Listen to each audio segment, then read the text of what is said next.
Good morning, everyone. We are just getting started here.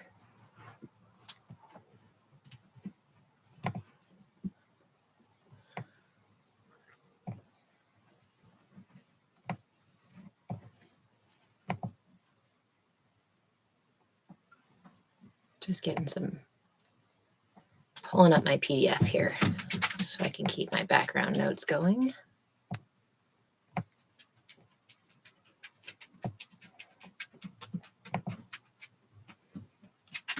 Dang, that camera is nice. For best camera, make sure you find your way over to TikTok. All right, let me mirror this so you guys can also see what's going on. Mirror video.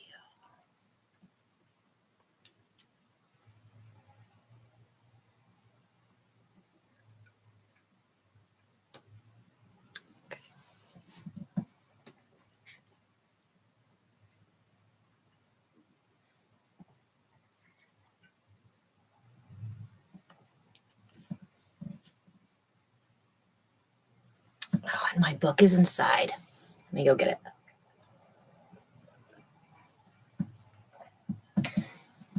Grab a copy of my book. Grab yourself some coffee and breakfast and tea.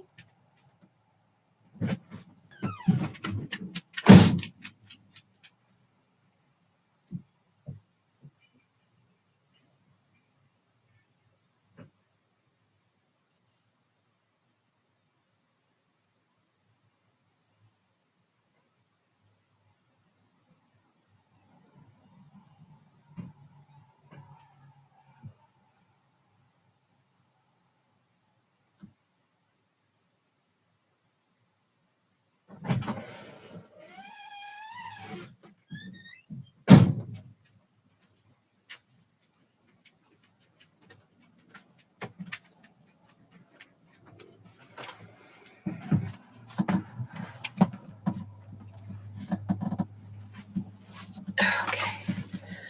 Welcome in, everyone. We've got 2 cameras going, 2 lives going, one here on TikTok and one over here on YouTube. Remember, we have replays on YouTube, especially right now while I'm in the middle of a move and we're not doing quite as many classes as I usually like to. So make sure you go find those YouTube. Follow me on YouTube. I Move with Change on YouTube. It's over there. I think we're going to have to rearrange some stuff here.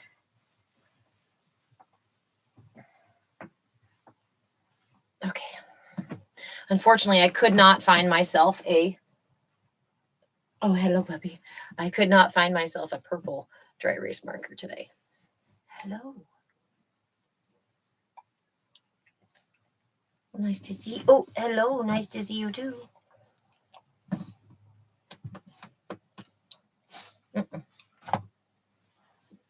Hey. Come here. Thank you. Excuse me, doggo.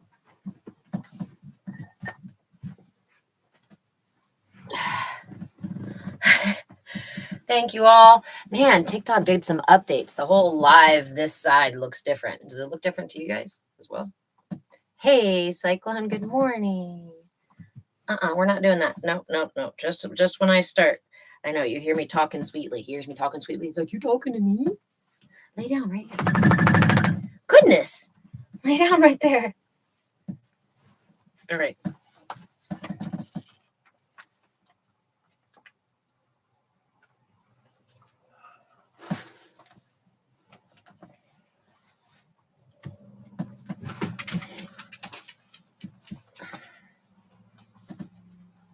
Top of the morning. That sounded like a telephone ring. It's we're back in the RV finally. I'm still cleaning and fixing things, but thank you, friend. But this bed is this is the platform in the back in the bedroom that I've repurposed into like a whole nother yeah. But that sound is it like half lifts up and goes back down to create it was a storage space. So I took the front of it off. So my dog has a spot to go underneath and hide in the RV when the space is already so limited. Thank you, Monica. I was needing a hat today. Today's crazy haired kind of care. Crazy hair, don't care. So we put on a hat kind of day. I wanted to wear my purple hat, but I realized it was much more maroon, I think, than the purple I'm wearing. And it didn't work. Couldn't do it. Couldn't let it happen. Hey, how's life? I saw you had water problems. Yeah, we still have water problems. We're trying to get out of the house. The house has been sold. It closes on the 14th, so we have until September 14th to move out. The water issue is not why we were moving out. We've been staying here for 3 years, taking care of the house. In the last year, waiting for it to sell. Yeah.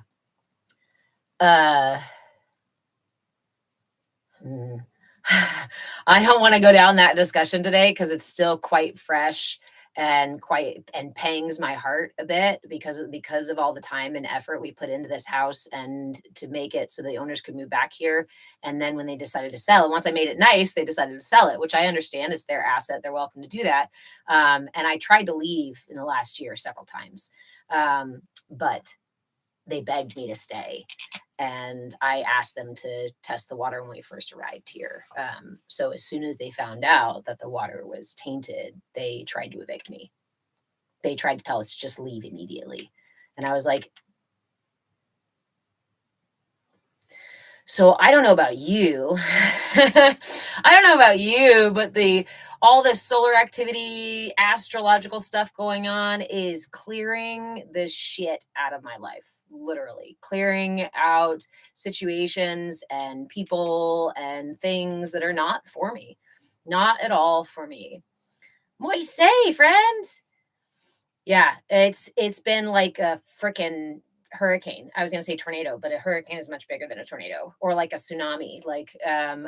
What's been really interesting, I'm so glad we're moving to the brow chakra this month because I really feel like we all need to be focused on trusting that intuition, trusting that guidance, trusting the universe to clear away the blockages so that we can have better flow in our lives. And if that means that things are falling apart around you or situations are changing or people you wanted in your life suddenly like do 180 or ghost you or crazy things like that, or I don't know, suddenly change the narrative, let it go. Like when people tell you who they are, especially during this time, if people are telling you who they are, let them tell you who they are and trust who they are. And we sometimes struggle to do that when our third eye is more of a narrow channel, right? And yeah, so we're going to talk about the brow chakra. I like to call it the brow chakra. I mean, it is called the brow chakra, but everybody refers to it often as the third eye. Rocking like a cyclone. There you go, friend. Yeah, so it's referred to as the third eye chakra. And I recently discovered something really interesting that there is one creature that has a lens on their third eye, and it's a type of spider. It's a type of spider, and they have the lens that is connected to what we actually, okay, so the third eye is not just the energetic vortex, and it's also not just a, what's it called? I don't know what the word is. It's not an exaggeration. Like it's an actual thing. There is an actual, come on, Saturday morning brain. Essentially, we have the eye. It just does not have a lens. It just does not have a lens, a physical lens to see the external world.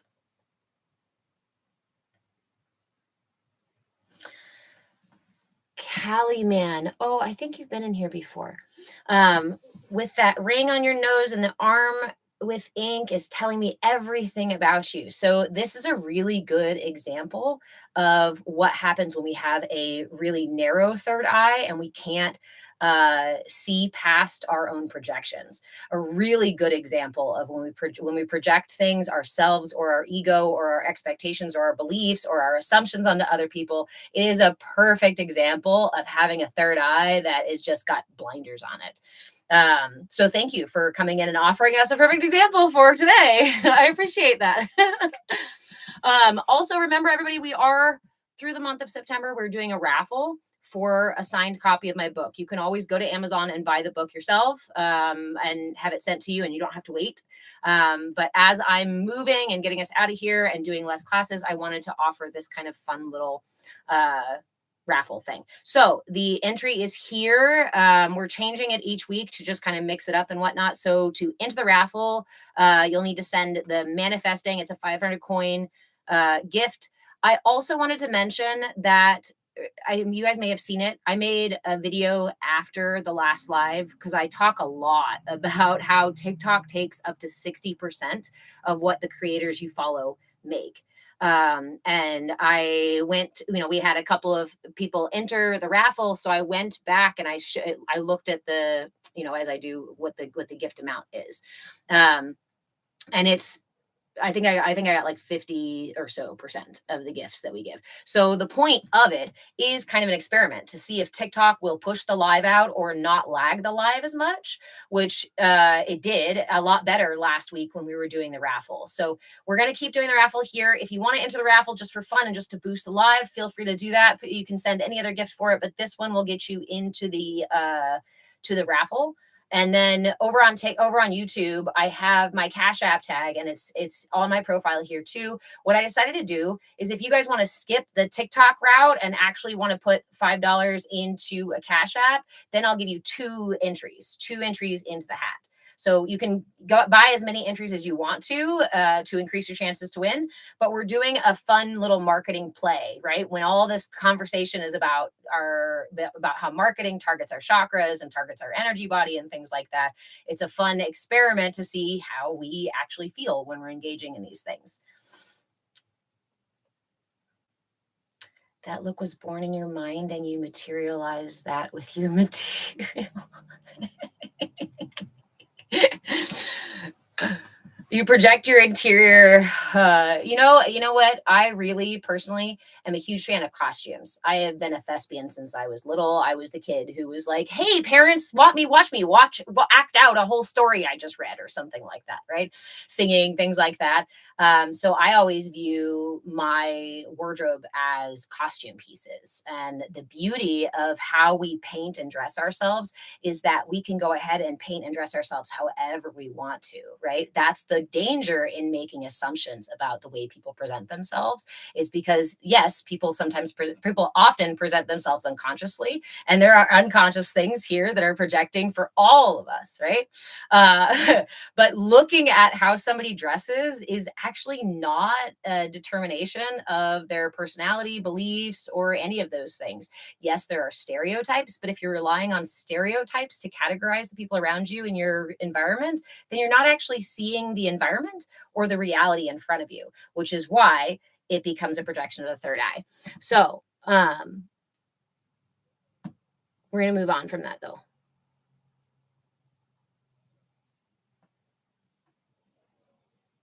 Sensibility. I'm sorry. I'm actually not even sure what language it is, my friend. Make me a mod, Cyclone. Aren't you already a mod? Let me see if I can make you one real quick. Important reminder for all of my mods, please don't block anyone. We like to give people an opportunity to come in and show us really great examples of imbalanced chakras again and again and again. At a certain point, if necessary, I will go ahead and block people. But I don't have time right this second to change those settings. So add mod. There we go. Okay. Do me a favor, don't add. I also don't, what's it called? I don't block keywords. TikTok already does enough censoring. I don't block anything. So do me a favor and just don't do that either. Thanks, Lex. What's the name of my book? Hi, June. If you haven't heard yet, my book is called Energy for Sale, the energetic blueprint for consumer conditioning. So this is like not the culmination, because it's not everything. Obviously, it's like an introduction. It is an introduction to the work I feel like I've been doing most, if not all, of my life, stemming from gaining my family's lineage of energy work. Hi, blindly evolving over there. I saw you. Sorry. Hi. Um, yeah, starting from receiving the lineage of my family's energy work, and then continuing to study marketing as early as the 90s, and going to college for 12 years in university, and then a bunch of other workshops and other things and other whatnot, exploring. I really love to dig really deep into these things. And this is a topic that just keeps getting deeper and expanding, and I keep finding it linking out there to the world and to me and to all these things. So I really yeah, I'm really excited to have put it out. I did my best to try to keep it more bullet pointed. I did my best to kind of keep it direct and to the point. As you can tell, I can be really wordy. So I was able to get it into just 106 pages or so. I think it's 106 pages. Yeah, something like that.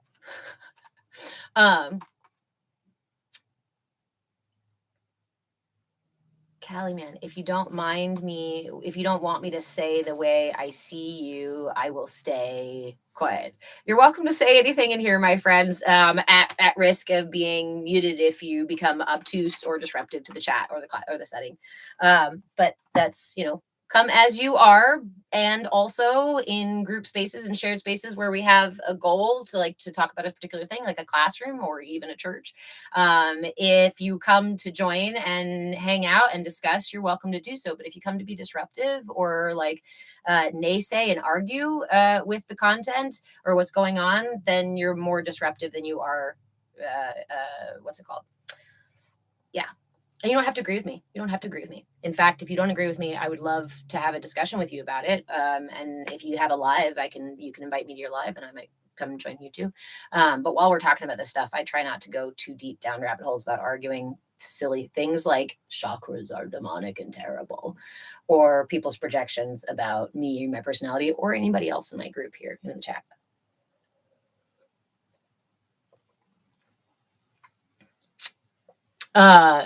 The way I look is not the way I behave. That's why we don't assume things about people by the way that they look. I mean, I'm pretty sure that's a pretty standard don't judge a book by its cover thing, right? But hey, we didn't all, yeah. Okay.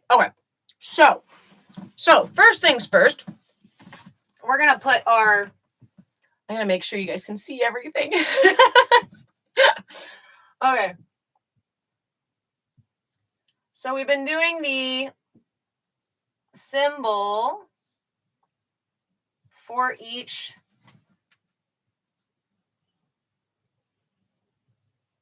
chakra.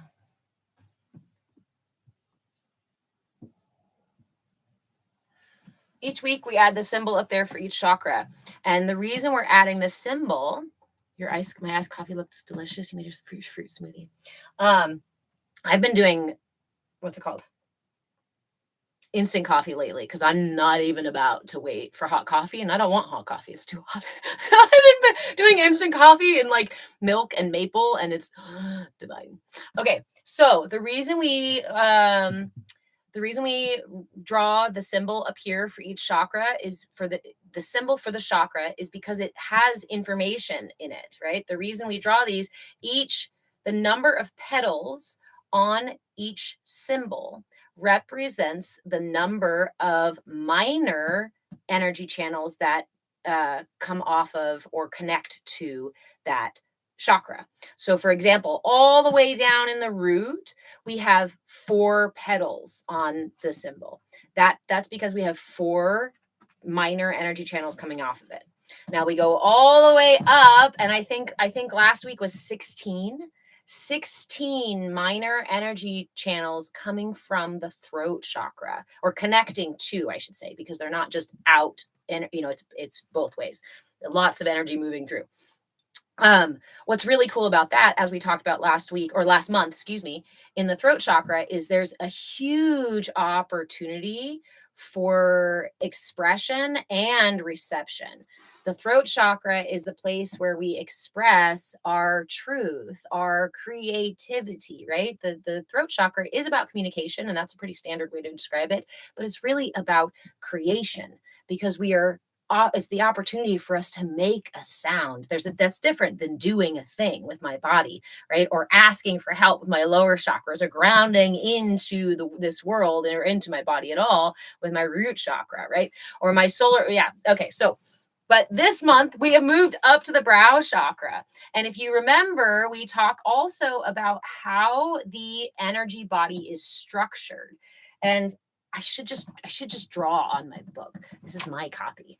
I haven't made any notes yet in it, but all right, let's do this really quick so we can talk about the nadis, the two minor energy channels that the camera's backwards, the two minor energy channels that come off of the brow chakra. And why is that important? Why are these what's it called? Nadis. Why are these nadis coming off of the brow chakra? Because those two minor nadis are our Ida and Pingala. You can't wait to see what this month brings. Blind Me Evolving. Last month rocked your reality. I know, me too. Me too. Which we're offering, right? More and more clearing. The more we even just give our attention to these chakras, the more time we spend even just contemplating them, talking about them, we're bringing our resonance to that chakra as well.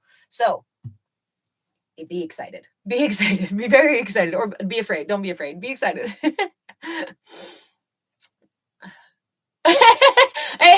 Okay, Cyclone. It's spelt like this. And for anybody else with a brain like me or Cyclone, because we do that too. Blindly Evolve. I almost did it again. I love you. I love you over there on YouTube. Thank you. Thank you for hanging out. Holding up the fort. Okay, so this is how you spell nadi.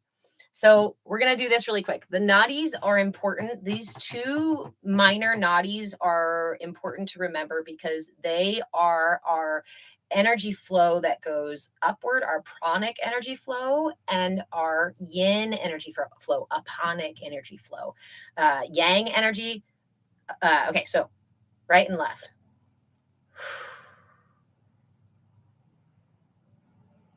I'm going to have to slow myself down today because between all the moving and all the things going on, I got to let my brain settle a little bit. All right. So let's do this together. The Ida and Pingala are the lunar and solar energies in our system. They are the channels for the energy that rises up and the channel for the energy that calms down, right? So the yang energy, that solar energy, is the right side.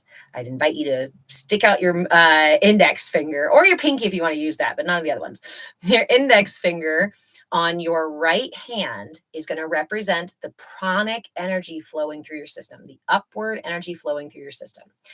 The index finger on your left hand is going to represent the lunar energy, the yin energy in my system, the aponic energy, the one that downward flow. Okay, so remember, right hand goes up, left hand comes down. So if we bring these to either side of our brow, we can represent, it'll show us how the chakra, remember chakra means wheel, turns. Which direction does each of the chakras turn? Do you know which direction each of the chakras turn? I'm about to tell you. We have these nadis in ADI, Cyclone, that are like pulleys that work like a belt that goes around these wheels in our system. So ready? Here we go. I'm going to keep calling you out on it because you said something. All right. So bring them just here to the sides of your third eye space. Remember, the right one goes up and the left one comes down. So if you imagine these are pulleys or a belt going around this wheel, which direction would that turn your third eye?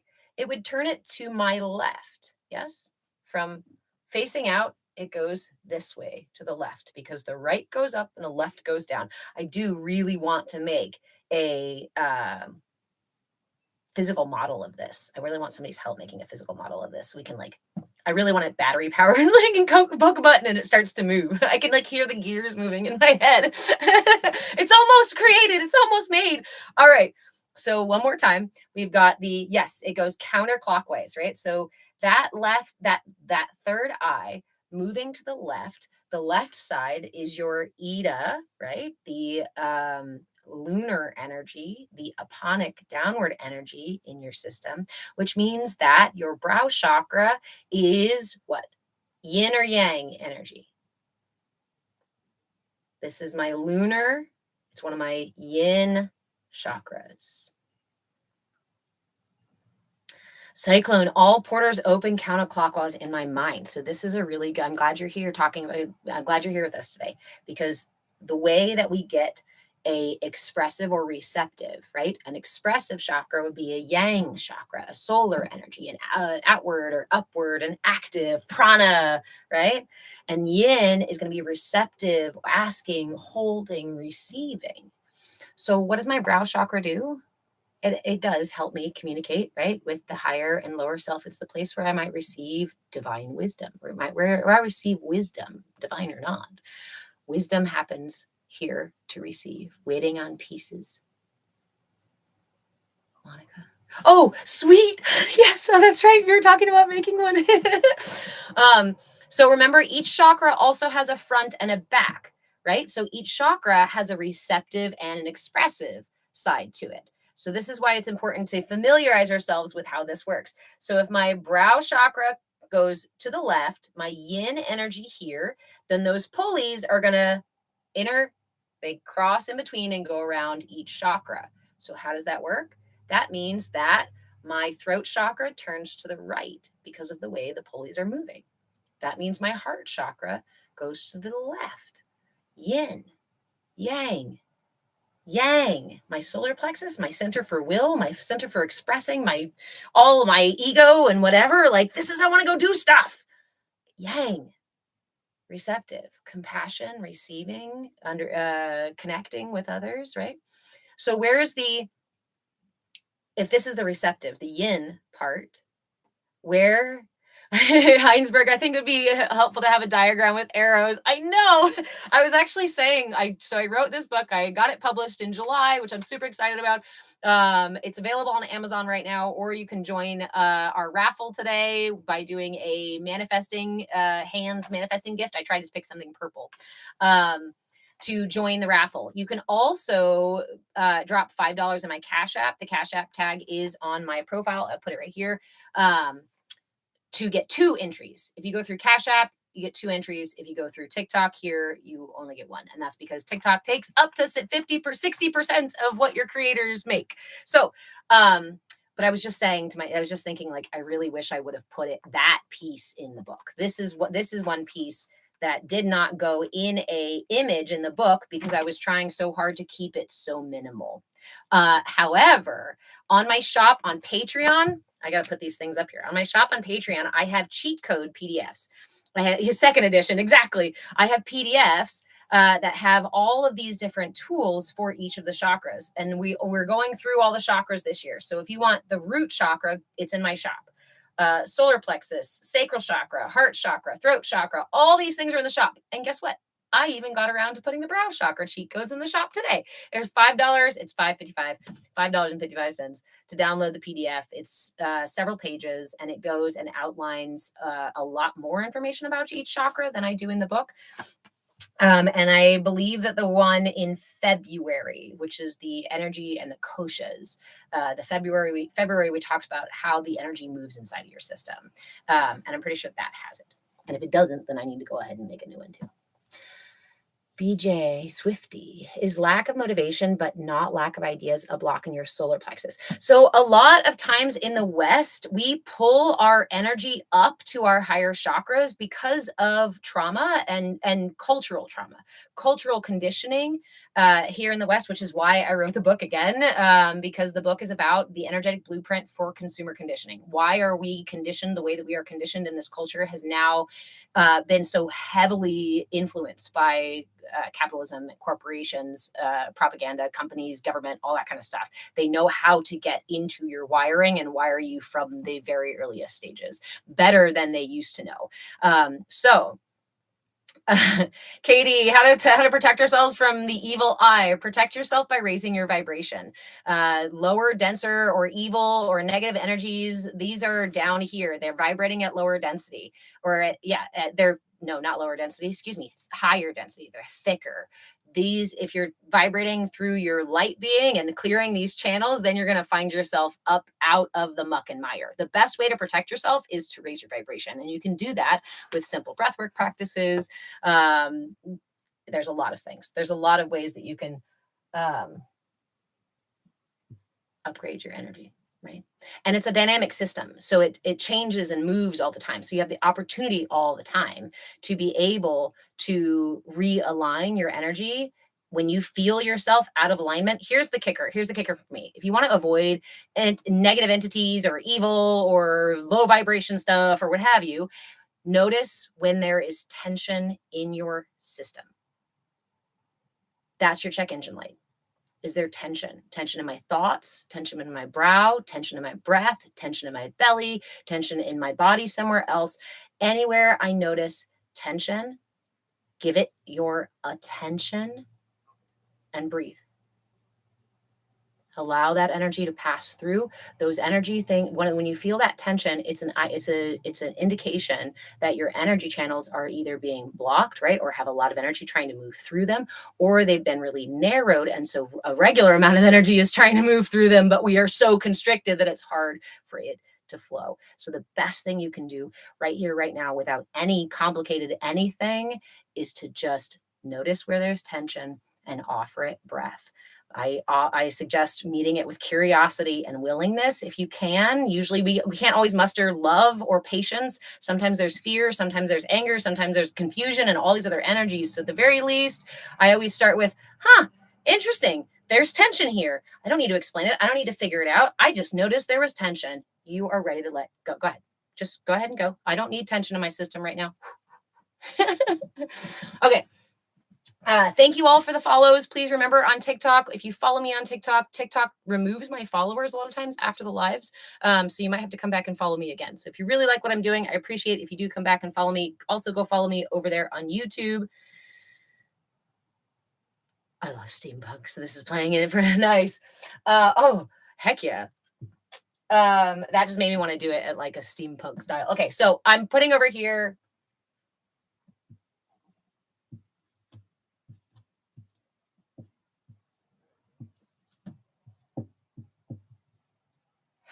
Can you see it?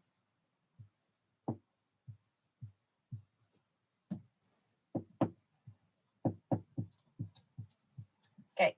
If you want to get cheat codes, if you want to know mudras, mantras, energy healing tips, nutrition tips, all these things, asanas, meditations, sound frequencies, reflection questions, all of that stuff I have in PDF form on my shop on Patreon. Yes, Move with Change on Patreon. I Move with Change on YouTube as well. Give me a follow over there on YouTube, especially because we don't know what's going on with the Tiki-Talkies. And the Tiki-Talkies also don't like my content because I tell you guys what they're doing, how they're trying to get their hooks in you and how they're taking all the content, all the stuff from the creators. Did you know that creators make only TikTok takes up to 60% of what you make? Monica, highly recommend the cheat code. So worth it. Thank you, thank you, thank you. At the end of the year, I'm going to package them all up also. So at the end of the year, they might not be available as single ones, but we'll see. We'll see what I decide to do at the end of the year. So just FYI. User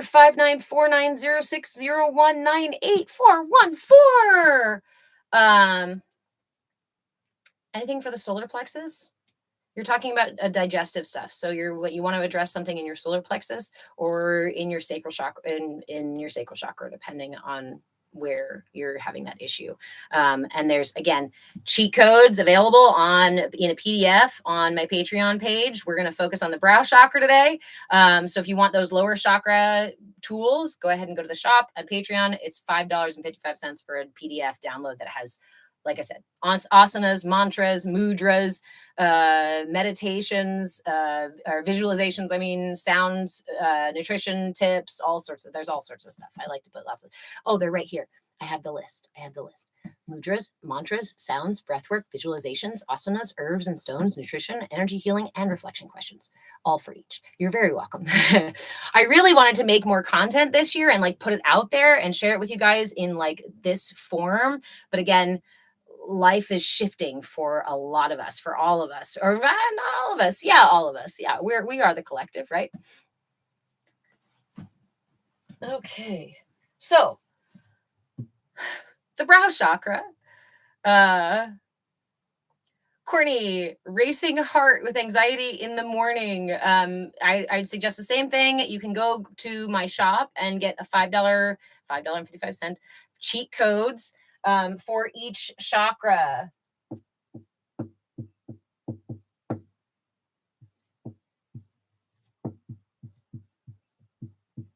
But as far as the morning goes, I highly suggest anybody, if you want to get into clearing your energy or aligning your energy or even getting to know your energy, I always suggest going or spending 5 minutes in the morning, 5 minutes in the morning on your own, just with yourself, with your thoughts, with your energy, with your breath.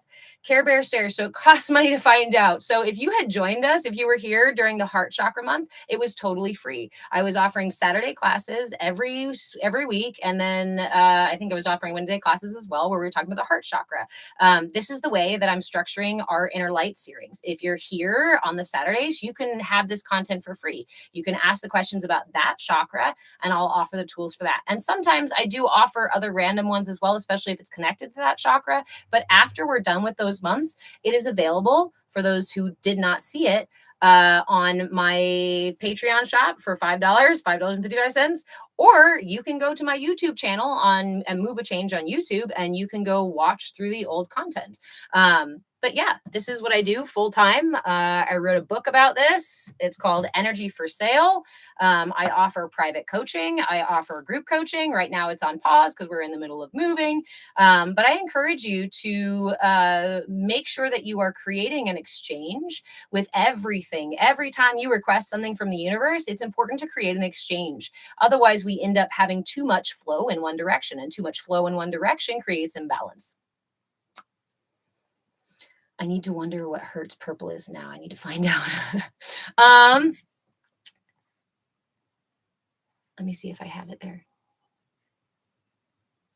Brow chakra tone at 221.23 Hertz. 221 Hertz.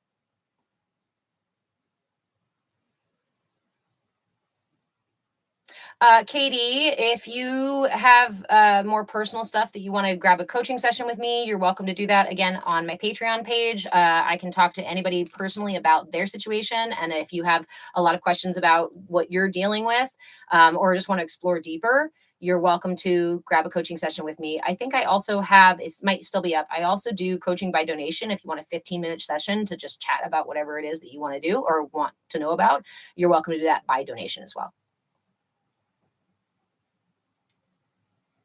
Absolutely, we should get paid. The girl asked a question and she said it's $5. I know. I said there's cheat codes PDFs on my shop, and they're available for $5.55. I didn't say I'm charging you per question. I appreciate you too, my friend.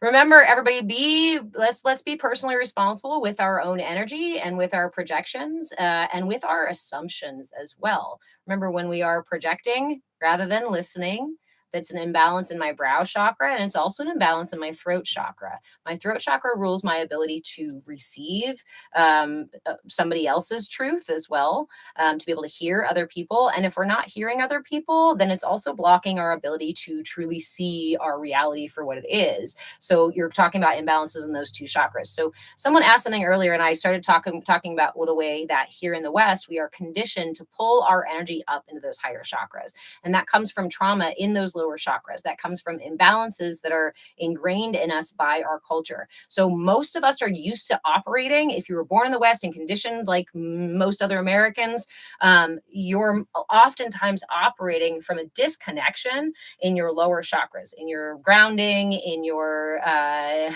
in your feelings and our emotional connection, right? Our emotional intelligence can be not so great. Our ego can be over dramatic and over expressed. It's going to cause further imbalance in the heart chakra and creating an inability to connect with each other, or inability to receive or give love in a compassionate way, and to experience empathy, right? And these things, most of us are out of balance. That's the reality of it. But it doesn't mean that you can't bring your energy back into alignment, which is why I offer these classes for free on Saturdays. So I appreciate all of you who either have gone to my shop and bought a cheat code PDF. I appreciate you. Thank you. You guys keep the internet on.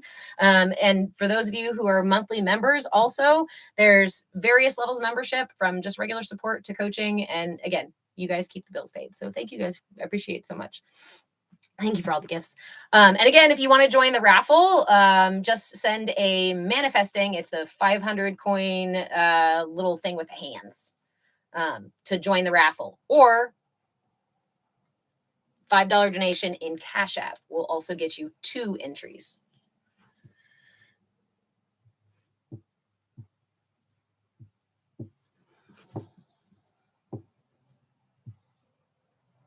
There you go. Cash App if you want to enter.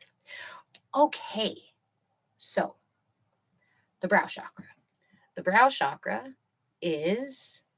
resonates at the color indigo, right? Or a nice deep purple. Again, is that hyperbole? Do we just like randomly pick the color of the chakras? No. The frequency of that chakra, right? We actually emit a light. Our systems emit this really gentle light, which can be perceived both with your eyes, which we're going to practice this month. Not this week, though. Not this week. We're going to get some mudras going. We're going to get some other things going first. Monica, thank you so much, my friend. I love you too. Hey, Feral Barbie, welcome back. Welcome back. So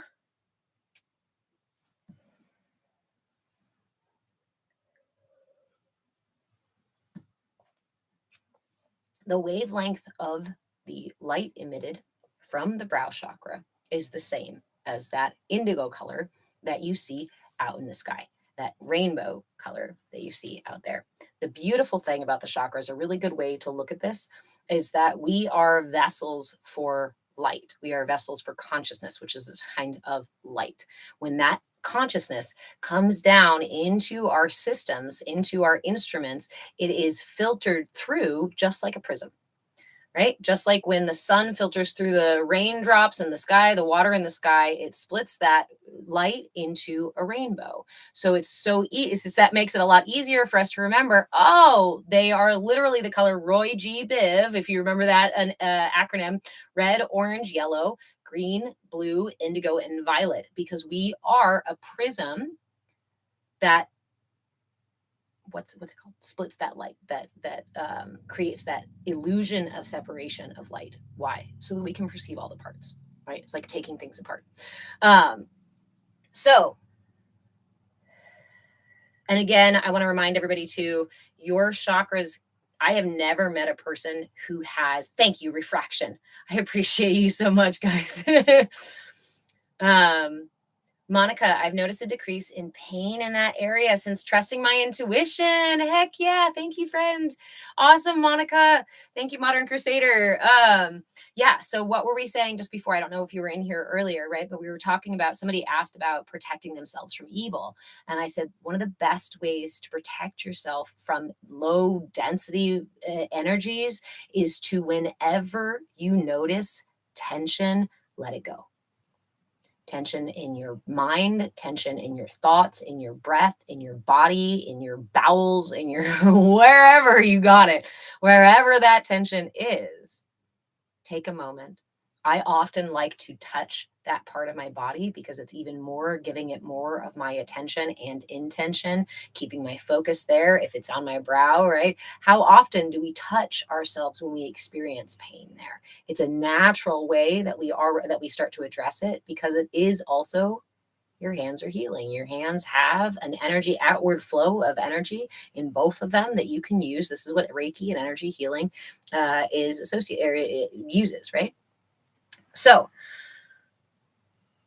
let that shit go. Let that shit go. So we were talking also about the fact that every chakra has a front and a back, right?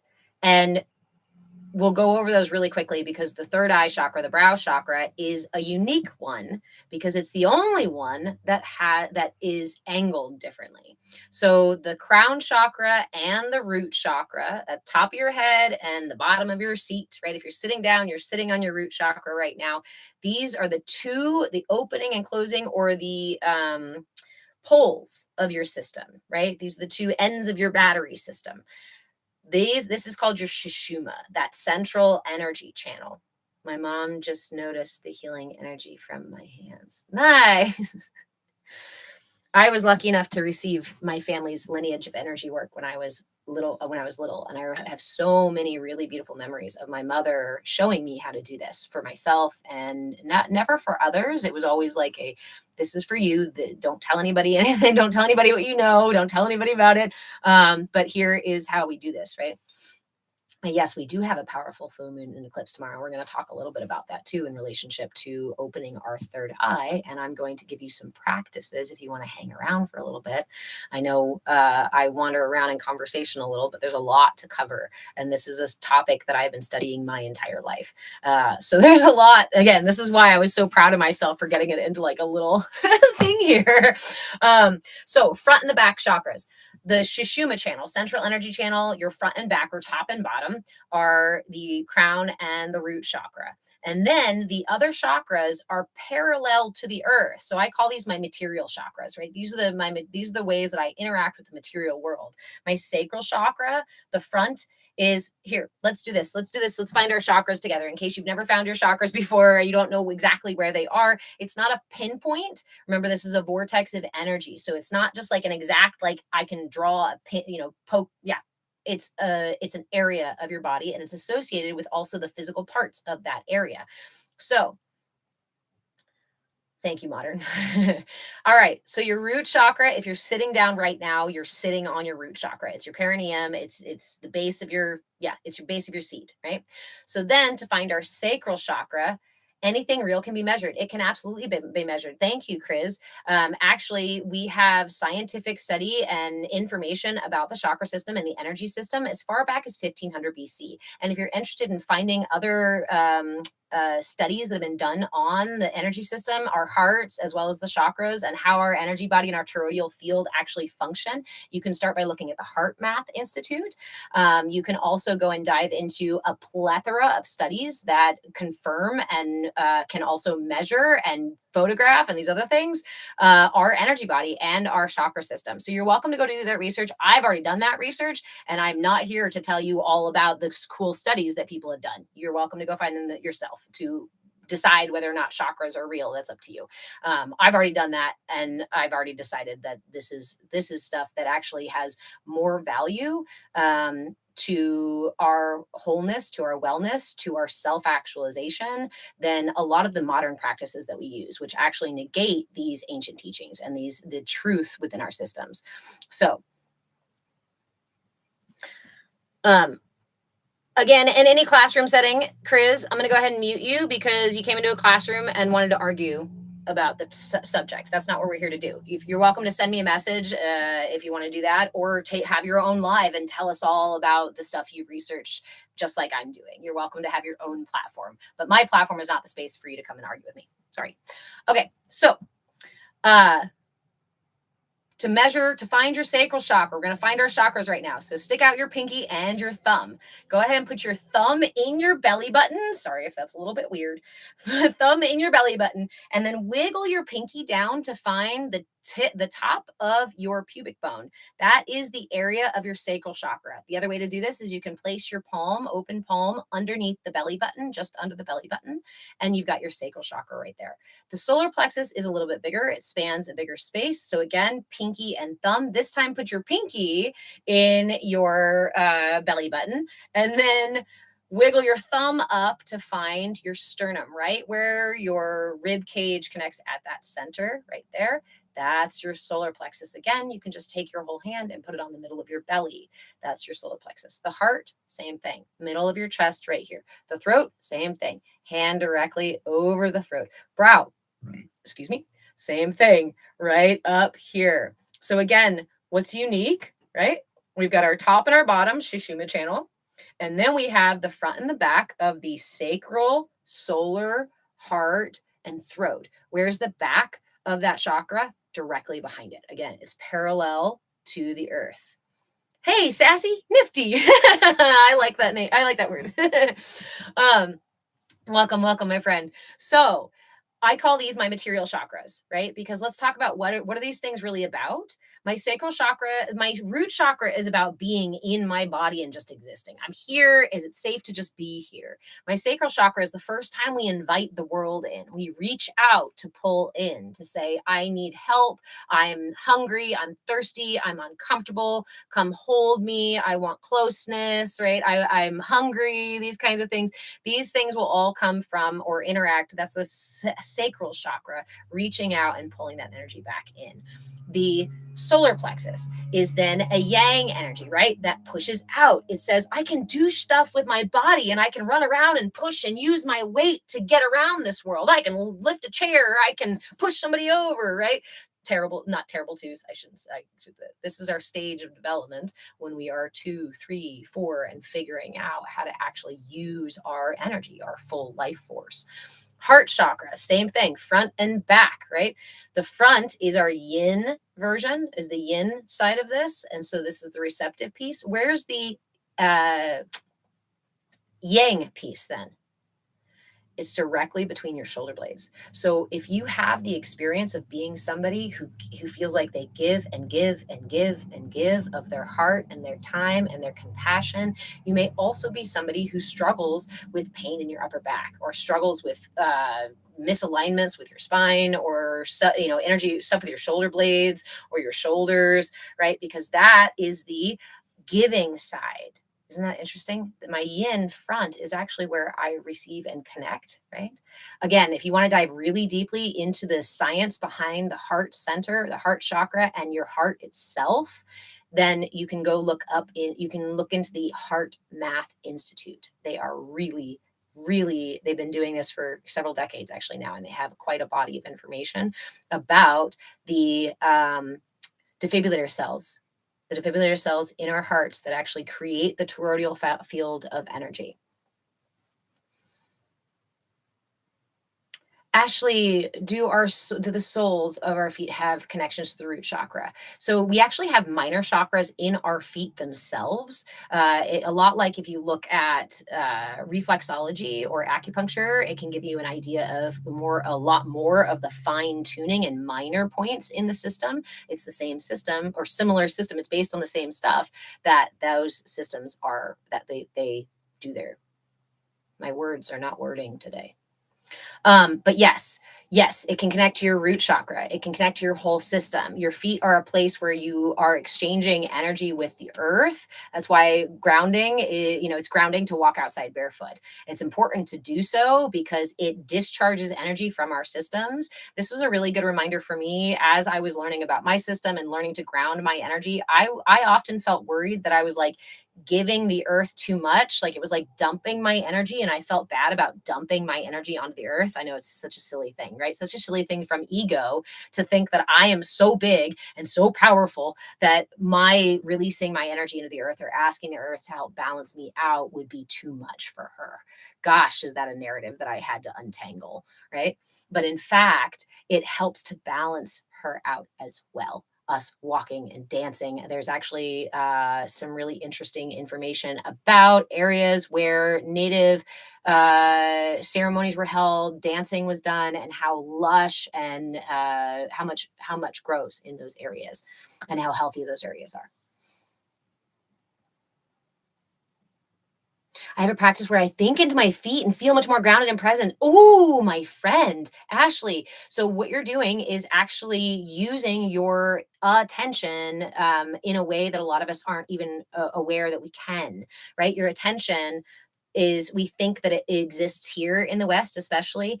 We think that we focus all of it here. And one of my favorite practices is to just practice moving your attention around your system, because your attention is that you live inside of your whole body. You don't just live here.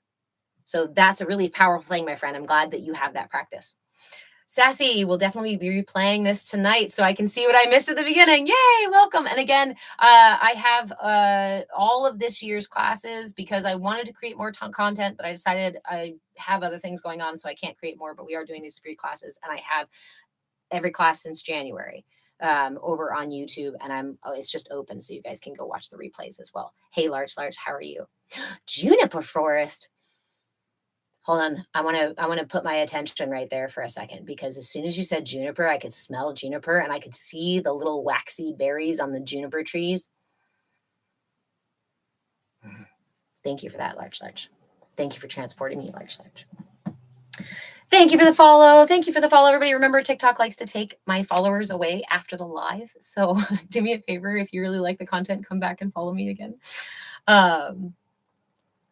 Sassy, I love what you say about attention. Brings to mind mindfulness from DBT. I will be monitoring this next group. Mindfulness is honestly the foundation of what I teach. We talk about the chakras because it's important to understand our system. I offer mantras and mudras and asanas and things like that in terms of, as far as the cheat codes that I have, the PDFs that I have, but really the core, the crux of why I share this stuff is because it's the entryway into mindfulness. Mindfulness is something that's available to us in any moment, all the time. It's not fancy, it's not complicated, and we've been sold this idea that it's super far away, unreachable, or difficult, or only certain people are allowed to do it, or you got to practice really hard. It's like this idea that we should sit in meditation and be perfectly quiet. That's not. Yes, you can get there in meditation, but that's not what meditation is actually for. Meditation is to be present with the process, and you can do that in any moment, anywhere, anytime. And when you start doing that, you see, let me take it to me. When I actually began doing this, I've been studying this, all of this stuff for a long, long time, but pardon my ego, I actually really didn't put the time and attention in that it really deserved. I didn't put the information into practice until the last 5 years. And in these last 5 years, I have seen exponential change. I have moved myself from extremely difficult situations to being able to walk through with such clarity and such purpose and such alignment that it, like, those feelings when everything falls into place and you just cry, like, it's just the release of the old narratives. I thought this was going to be harder. I thought this was going to be, more difficult, or I wasn't going to do it right, or what have you. And mindfulness was the doorway that brought me home to myself. Yeah. So thank you for mentioning. Ghost Monkey. I don't know if I can say that word on TikTok, so I have to say, okay, so you're dealing with that situation, and you say that they can invade your energy system and make you throw up. So I do coaching. See, live visibility restricted because it directs people off the platform. This is in line with the 4U feed eligibility standards. Well, I guess we're off the FYP because I told you guys to go to other places because I actually have business and coaching. We'll go ahead and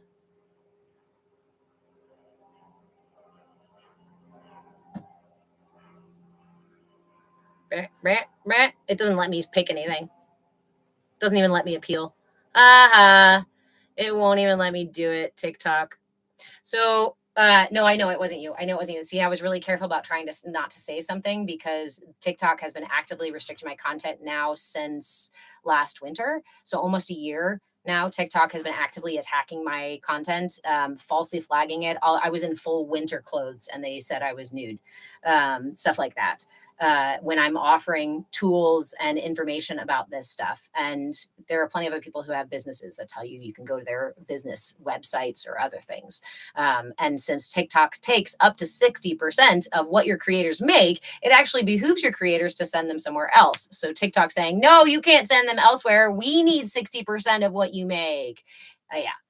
How long does that last? Probably for the entire life.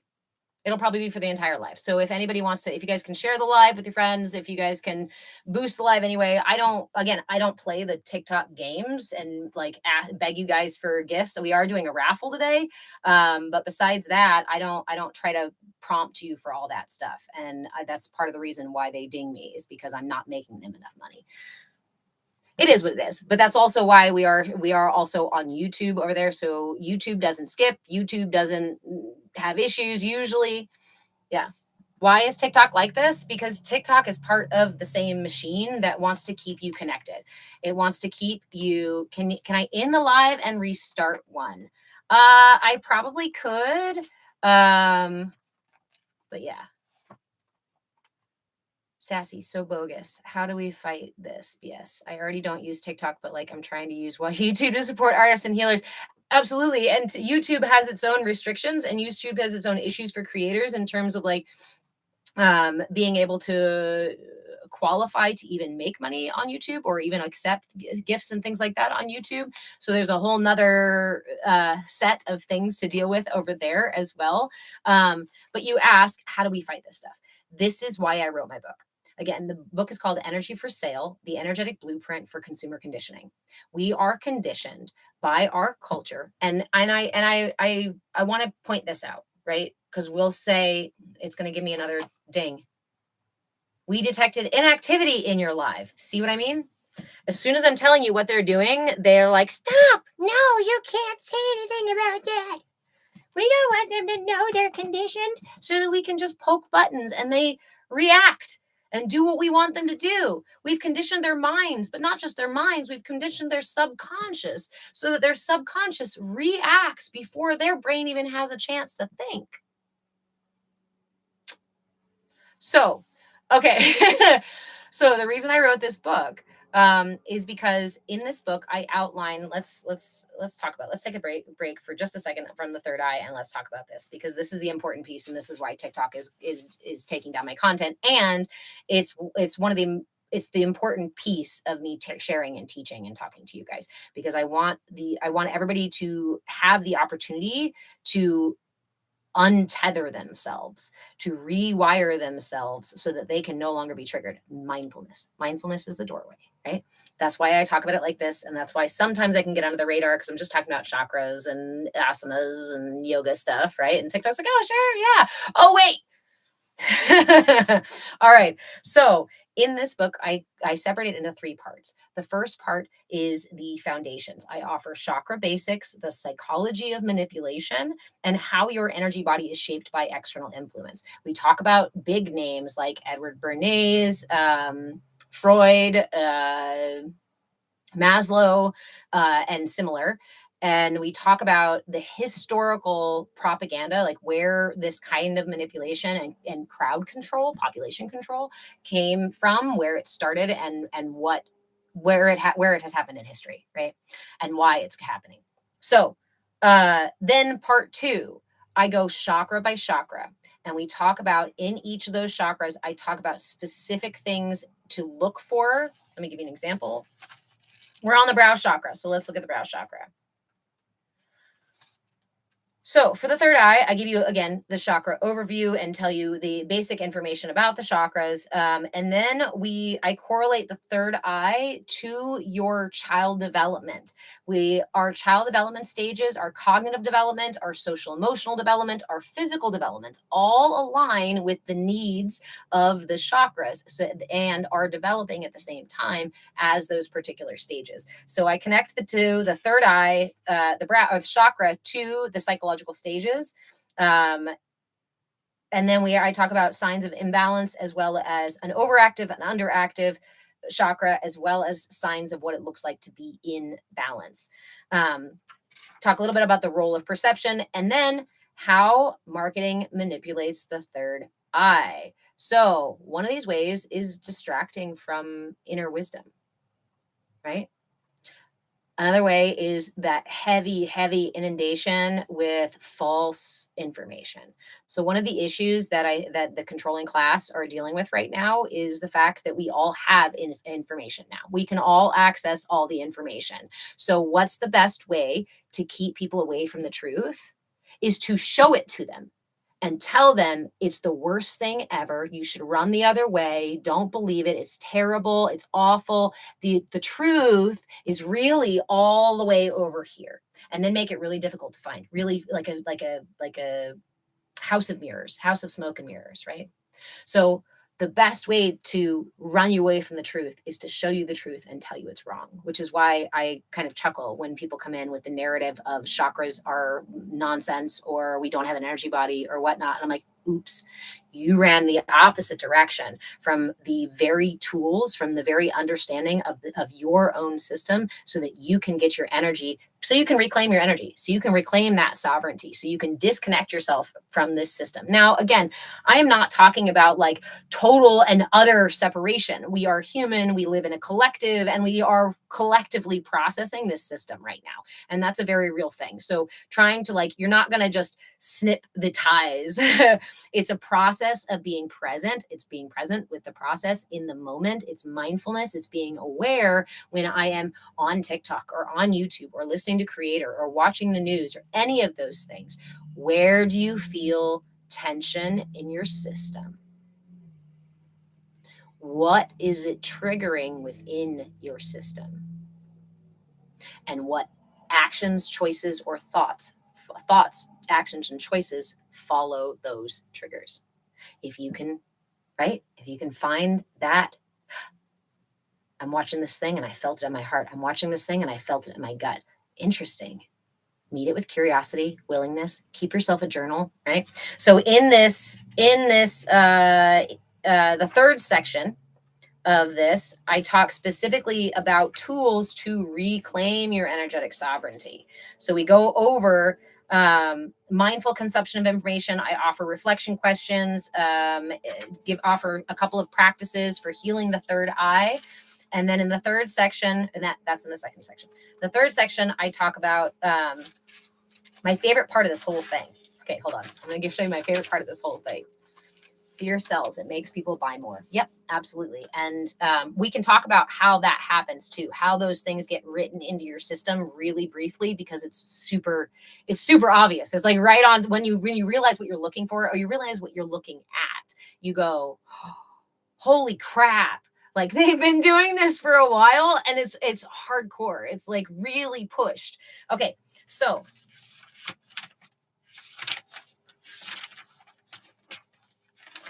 my favorite little part in here, where is it? Come on. Did I just lose it? The page just got up and walked away. There it is. Okay. Right there, towards the beginning of the third section, I offer daily rituals and energetic detoxes by chakra. This is a super brief list for each and every chakra that offers a detox option, a ritual option to heal and realign. So a way to disconnect, a way to realign your system, and then an affirmation that goes along with it. So if you find yourself constantly inundated with stuff that's triggering your third eye, triggering your brow, triggering your belly, then grab that affirmation and just start saying that affirmation on a regular basis. And that's going to do the background alignment work so that when you do run into that thing again, you're going to be much more aware of it and your energy is going to be much more aligned in the first place. Really easy to knock somebody over when they're already leaning like this, right? The system sets you up through conditioning to live your life like this and think this is normal. When we start experiencing this, it's weird, right? And the system and everybody else around us tell us we're weird. What? You're not supposed to live like that. You're not supposed to live in alignment. You're not supposed to live in your authenticity. You're not supposed to self-actualize. You're supposed to fall in line. You're literally fall in line. Sorry, I just caught the word in there. You're supposed to just barely get by. You're not thriving. We're not thriving. We're just barely surviving. But this is normal. It's how everybody does it in America, right? Ghost Monkey, it feels like my brain is floating above my head. So again, I've also experienced that, and it can lead to, and this is another thing about doing too much, like intense practices, third eye practices, chakra practices, meditative practices, breathwork practices. If we get ourselves in super, super, super intense practices, a lot of times we can accidentally overload those upper chakras, and it can lead to very real repercussions, negative repercussions for your system. Can you heal from those things? Yes, hopefully. Uh, but it can lead to very real repercussions. And so when we spend all of this energy outside of our body and up in our upper chakras, we may feel like we are wise and we know everything. We may feel like we're totally connected to our source, higher power, really. But if we're not also grounded in that too, then we are just floating.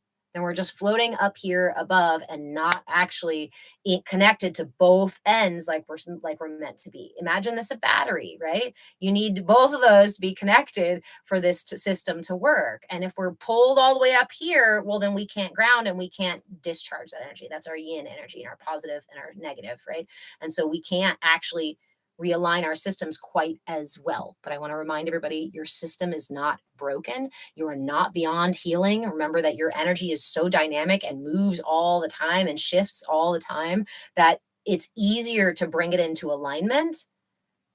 It's just that it tends to fall back out of alignment because the habits of your energy, of your system, will go back to what it is used to doing.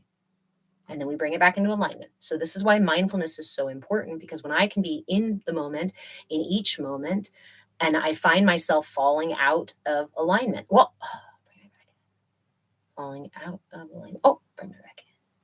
Now, we're probably going to spend a lot more time out of alignment. And then occasionally, right, when we first start doing this, we're going to spend so much time out of alignment, feeling disconnected, feeling confused, feeling lost, feeling tension, all this stuff. And then we might find a really nice moment and go,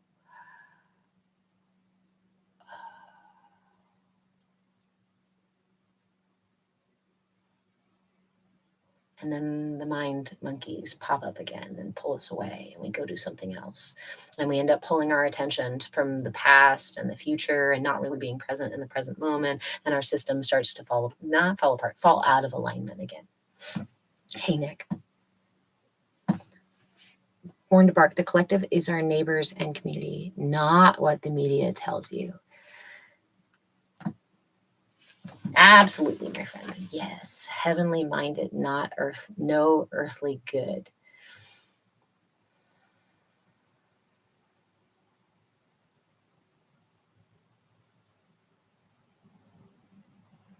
Thank you, friend. I just wanted to sit with that comment there, because I don't know what the intention behind that. AG Spider Wolf. Because we want to balance both heaven and earth. We are literally the conduits for that energy, the batteries, the charging system between the two.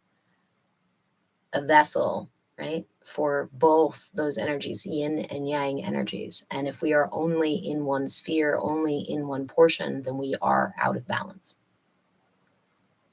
Sassy, mindfulness is a practice. It's not something we permanently learn to do. Plus, it would be too much to do mindfulness 24/7. It sounds like alignment is similar in that dynamic nature of it. Means it's just as natural to fall in and out of alignment. And our practice is to always be working towards alignment. Yeah. So, I mean, I guess it depends on your goal, right? It depends on your purpose. Some of us feel the purpose of wanting to be in this life so we can find we can find 24/7 mindfulness. It's not 24/7 alignment, because like you said, everything has an ebb and a flow. A healthy heart does not have a steady, perfect heartbeat the entire time. Your heart will actually deteriorate and does not function so well after so long of being at this exact same rate the entire time, because everything is dynamic. Mindfulness 24/7 is being present in the moment, and we can be present in the moment while thoughts of the past come up and worries from the future and other things, right? When being present is finding that centered place where we can be present with all the things that are moving around us and flowing around us. It's finding that central balance, alignment, right? Kind of like the pendulum a little bit, like everything, again, And I want to say this too. When we are in alignment, when we find ourselves in alignment more and more and more, we start to find this as our habitual place that we return to, right? This is the place that we return to. And so while we may go off of alignment and swing this way or that way or this way or that way, our habit is to return back to the present moment. And that's what we're going for versus living like this and then having, like trying so hard to get us here and then only going back to here or here or here, right? So yes, I think we're saying the same, right? As above, so below. I look at this phrase as being in alignment. Yeah.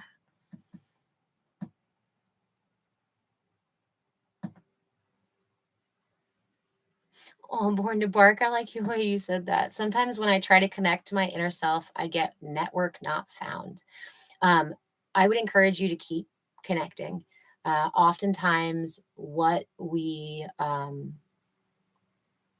oftentimes our expectations, I want to say this without being offensive, right? Oftentimes our expectations hide what we already are experiencing. So, like, uh, you may already be hearing and experiencing and feeling and perceiving, but not aware that that's what you're actually doing already because your system is online. Your intuition is there. Your subconscious is operating underneath your conscious mind, and you are connected to all these things. And mindfulness is about learning to differentiate between the things that are ego or old paradigm stories or higher self or guide energy, right? Let me catch up on comments here for just a moment. Hey, Lee.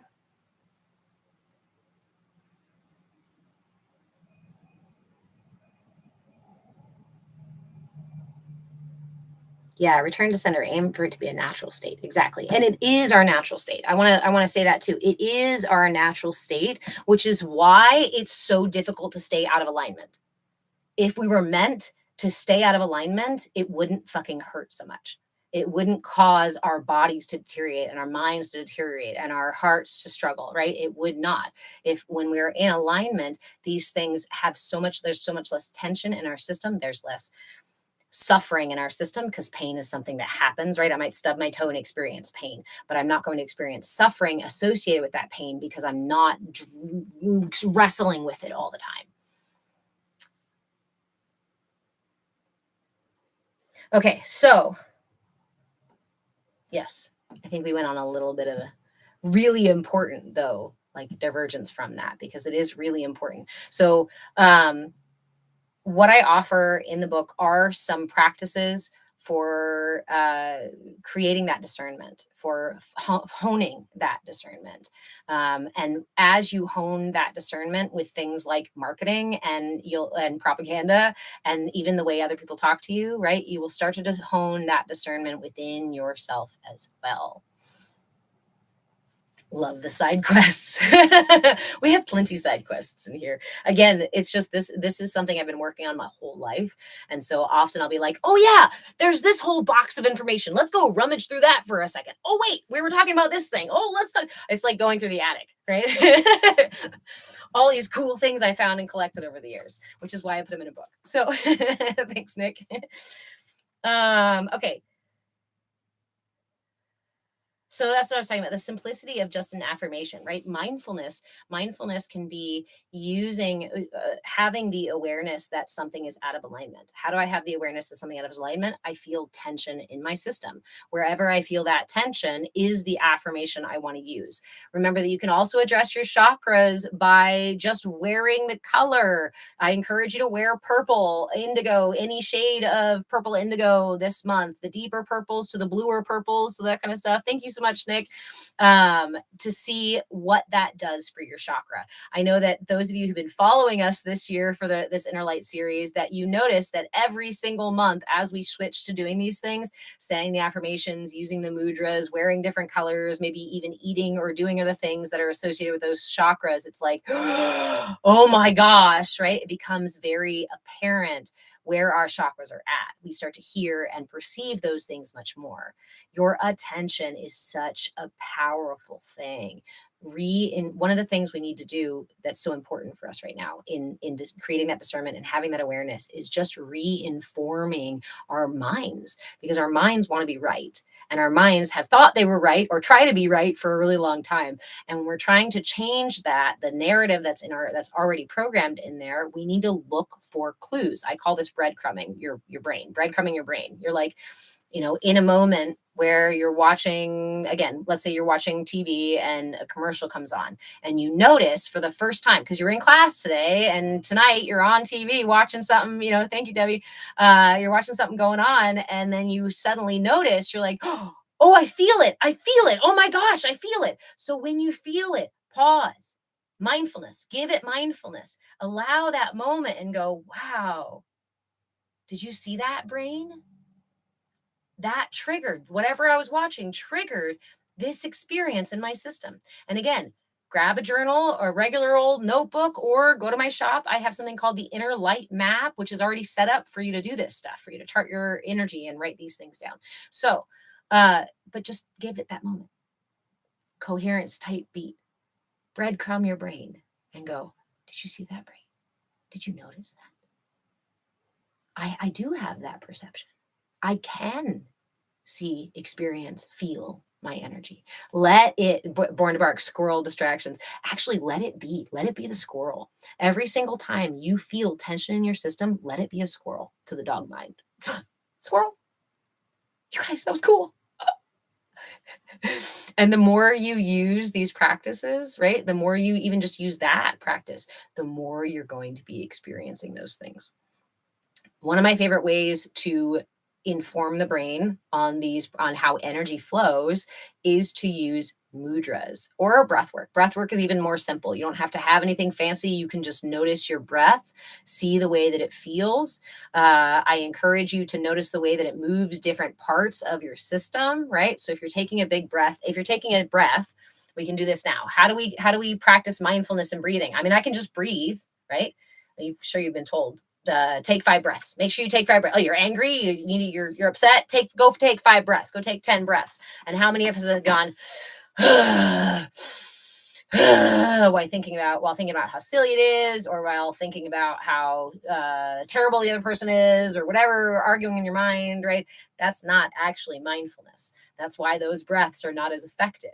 Now, if we give it our attention, I like to close my eyes, because the brain is very distracted by the things we see around. So we close our eyes and we take a breath, first inhaling through the nose, pulling the breath into the lungs,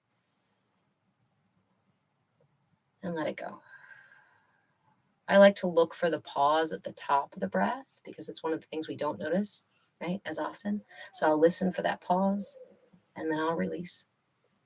And after you've taken 1 or 2 breaths, then notice the way that your heart rises and falls on your breath.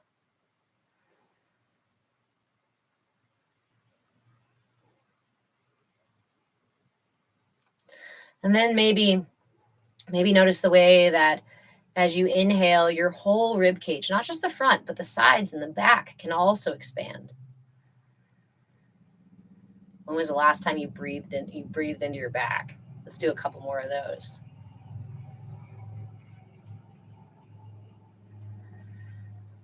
And you'll notice it doesn't have to be a huge breath. It's just the awareness that my breath is lifting my heart, and the awareness that my breath is expanding my rib cage. After just a couple of breaths, do you notice a difference in your system, in the physical experience of your system? I almost always do. And if you don't yet, keep breathing. Why is breathwork also so powerful? Breathwork offers oxygen to the brain, oxygenates our blood, releases tension, and relaxes the parasympathetic nervous system. So everything in your body actually does physically start to relax and calm down, lowers your heart rate, right? Relaxes the mind, calms anxiety. It's all these beautiful things that it does. How powerful a tool that you have already available to you. You don't have to buy it from anybody, not yet. Capitalism may somehow figure out how to tax your breath if we let it keep going in this direction. So it's one of the beautiful things about mindfulness and about the simplest of practices. Like, I offer cheat codes. I offer the asanas and the mudras and the mantras and all these other things too. And you can go find super complicated things and you can pay lots of money to go to all the retreats and all the things. Or you can wash rice, carry water. You can inhale and you can exhale. For real, dude. I don't think I notice a difference in mine after paying attention to my breath, but I do notice things like how shallowly I breathe and how tight my tummy is. Yes. So that's exactly noticing your energy. Remember, our energy is constantly flowing through all these channels in our system. When we experience tension in our system, it's a density of energy, it's a restriction or a constriction of those channels. So if you're noticing how tight your tummy is, that means you're holding tension in your belly. That's your solar plexus. And a lot of us hold, especially if you were gendered as a female growing up and you were treated that way and raised that way, you're likely going to be holding tension in your belly. There's a whole bunch of reasons for this in terms of like the way we expect girls to behave, as well as um, physical things that we expect girls to look like and whatnot. How many girls suck in their belly, right? And if you were gendered as a boy, you may experience a different kind of tension, a tension of having that solar plexus be out of balance, be overactive. So it's pushing lots of extra energy out, which is also going to create tension. So you absolutely did. The thing is, sassy, is just like shifting the terminology about it to go, oh my gosh, I already have been experiencing my energy. I know exactly where that tension is because I've already felt it. So the change now is updating. Thank you, Glitterbee, is updating your thought process and going, that's my energy, because your energy flows through all layers of self. That's why I focus on the energy body, because we can get to everything: the thoughts, the breath, the physical body, the experience of our life outside of us, our relationships, right? Our emotions. We can access all of these things. Our digestion, our digestion. We move right out of the throat chakra month, and I start stuttering, you guys. Okay, I think I missed a couple comments here. Thank you guys for the gifts so much. Heisenberg, monetized breathwork, but it is already monetized breathwork, Heisenberg. You can already go and pay for these how to breathe things. And there's nothing wrong with that. Like, fantastic that people are teaching other people. And I, will offer classes and workshops and whatnot. I actually, if you want a really cool breathwork practice, now we're on the topic. I'm going to say it one last time because they've already dinged me now. So now I'm going to tell you all the cool shit I have in that shop over there. I have a workshop in my Patreon shop. It's a tantric partner breathing workshop. So if you are wanting to experience partner breathing, not just the power of your own breath, but the power of connecting with someone else's breath as well and sharing the process of the flow of breath, the workshop is called Conscious Connection, and it's a self-led. I have a video with it describing it, explaining it, and there's also a whole big workbook that I created. The workbook has a personal side, a together side, I believe. And then I think I also have a piece of it, or separate questions. If you decide to do this with a platonic person, you can do it with somebody who you're more intimate with or you're in a relationship with, but you can also do it with a friend. Just make sure that it's a very trusting, open relationship, because you're going to get very close to each other, right? When you share the breath. And I explain all these things in the video and in the things to consider. And I also offer aftercare, because you want to remember that practices like this, especially when we're not used to authentically connecting with each other, can be extremely intense. So if you choose to go grab that workshop, it's called the Conscious Connection Workshop, and you can download all the pieces. That means you have it forever, and you can use it as many times as you want, and you can print off that PDF and fill that out. You can even print it off 1,000,000 times if you wanted to, and refill it out if you want to. But it's a really powerful practice to connect with somebody else, to experience what breathing with someone else is like. Ooh, it gets you. And there's like I said, there's an intensity to it. So like, just remembering doing that with partners or other people, the way that it gets you into the mindful meditative state, the present state so quickly, is really powerful. And also the way that it helps you see where your tensions exist in terms of relating to other people is extremely powerful. Keep a journal with you.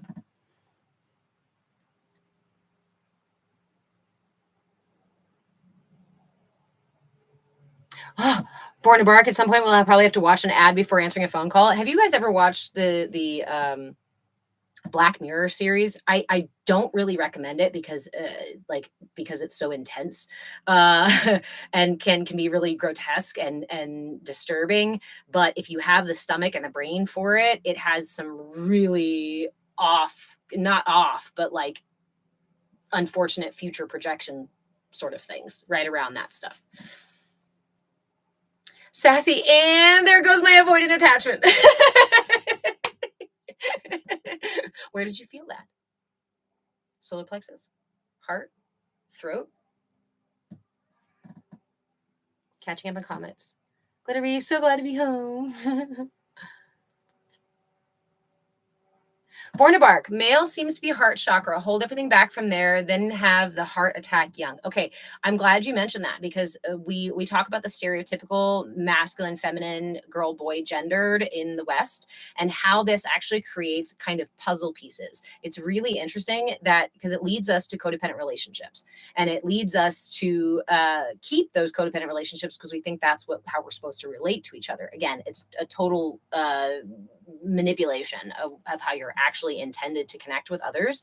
Okay, I'm going to stay here. I know there's other comments, but I'll try to catch up here. So what happens? Again, as a gendered female, you're often going to be told to be, quieter, not as rambunctious or pushy. You're not supposed to use your body to get through the line, right? You have to mind your manners and be a nice little girl. So you're going to pull that energy into your solar plexus because our culture says, don't do that. Don't do that. You're not allowed to do that. But as a female, you'll get gendered in this way of like, oh, if you care for other people, if you do things for other people and you offer compassion and empathy and all this stuff, literally carry the weight of it on your back. That's the back chakra. Okay. So we end up creating this imbalance. And as you said, a gendered male can be opposite, where it's okay for boys will just be boys. Boys get in fight all the time. Boys are loud. They play, they can go do that stuff. It's no big deal. Look how I'm proud how strong he is, right? But then what happens when you're expressing a ton of this energy out your solar plexus? There's not a lot of reason and there's not a lot of energy left to pull it up to the heart. So you end up with a deficiency in the heart. Sometimes so much so that your communication, your throat chakra, comes through heartless. Literally, we have terms for it because we already talk about and we already perceive how our energy structures do this to us and do this to each other. And then we talk about our partners like our better half. Well, let's say I've got an overactive heart chakra and an underactive solar plexus, and he's got an overactive solar plexus and an underactive heart chakra. Look how we fit. Golly, we just puzzle together so perfect. She's my better half. I feel so safe with him. Whoa. And then this is supported through the conditioning in terms of our media and the movies and the stories and the things that we are told and shared with us in the images that we are given as children and as we grow up of what relationships are supposed to be like, then continues to reinforce this. It's not balance, but it's conditioning. Sassy, damn. Let's see. Sassy, when you were talking about the shared breath stuff, felt my invisible shoulder pads hike up. Yes. Okay. Protective. I actually developed a condition, a long-term chronic condition called neurogenic thoracic outlet syndrome. It compresses all of these tendons and nerves and blood vessels that come through this area. When you do this, it compresses that. What are you doing when you do this? You're protecting your throat chakra and you're protecting your heart chakra. This is your energy body protecting you. Cool. Thank you. Hold on. I'm actually safe right now. Hold on a minute. I'm actually safe. There's nobody actually attacking my heart. Whew. Right? Mindfulness comes into play. Where's tension? Release the tension. Very interesting about how gender plays out differently. And there's, of course, that's a very stereotypical example, right? I'm offering a really stereotype because there's such different ways that we uniquely develop, of course, and we're going to struggle with different things depending on who we are, how we grew up, and how we respond or react to that stimuli in our environment. If you're somebody like me who constantly rejected that stuff, I ended up with what I call a wounded solar plexus. So instead of being underactive, a lot like my sister. My sister took the narrative, and so she had much more underactive solar plexus, whereas I refused the narrative, but it made so much turmoil and so much difficulty for me when I was younger, so that I knew how to behave that way. But as soon as I needed to defend myself, it comes back out. And so my big deal is trying to balance that out, balance my masculine and feminine in energy in terms of how that solar plexus is expressed.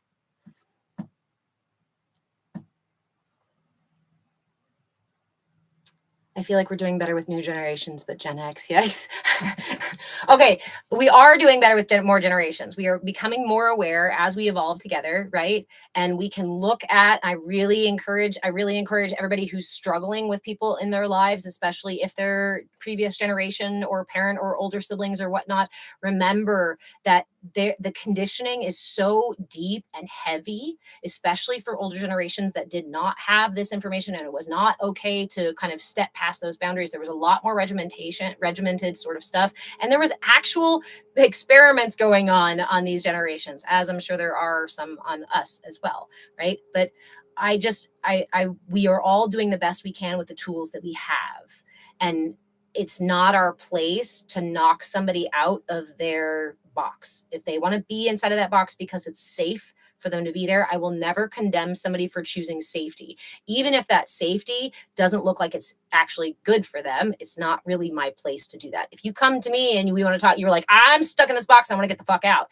Great, let's do that work. But when somebody else is like, this is my castle, this is my flag, this is my boundary, and I won't even look inside.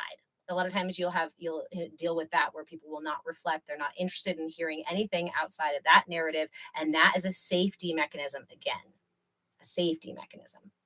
We can send them love and also not continue to knock on their door or try to take down their castle, I guess, because they take it as a threat. Why? Because it's the structure that they believe that they have to uphold to feel safe in the world. Otherwise, if that starts to fall apart, they might realize that some of the things they did were out of alignment, or they might have to apologize for things, or they might have to take responsibility for the way that they behave. And that can be so scary when your entire story of who you are and your entire life revolves around something that might be false, or at least false for you. Right? And that's hard to look at. Sassy, physical therapist always trying to get me to bring my shoulders down and back, relax your shoulders. They don't understand. They just naturally sit hunched. Okay. I really want to offer this to you because I had this long-term condition because of this. And then I'm going to catch up on YouTube or on TikTok over there. This was a really subtle difference because I also went to physical therapy. In TOS became so severe that I ended up on my back for several days with my 2-year-old. As a single parent, I could not get out of bed. I was in so much pain. I now have permanent neuropathy because of it and all sorts of things. So whenever I see somebody doing this, I'm like, oh, wait, come here.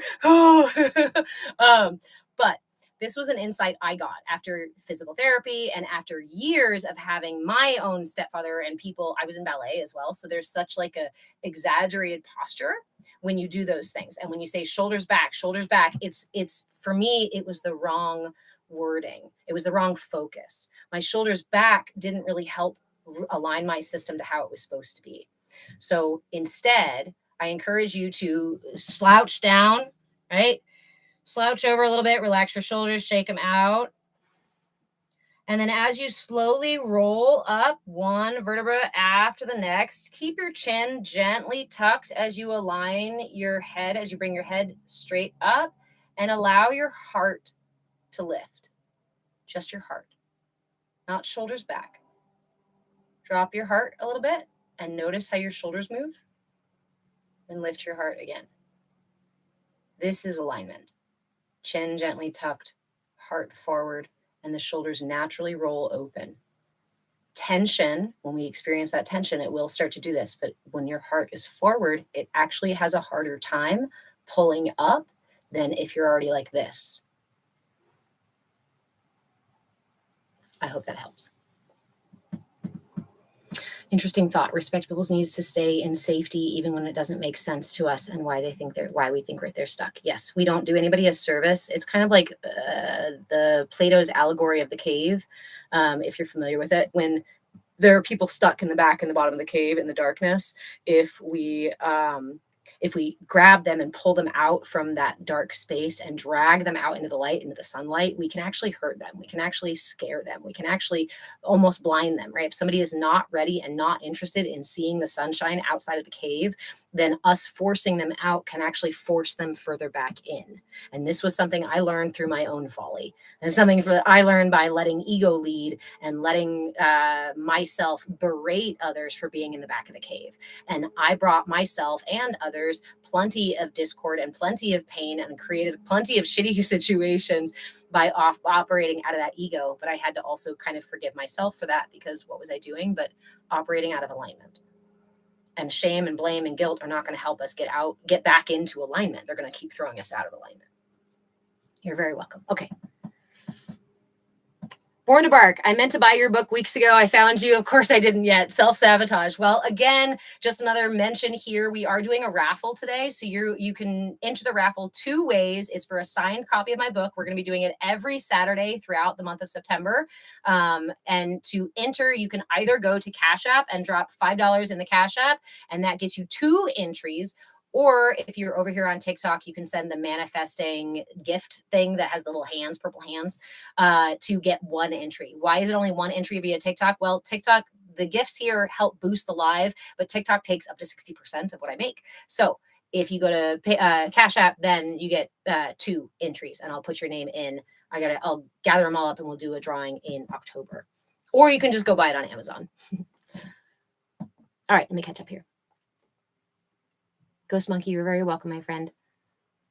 Please reach out too if you need anything. And that goes for anybody. I have an open direct messages. I have open DMs, and I try to get to every single message that people send. Again, if you want to like deep dive into your stuff, please just let's talk about grabbing coaching, because we can be more effective if we work together more regularly. But you can always cancel anytime. There's no like contract or any sort of thing like that where you have to stay on for so long. Unless you're doing the 40-day intensive. I do offer a 40-day intensive coaching option, which I can't do right now, but we have to schedule that together. But it's 40 full days of daily check-ins and 3 times a week of meeting and all that stuff to help you get through a major transition. Born to Bark. I know the piece fits because I watched him fall away.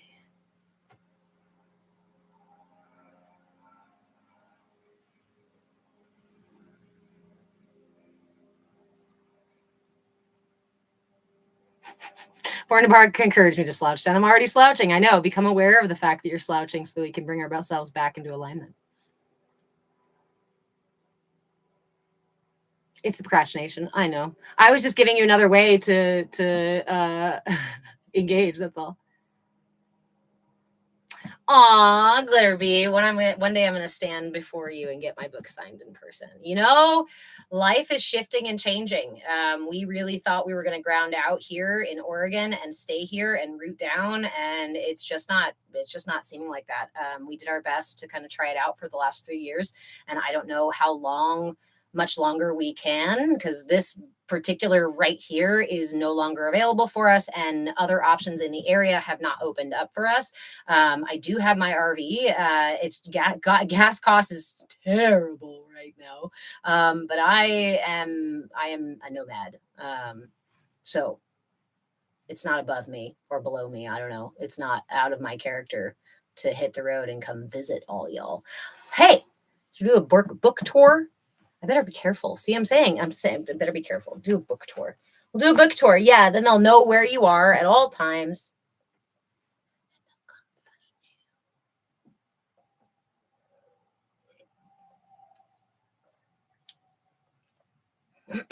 All right. So would you like some tools for mudras for the brow chakra? Glitterbee, I really dislike them.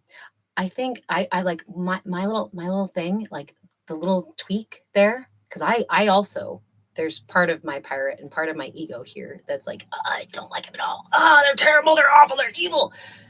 But that attention that I'm giving them is still feeding them, right? They feed off fear. They also feed off anger and frustration and all of that. All those daggers we feed them are just like, yeah, you keep being mad. Ha ha ha ha. I've got you out of alignment.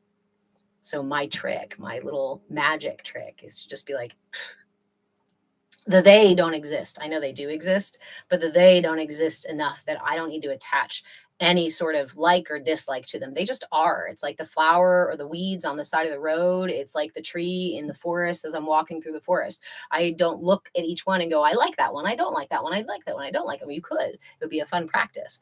But when we instead see the forest for the trees, then we release that attachment to the individual ones and we release our struggle with those individual ones.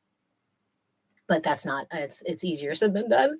Easier said than done. It's negotiating with the pirates. For me, it's negotiating with the pirates. When the pirates come up and go, God, the system sucks. They're so mean. Who could even do this? Why would they even do this? What kind of...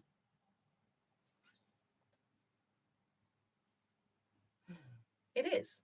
It is what it is. And we have the keys to unlock our freedom, our self-actualization, our personal power. We have the keys to walk out of the matrix. The more each of us does this, the more of us that are walking out. And the more of us that are walking out and leaving doors open behind us, the less power they have. Right? It's kind of like, again, staying away from negative energies. How do I protect myself from negative energies? Vibrate higher. There's a really good movie that I love so much, and it's not going to make any sense, but there's a quote in it where they yell, one character yells to the other, "Get higher!" And I always think about that moment, like just get higher. Double entendre meant there. Glitterby, I struggle with my internal family systems and how the world is today.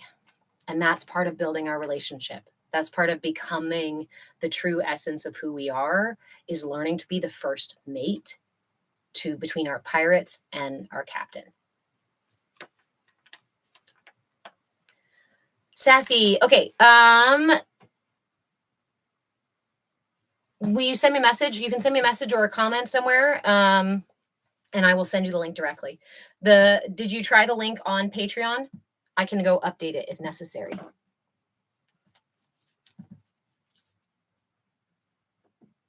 Or is it right in the chat? Or is it right in the description of the video? I can update it too. Okay, awesome.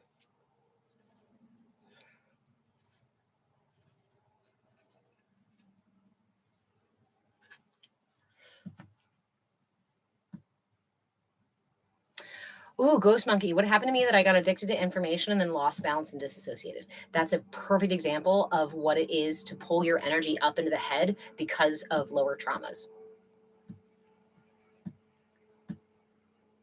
Ooh, I like the knitting cult lady too. Okay, so let me offer you, let's offer a tool. Let's offer a tool. I'm going to offer a tool for your third eye, and we're going to sit as we chat with our mudra. The beautiful thing about mudras is we can hold a mudra passively while we are talking or sitting and watching a show or what have you, or doing something else, and we don't have to give it all of our attention for it to be effective. So the first tool, and then Ghost Monkey, I want to go ahead and address this. We're going to talk about that for a second.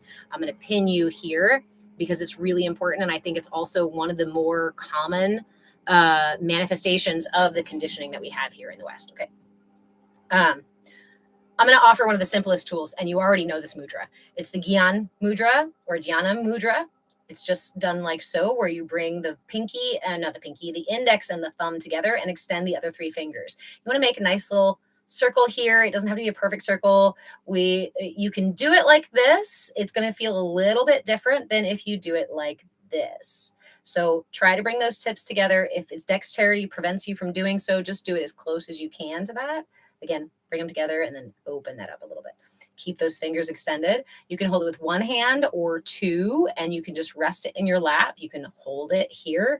This is one I actually really like to hold here. But the Gyan Mudra is one of the most basic calming, centering, meditative, preparing for practice, aligning your energy, right? And this is not aligning all the energy in your system. What it actually does is take the channel for air Air can create anxiety. Too much air, too much movement in your system also affects the brain and your ability to think and process information and stay present, right? So too much air in the system can cause us to be out of balance and all over the place. So we'll go ahead and hold this mudra, because what we're doing is taking the air and we're recirculating it in through the system. What's beautiful actually is that fire consumes air, right? We look at it and we think, oh, this is the fire element in our systems. This is the channel for fire, the element of fire. And when we bring that to air, we might go, oh no, right? Aren't we just energizing it? Because when you put fire to other channels, you can energize those channels. But think about the relationship between air and fire. One, air can put out the fire, but also fire consumes that oxygen to be able to grow, glow, whatever that word was. So here, we're going to use our Gyan Mudra, at least with one hand, if not two. And as we talk about this, I'd like you to just go ahead and hold that mudra. And if you notice anything moving through that mudra, you may notice it in your hand, you may notice it in your arm, you may notice it in your brow, you may notice it somewhere else in your system. I invite you to just notice. If you have a journal or you have the inner light map from my shop, you can make a note of the things that you see. Otherwise, let's just go ahead and let it do its thing. That's already buzzing in my hand. I don't know about you. That's already buzzing in my right hand. Okay. So let me go get that comment again. Let's talk about how we get conditioned to pull our energy up into the higher chakras, which we might think is totally fine to have energy in. Yep, buzz, nice. Crud, you have to leave. Sassy, so great meeting you today. I hope to see you again soon, and I hope to see you in the Discord as well. And yeah, I'll find you and make sure I get you that Discord link.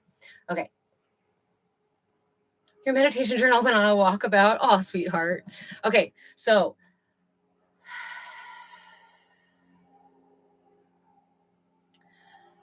your root chakra develops around the first 6 months to a year of life.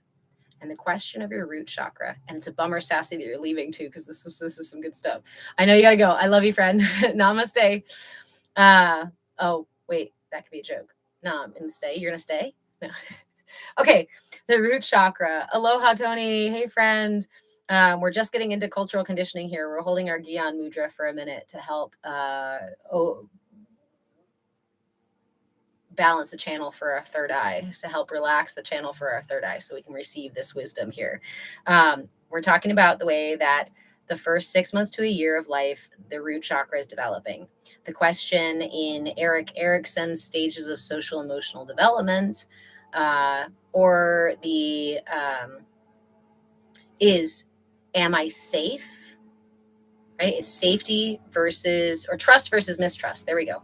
Social emotional development, we learn trust versus mistrust. The question of the root chakra is, am I safe? So what happens when the infant feels unsafe? It pulls energy up into the sacral and says, help, right? It cries. The infant will wiggle and squirm or make audible sounds to say, I'm not feeling safe, or something's uncomfortable, or things like that, right? In the West, when we use practices like the cry it out method, we are intentionally, not intentionally, I shouldn't say that, because that places blame. What happens is that we inform the infant's system that the universe is not going to help. The world is not going to help, right?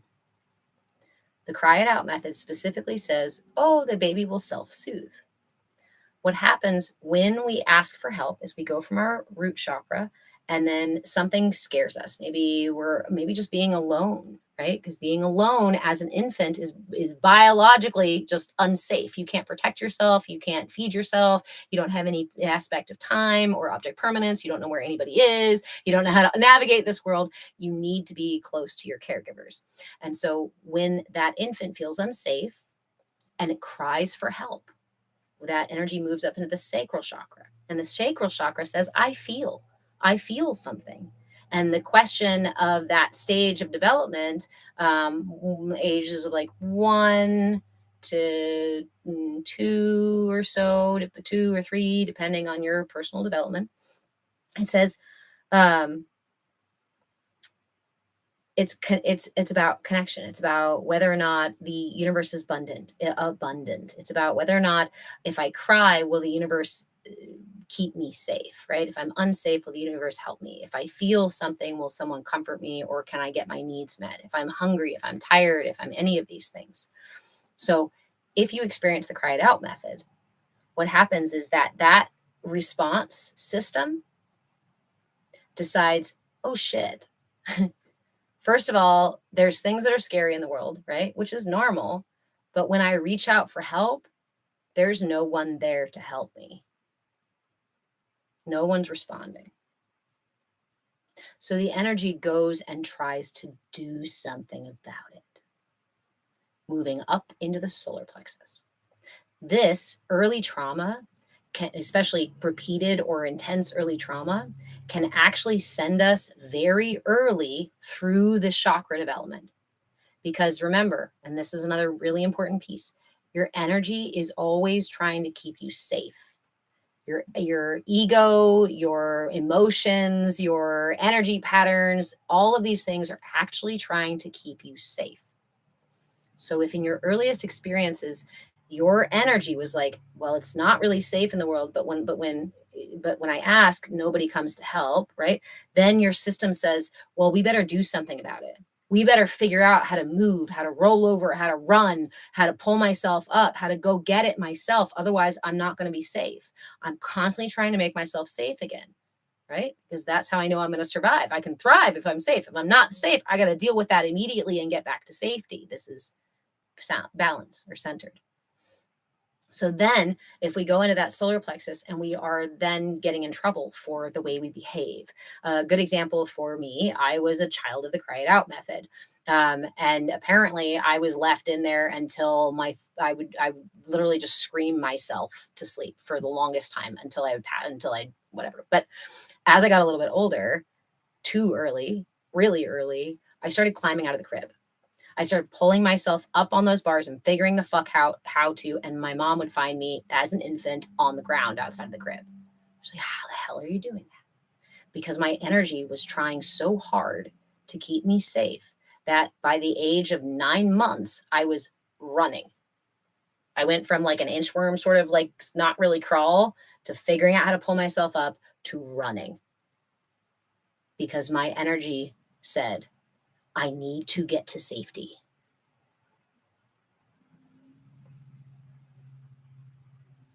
Blindly evolving. You've been struggling with my mind being all over the place. Lots of negative head talk. Will working with the chakra assist me with this? Absolutely. And again, the Gyan Mudra that we're holding right now is a really powerful, really basic tool for doing so. So hold on to this one, and I will offer some other ones as well. So that's another example. That's one example, a personal example of how our conditioning will make our systems do what it needs to do to keep us safe. Even if that's not the best for our ultimate, long term. It's not best long term to run screaming through life, right? But that's how my system decided it was going to keep me safe. And it was the most effective. My mom was asleep and I was hungry. Where I was very young, maybe 3 or 4, and hungry, so I tried to pour myself some cereal. Oh, okay.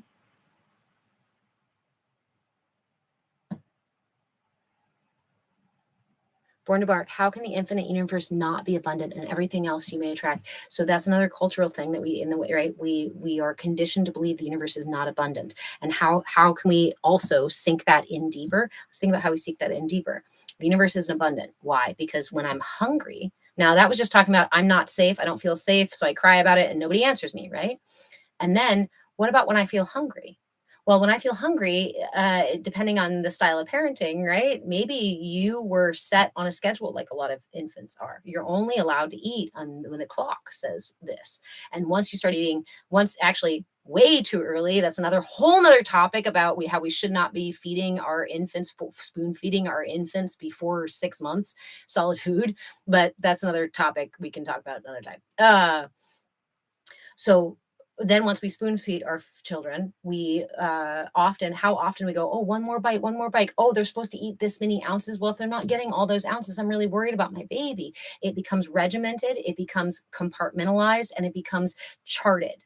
It becomes chartable. It becomes put in these little blocks. That is not the natural order or process or function of your system, not of the earth, not of any, right? That's not the natural system. So you are being separated from the natural rhythms of your system. They do the same thing with sleep, sleeping only at this time, hours naps are only allowed for this long. The same thing with, let's see, sleeping, eating. Oh, slapping a diaper on the baby. Don't worry about elimination. Don't worry. You can just go ahead and pee your pants and just sit in it for a while until I can get to it. Ignore your body. They condition you out of your own body. And when that happens, the energy pulls up and up and up into whatever place starts to make us feel safe. And if that's being loud and fast, that was mine, then I'm going to continue operating that way until I can realign my system and find safety within, right? Because then the trick that they give you is the carrot out in front of you and say, oh, you feel out of alignment? Oh, you don't feel connected to your body? Oh, you don't feel connected to your natural rhythms? Well, what you need is to buy the next yoga mat. Oh, what you need is to buy my supplement. Oh, what you need is to go on a trip to Bali and do the thing. Oh, what you need is to just shut your mouth and fall in line and do what the hell we say. Conditioning, conditioning, conditioning, conditioning, conditioning, conditioning, all intended to disconnect you from the extremely powerful system that you have operating within you at all times. Okay, I ended up spilling the milk. I was waiting for the last of that. I ended up spilling the milk and she came in and yelled at me. So the fact that you're remembering this right now tells me that it rooted into you, Kay, as a trigger. So that trigger will end up operating in all sorts of ways in your life, particularly with things like self-esteem. It will interact with the way that you perceive other people's judgments about you and also the way that you judge others. If you're a parent, be mindful because that will also manifest in your parenting. Children are a really good job about they do a really good job of pulling our dirty laundry out of the back of the closet that we don't want to look at. That's why parenting is so difficult, right? Is that it puts a mirror right up to you and says, this is the exact points where you were triggered, where you were wounded, where you did not get a satisfactory completion of this cycle. And when those things are triggered, we feel like we have no other choice but to yell at the kid or to spank the kid or to punish the kid or to do what we know is what we don't, the only thing we know, which might just be to yell at them for spilling the milk. Does that mean if we do that and make that decision that we're going to permanently traumatize our children forever? No. If we have the awareness of it and can take responsibility for it and work toward other ways of responding, we can heal together. A gift of parenting, right? So my guess, Kay, is that you might experience that in your solar plexus. And I'll ask you then to, when you're thinking about this situation, when you're remembering the situation, it comes up, where do you feel it? I invite you to put your hand or touch with your fingertips on wherever part of your body that you feel that experience, that you remember that experience in your body. Remember, we're trying to reinform our brain, reconnect our brain to our body. And so when the brain brings these things up, instead of focusing here in the brain and replaying that again and again and again, drop down into the experience. Find the experience in your system instead of retelling the story, because the brain is not in the present moment. It's talking about the past. What you want is the current, is the present, because everything you need for your healing is alive and well within you right now. That experience, no matter how young you were, is written in as a pattern. And if it needs your attention, if it needs healing, it's going to show up. When the thought pops up, it's going to trigger the experience of it in your body. So drop out of the brain, touch that part of your body, and breathe. Breathe into that part of your body. Give it permission to just be there. A lot of times we just need to give it permission to be there before we try to shove it away. Oh, this feels uncomfortable and scary. I don't want to experience it. Okay, I know. But guess what also feels uncomfortable and scary? Your body.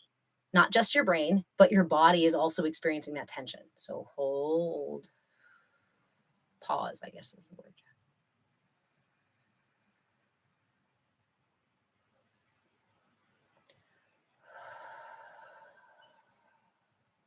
Remember that the inhale, for me, the inhale is like this spiderweb sticky substance. I know that sounds weird, but hold on, bear with me. The inhale brings in that energy, the clearing energy. And what does it do? It gathers up all that tension that you're experiencing in your system, all the debris left behind by those experiences, all the little stones of runanabandha, we call them, karmic stones that stay in our systems and cause us repeated pain. It gathers it up and releases it with the exhale. If you're a visual person, I like to visualize my breath and see it as this beautiful white or clear or clean kind of energy coming in. And as it comes out, I see it come out as smoky or darker or whatnot. I just allow the visual to come through me so that I can reinform my brain.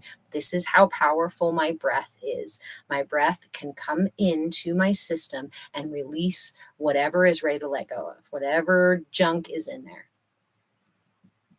I'm sorry you had that experience, Kay. And again, a lot of us are healing from these things, are realigning ourselves.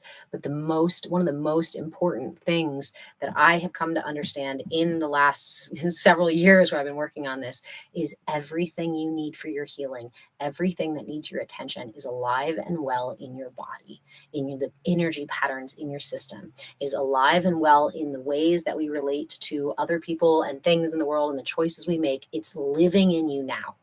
You don't have to go to the past. You don't have to figure it out in the future. And you don't have to. It can be supportive. You don't have to pay anybody else to get there because nobody else can get there but you. Only you are inside of your temple, and therefore only you can address these things inside of your temple. You can sit there with the most high on guru and wisest whoever, and then they tell you, take that deep breath and pull that breath into the area where you're feeling that tension. It is you, it is your inner guru that directs that attention, that focuses that breath, that inhales and exhales and truly gives it permission to go. If we are not present with our experience and we're sitting there trying to breathe and wondering about how silly our guru sounds or how silly we might look, then we are not fully present in our experience and we're not fully accessing those things. And your guru can never reach inside and be like, here, let me just pull the Rananabandha out for you. But we can, yeah. Glitterbee, I learned how to cook whole meals at 7 because I didn't have enough adult supervision. Again, a hypervigilance. At 7, you're up here figuring out not only in the solar plexus, but also in the heart. I imagine, did you have siblings? Were you also cooking for others as well? Ghost Monkey, when I was 4 or 5, I said a cuss word at my dad. Took me to the sink and used bar soap. I had the bar soap. Anybody have bar soap? Anybody else had bar soap?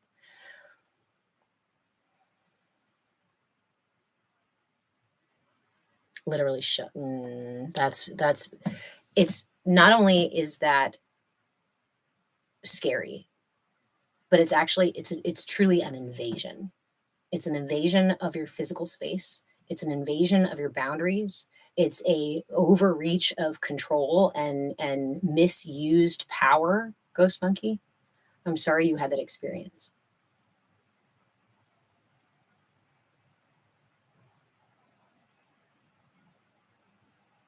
I would encourage you, having had that experience, to work with your throat chakra as well and work with your ability to, because here's the intuition that came when you mentioned that, is literally swallowing your words.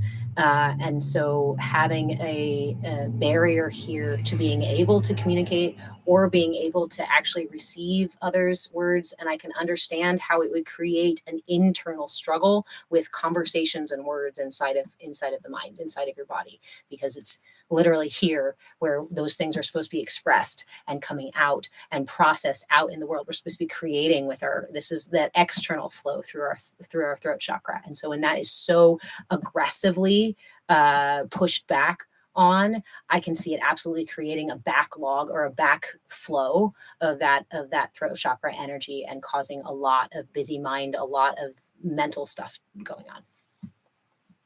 And again, I'm just sending you love for that.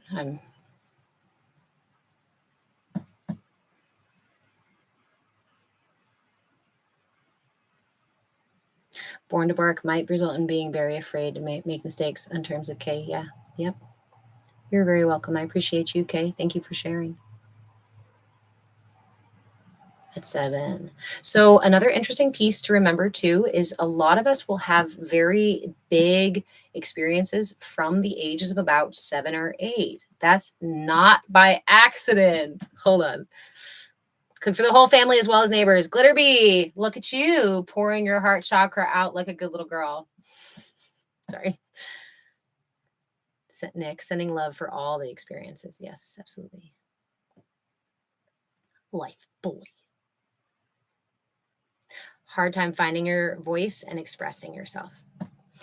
Ghost Monkey, I know that you were here last month. And so instead of sending you to get the PDFs, I encourage you to go get the PDFs, especially the one for the throat chakra. And again, yeah. But I know that you were here last month. And so I'll remind you of one of our throat chakra mudras.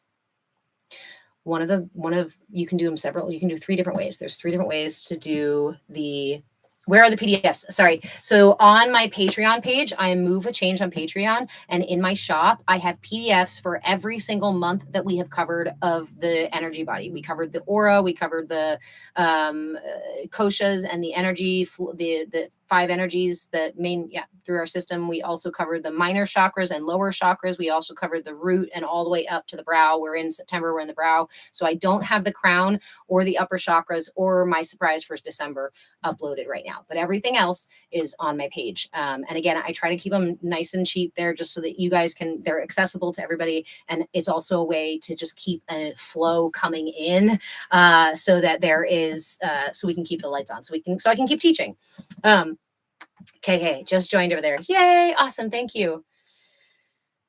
Was it weird to hear you'll make a good little wife one day at 7? No, that was absolute culture. That's cultural conditioning. That's what our system conditions young girls to feel and to think and to behave that way. And from the very moment, right, we are given dolls and kitchen sets, while boys are given trucks and race cars or whatever it is, right, or tools.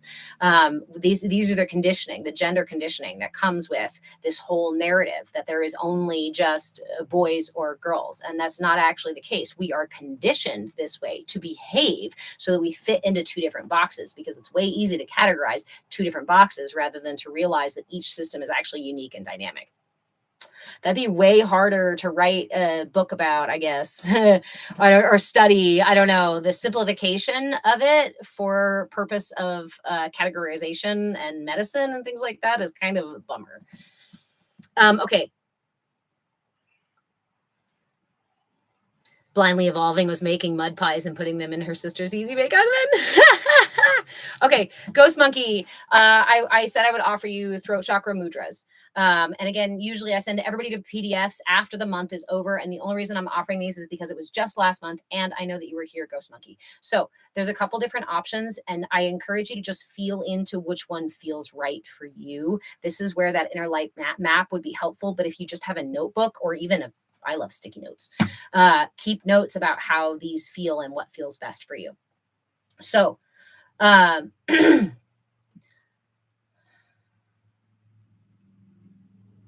considering which one I want to offer first. I'm going to offer the Vishuddha mudra, the Vishuddha chakra mudra, the one that's intended for balancing the throat chakra. So it's all around balancing to your throat chakra.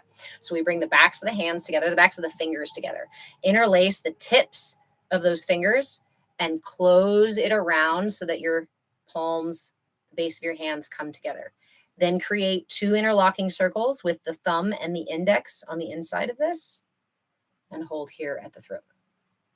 We're going to do that one more time for Ghost Monkey and for anybody else who wants to balance their throat chakra, anybody else who received the message as a child that your words were not valuable, your ideas and opinions were not worthy of being heard, that you were being too loud, too big, too silly, too anything. If your voice was quieted or pushed back on, or yeah, I encourage you to spend some time with working with the throat chakra. So let's do that again. This is the Vishuddha chakra mudra. This is the throat chakra mudra. We bring the backs of the fingers together, interlace the tips like so, and then close those hands. Keep that open space in the middle and use your index and your thumb to create 2 interlocking circles. Hold at the throat chakra. One of my favorite things to add to this, and this is if it's a new practice for you, please be gentle. Please be gentle. One of my favorite practices to add to this is to touch the tip of your tongue to the roof of your mouth and then slide it back towards the soft palate. Make sure you relax your jaw and breathe.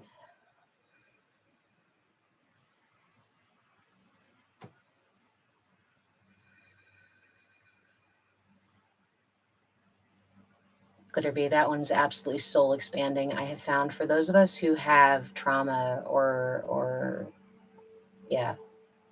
around our voice, around what we have to say, around even our beliefs or our thoughts, right? As children, a lot of times as children, we were told to be seen and not heard.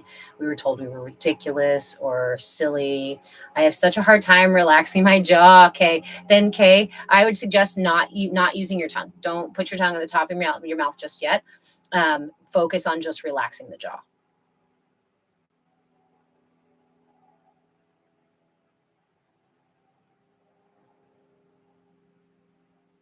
One really nice way to get your body to get deeper into relaxation can be to use your attention to direct at different places. So if you're trying to relax your jaw, I suggest relaxing your eyelids first.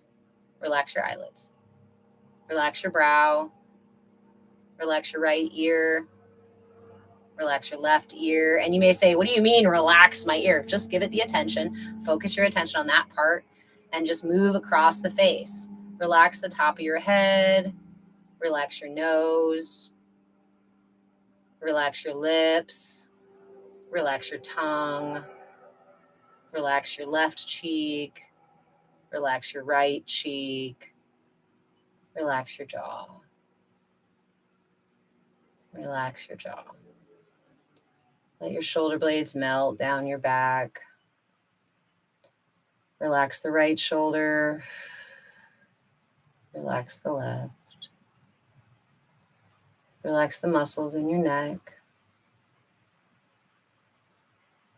Stay with the breath.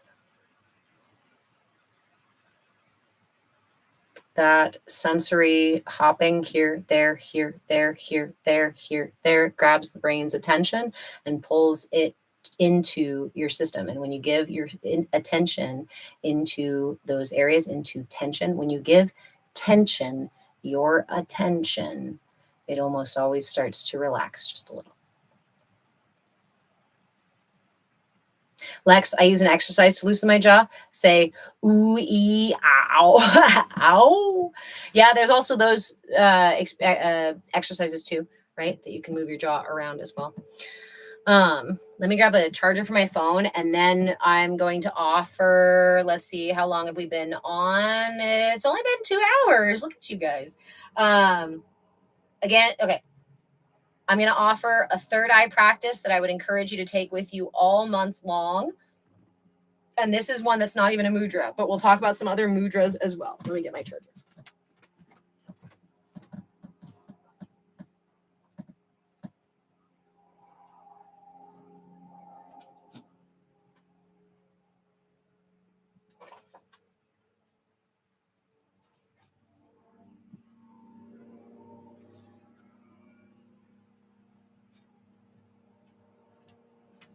It's okay, doggo.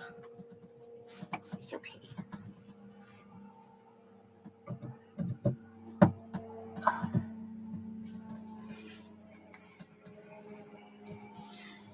Okay. guys, again, also let me know if I miss any questions. Sometimes it goes by quicker, or when I'm talking about something, or when I'm stuck somewhere on another comment, I'll miss things. So if it was important, or you had a question in particular, or you wanted something, wanted to share something, feel free to just repeat that. Obviously, don't go in all caps and be like, ma, ma, ma, ma, ma, to the chat. It'll be a little disruptive. But hey, we find balance together, right? Planes in the background. Yes. I'm going to have to turn the AC on here in a minute. So you'll have a whole different sound in the background. Okay. I did not even write the name.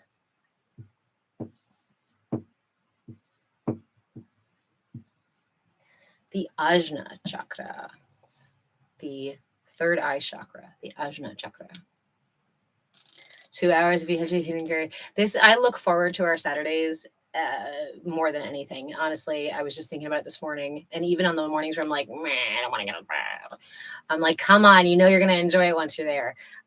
Last year, I was doing several free classes a week.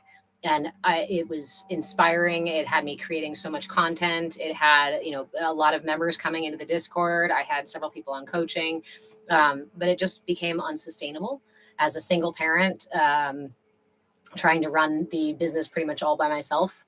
Again, I do have people who help here and there, but I don't actually have like a consistent team. And part of that is I just can't pay anybody to do that yet. So I'm doing it all by myself. So this year is a little bit of an experiment of me learning how to balance my desire to be here and teach, and to do this, the free part of it, with also making sure that enough exchange is flowing back in, that I can actually sustain it in a more balanced way for everybody. So let's see. We now have done the Gyan Mudra, right? Ghost Monkey, just your interaction here supports. And I want to remind everybody of that, right? Like, this is, I've never done this in hopes that I was going to nickel and dime people or become some billionaire for this. Really, the reason I'm here is because if you and I ran into each other at the grocery store or at a restaurant and we happened to strike up the conversation, I would tell you these things for free. I am learning that not everybody wants coaching. So that's something that's definitely on a membership, but I'm also flexible with those things. The dollar bill is not the key that gets you through this gate.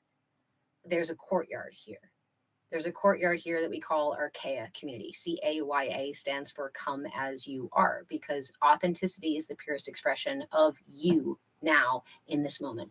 And that's what we're learning about. That's what we're wanting to connect to. And inside of that courtyard, there's a temple. And in that temple, right, you can find various layers, various rooms that you can access. This is the imagery that I have for it. Various rooms that you can access. And some of those, yes, have a dollar sign on the door. But if you can't actually afford that monthly membership or that cost, please reach out to me and let me know. I have been in situations in my life where I haven't been able to afford the things that are actually really important and would be extremely helpful, only to run into the door of like, oh, I'm sorry, you can't pay $10,000 for this weekend getaway. Well, then you don't deserve healing. Oh, you just haven't manifested enough. You're not healed enough to be ready for this. Wow. Gatekeeping. I'm not doing that. Oh, Glitterbee, yay! Thank you, friend. And the courtyard is where we connect with each other, right? Like, there's a big wide world out there. And someday I may find myself a little plot of land so we can build this actual courtyard to invite others in to share and to talk and to experience and whatnot. And if you come into the courtyard and you're like, I don't like what's going on here, you guys are weird, this stuff is not cool, then you can leave. There's no gates. There's no like requirement to stay. But if you're interested and you want to engage more, then linger. And if you're curious, then maybe come peek through the windows on the Patreon page and see what's inside the memberships.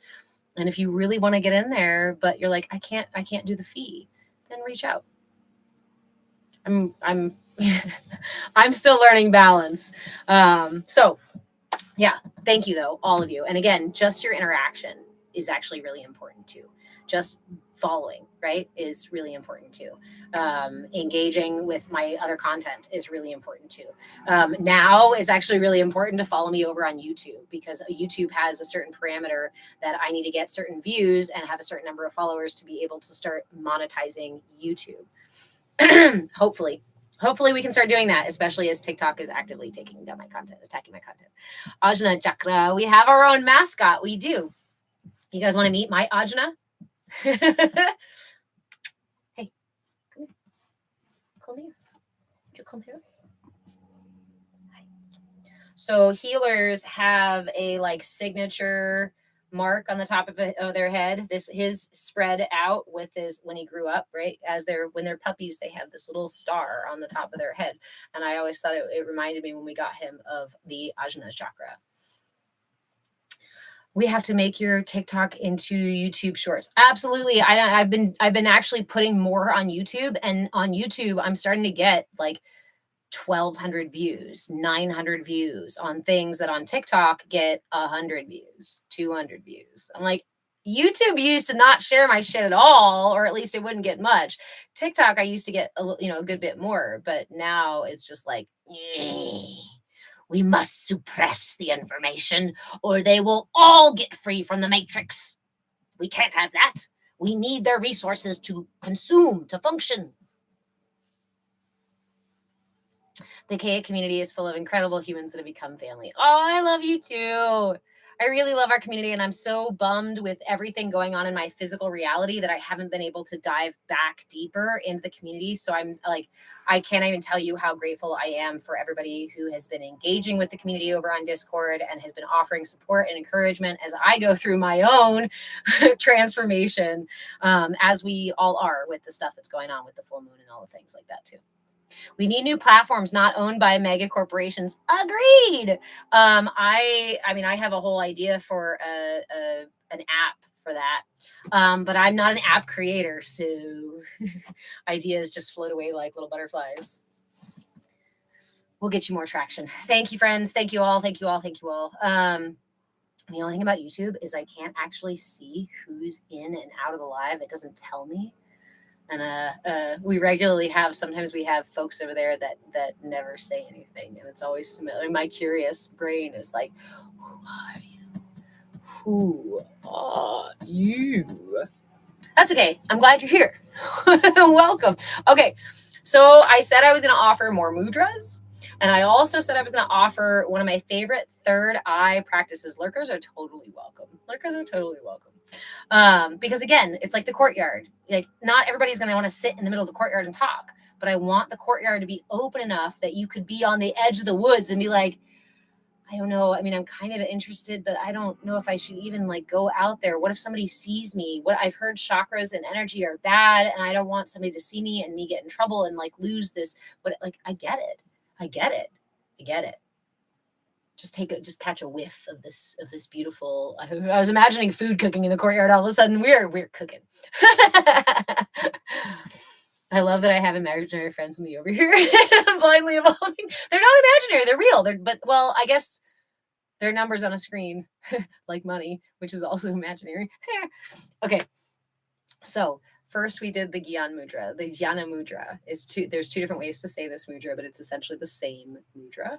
We bring our index finger to our thumb, creating a nice little circle. If you're struggling to create the circle or like finding you're pinching your fingers, one of my favorite ways to do this is to open the whole hand and then bring the pointer and the thumb together and then just roll them down. And that's where you're going to find a really nice connection, a really good flow. Remember that we hold our mudras with intention, not tension. What the heck is she talking about? What does that mean? Tension would be squeezing those fingers together, right? And extend those fingers, these other ones. Let's put tension in this mudra. God, that feels so uncomfortable. I can't even do it very long. You can't hold the mudra very long when you're holding it with tension, right? Here we go. For real, I felt that. Yeah. So you're going to find a better connection again by opening your hand, bringing the index and the thumb together, and keeping these fingers open but relaxed. So what's the difference between intention and tension? What about no intention? Okay. So if there's tension, it's squeezing, it hurts, it's going to hurt your arm, you're going to feel it in your shoulders, your neck. Don't do this. It doesn't last very long. You can't hold your mudra very long. No intention and no tension means I don't have shit in my hand. It's just idle, idle. So you need intention. With that intention, we open our hand, bring the fingertips together, and then gently drop them down. And you can rest this in your lap. You can hold it to your chest. Sometimes I find this is easier, especially when my dexterity is a little limited and with these extended fingers and it starts to create tension. Sometimes just holding it like this will create tension. Sometimes holding it like this will create tension in weird ways. So go ahead and move this one around and just hold it wherever works for you. The reason I also like this here, because the chest supports these three fingers and staying open, and you can just relax and focus on the connection between the thumb and it's working. It's working. So, Gyan Mudra. This is just one of the most foundational mudras of the Vedic sciences. This is, it brings the air to fire, balancing out the energy of air in your system. Too much air in your system can cause racing thoughts, anxiety, tension, all sorts of stuff. Imagine what happens when you're standing in a windstorm, right? It's hard to hear anything. There's a bunch of noise. Your system, you're doing this to like protect your body from the wind, right?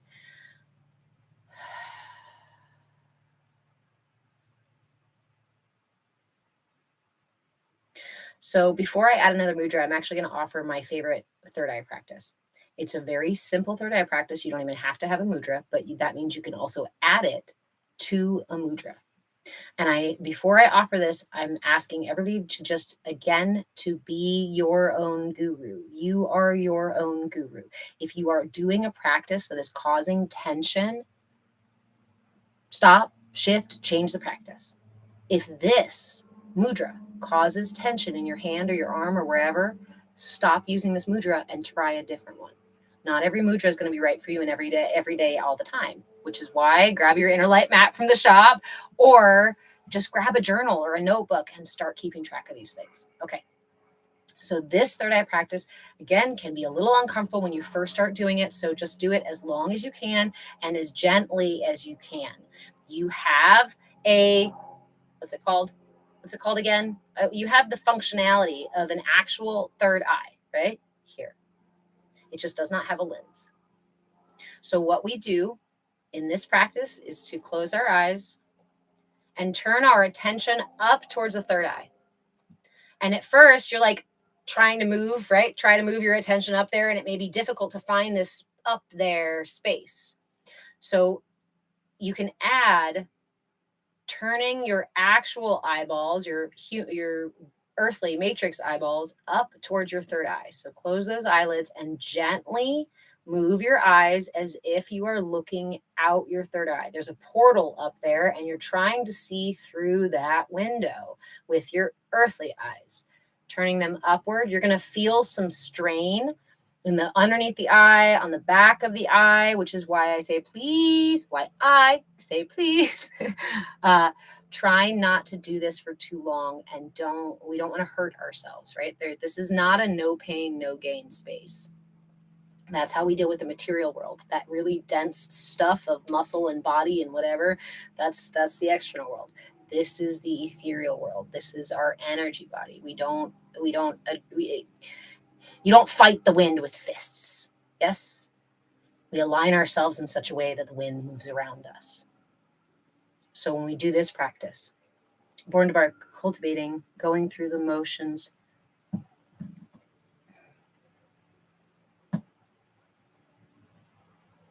just making noise and not progress. Is that your experience? Hey, Andrew, thank you, friend. Thank you.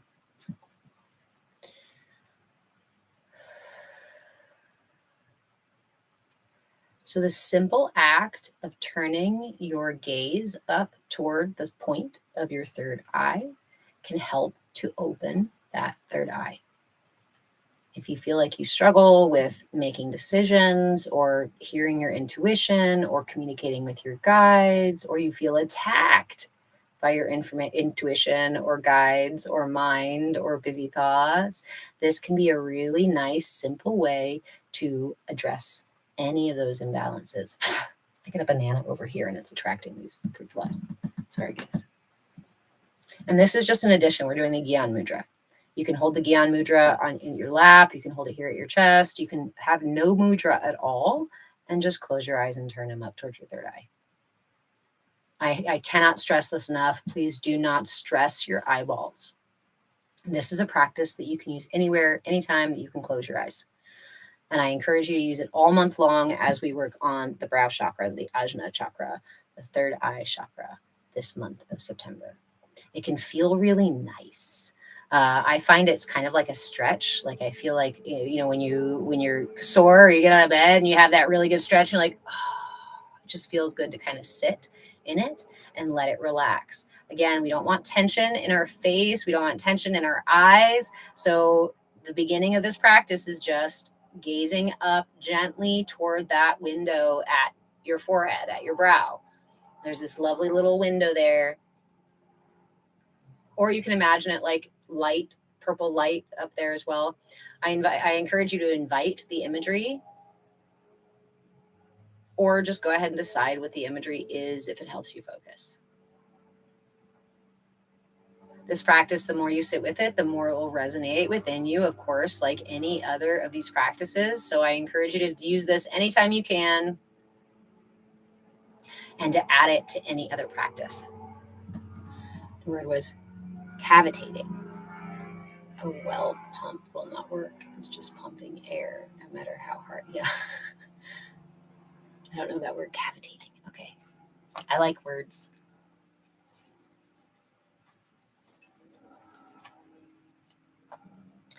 Finally evolving, learning to see with my third eye instead of my physical eyes is actually what led me to this community. I love that I've come full circle in 1 year that I've been here. Oh, yay! Oh, I bet we'd probably have plenty of people who are coming around on like 1 year anniversaries or 2 years anniversaries of being with the community. Oh, I wish there was a way for me to celebrate those things. I mean, there is a way to celebrate those things for me to like see those things and see where people are, how long they've been in the community and stuff like that. I'm so glad you've been here, my friend.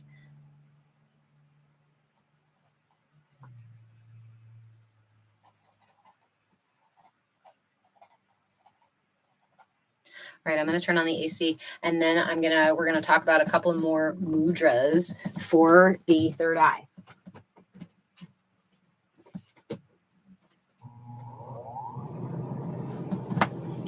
It is going to cause a little background noise, but it is what it is. So that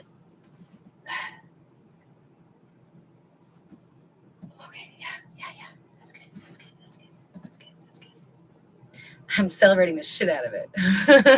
Yes. Okay. So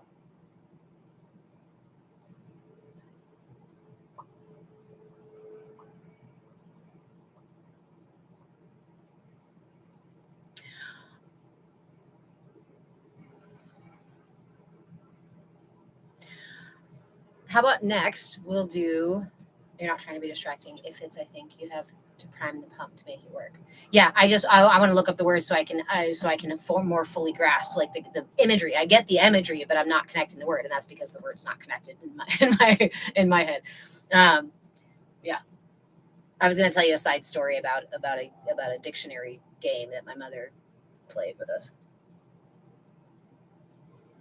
She may have made that shit up, but it was really cool and really helpful. Okay. So I think the other mudra that I want to offer here is the Shankavarta mudra. Shankavarta mudra.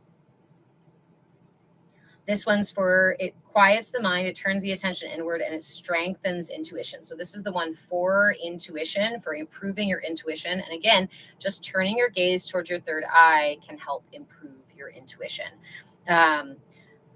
but it also kind of right? Because it calms the mind. So it quiets the din that may be going on. And that's what the benefit of a mudra is we can amplify our intention. So if my intention is to hear my intuition, strengthen my intuition, quiet my mind, a mudra is a really great way to do that while I'm also focusing on this other way of doing so, while I'm also focusing on the intention itself.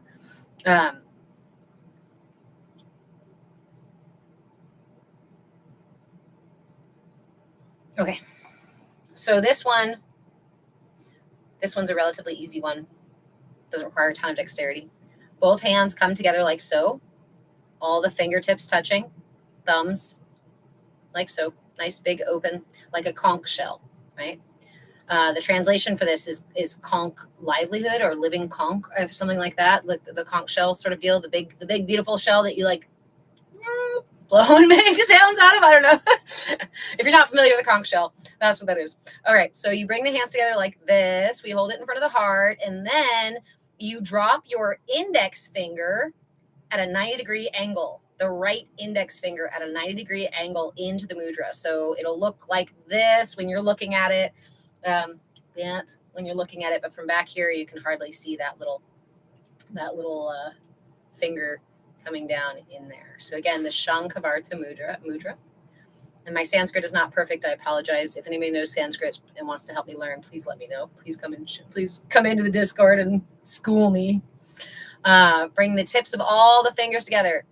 Keep them nice and, not nice and open. The thumb open down below, the fingertips together up top, and then drop the right index finger at a 90-degree angle into the middle. So we hold this at the heart. If you have shoulder issues like I do, you may find this one a little bit difficult. So I encourage you to go ahead and tilt it as needed. If you're holding it right here and this creates too much tension in your system, tip it forward so the elbows come down, and you can hold it here at an angle instead in front of the heart.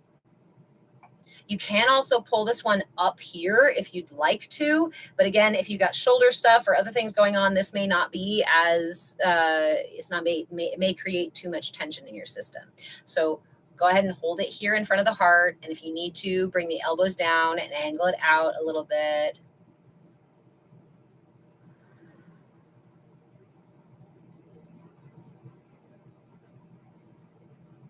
That one triggered my heart.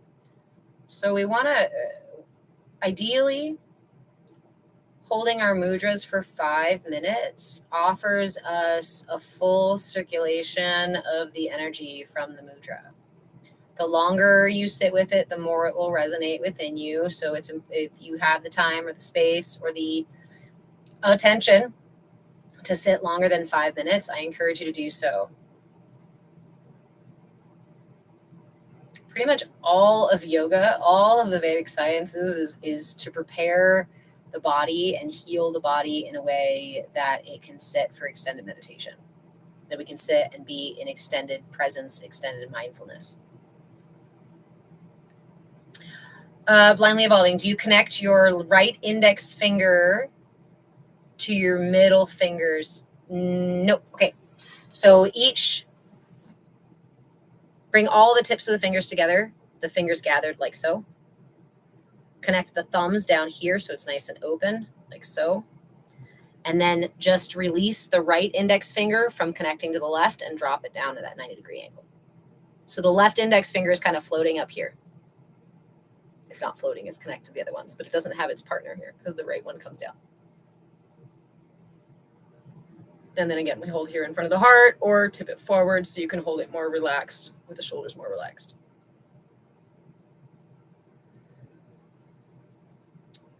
Shankavarta mudra.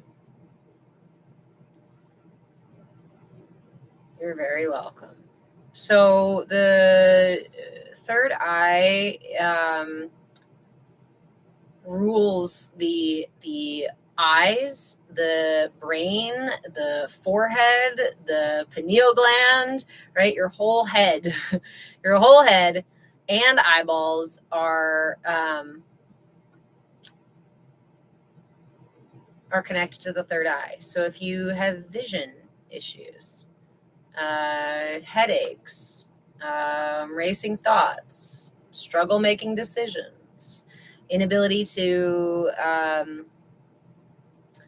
think clearly through things, to if you're not remembering your dreams, things like that can all be associated with the throat of the brow chakra. We're in a new month now, with the brow chakra being out of balance. When does the brow chakra develop? We talked earlier about how we can trigger earlier and earlier development if we have traumas. So for some of us who had really intense traumas or repetitive sort of, grew up in these traumatic environments, one of the safest places to bring your attention and bring your energy is into the third eye. Nobody can access your thoughts. And if in every other way in your physical environment, you're being thwarted. Let's say your voice you're being told to quiet your voice and you're too loud and you're not allowed to say those things. We're not allowed to talk those things. You're not allowed to ask questions. You're being mean. You're being whatever, blah, blah, blah, blah, as a child, right? Shutting down the voice. Shutting down the heart, an inability to connect, or experiencing a lack of empathy or compassion from your caregivers, or a lack of connection to family members, or a safe group of people, or people you can trust. Okay, now we've got imbalances in the heart chakra. We'll go the opposite way. The root chakra.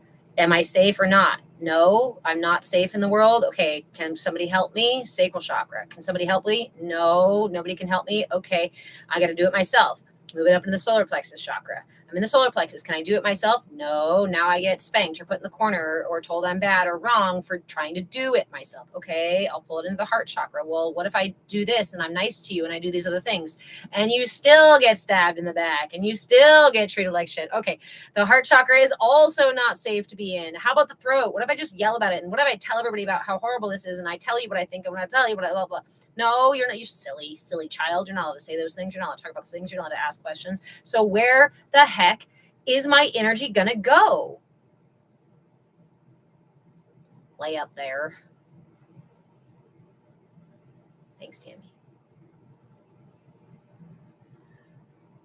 So I briefly said it before and wanted to address it again.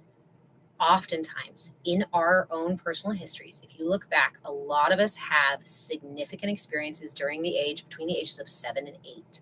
Do you guys remember what happens to the brain between the ages of 7 and 8?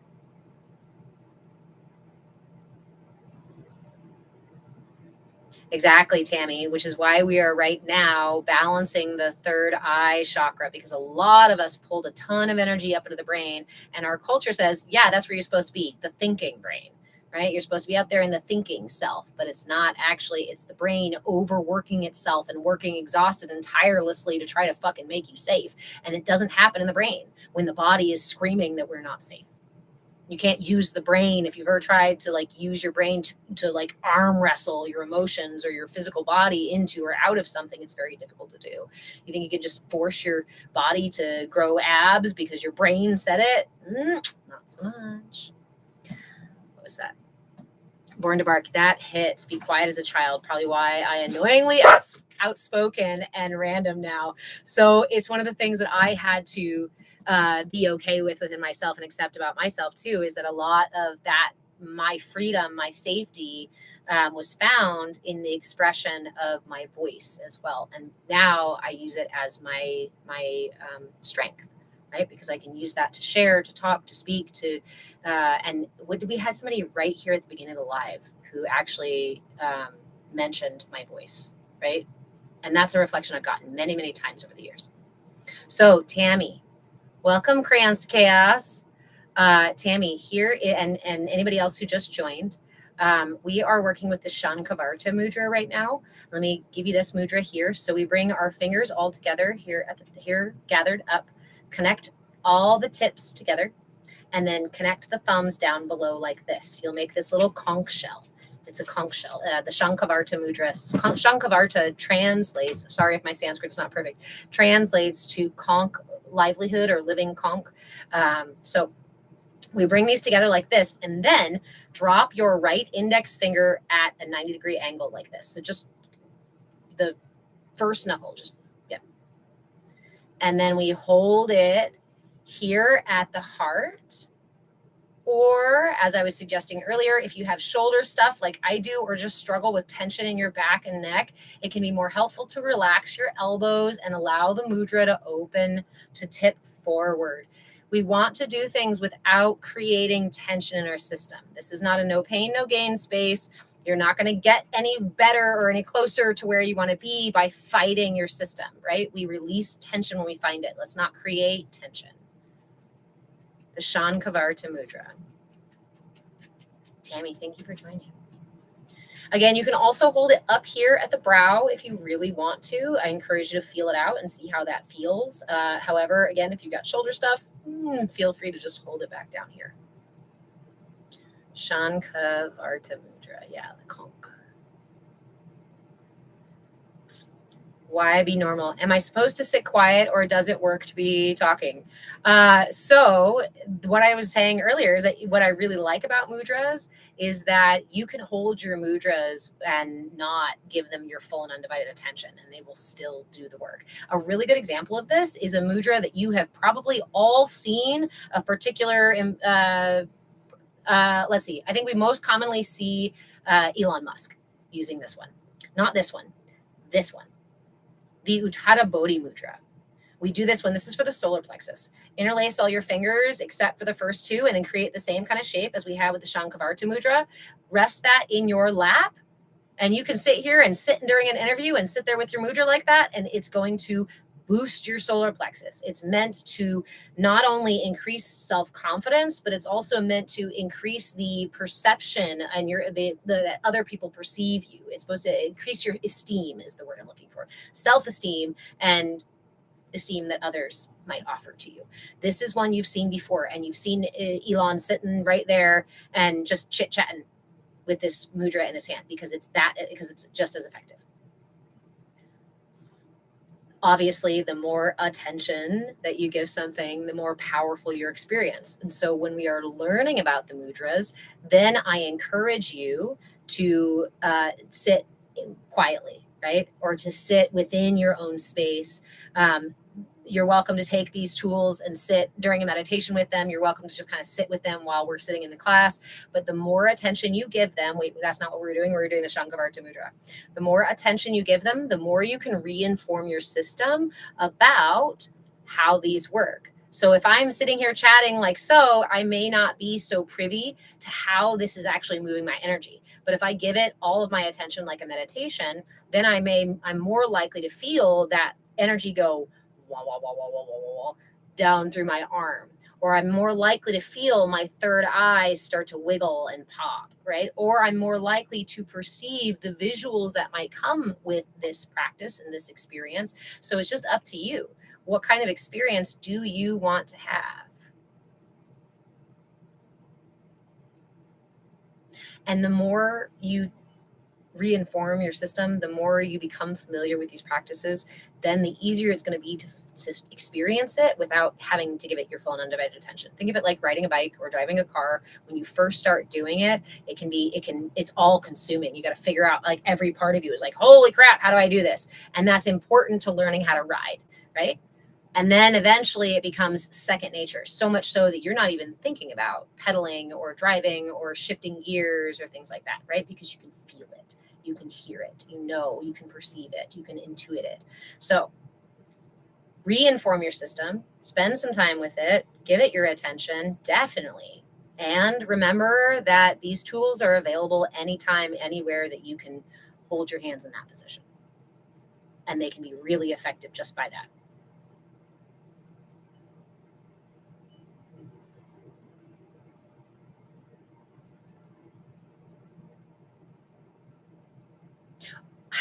Wow. I have tried to actually express that thing multiple times and it's not coming forth.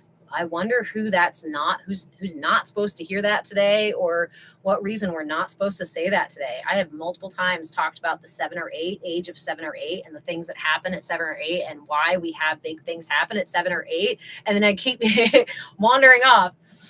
Okay. I just had the most restful waking nap just listening and let it happen. Yeah. What a beautiful place, right? We when we can be in that flow and sink into these energies. It is so juicy. Tammy, do I practice moving energy? I do energy work on myself, on my family. I offer energy work as one of the services that I do as a coach. I do distance energy work. I do in-person energy work. Doing yoga and things like that is about moving energy. So if you have been here for any of my yoga classes, those classes are with the intent of focusing on moving energy and clearing channels and opening channels. So yes, I do offer energy work, and we can chat about that again. It's via coaching. I also find it's really important that we cultivate the tools to move our own energy. One of the ideas in my mind of business things, right, sharing things, is to actually create my own energy certification program, because I did practice the Usui lineage of Reiki. I took that certification. I'm certified in the Usui lineage, but I received my family's lineage of energy work. And I think that it's something that I can absolutely gift to the world, because there are things that are different from the Usui lineage, and there are tools that I was offered as a child that have become second nature for me. And I would love to offer that stuff out to others. But again, that means creating an entire course and all the time and the energy and the creation and the whatever that goes into all that. And it's just not yet. Not yet. About the age of 9, I went from confident to shut down. So let's talk about that briefly. Let's see if we can. Tammy, does that involve the hand movements? If you said the internet went out, are you asking me to address essentially people on the internet doing this kind of stuff, right? I'll comment on it, but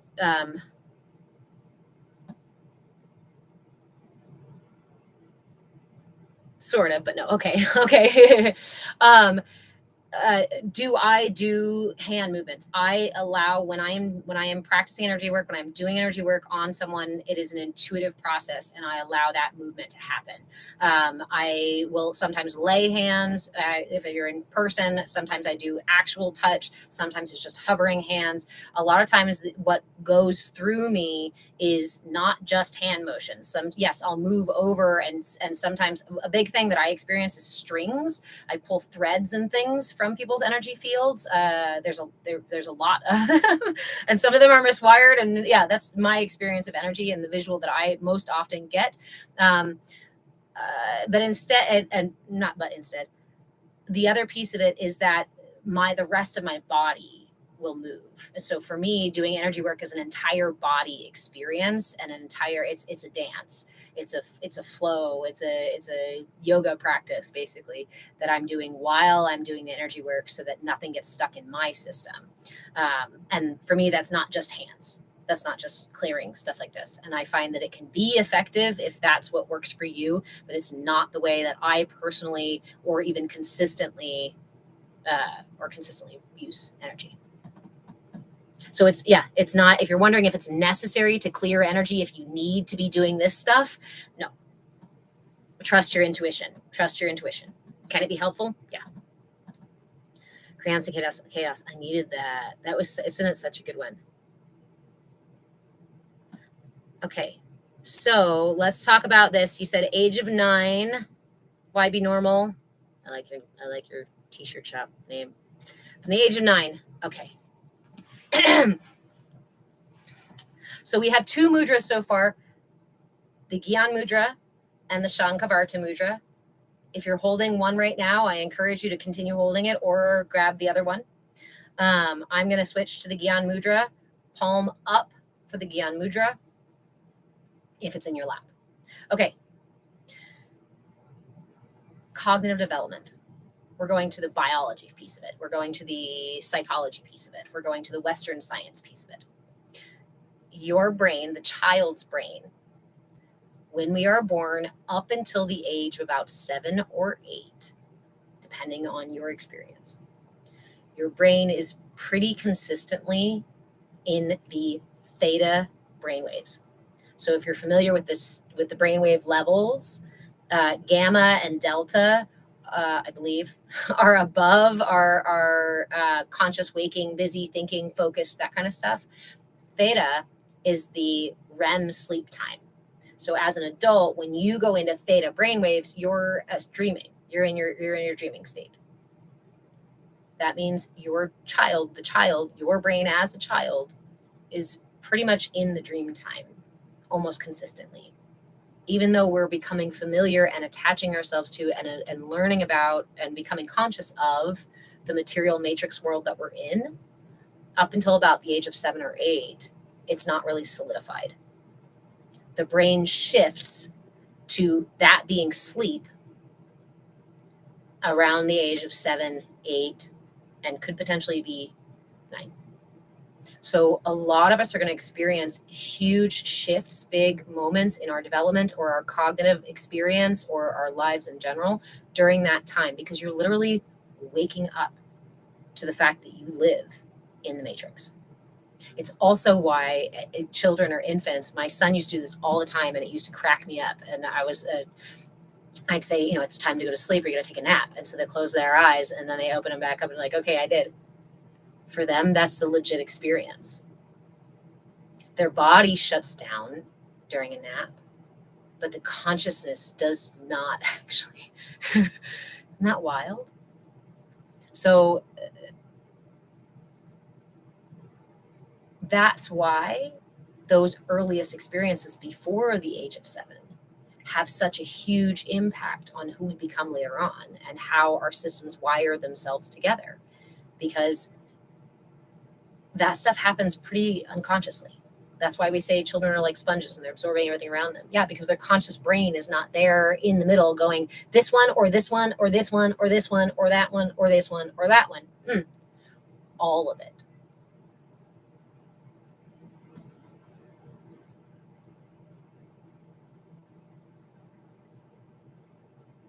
And it's right about that time in our chakra development that we get up into the heart and starting into the throat, depending on your development. Your heart is always evolving and shifting because it's the center of your being.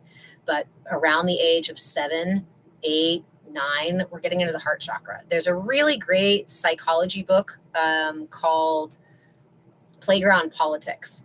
If you want to know more about the way that we shift cognitively at that age, I encourage you to read the book. I don't remember what the author's name is. Playground Politics. And he calls it Playground Politics because he talks about, the way that we suddenly start to realize that there are other relationships outside of ourselves. For example, when children are much younger, they can't quite perceive. When we're very, very young, we don't perceive of anybody really. We don't have presence of mind. There it is. We don't have the term. We don't have the concept function of presence of mind. Presence of mind says that my mom has her own thoughts and her own feelings and her own ideas. That's why we feel like children are really selfish or egotistical or like, can't you see I'm doing something? No, they don't, because they're very egocentric. They're very center of the universe and everything revolves around them.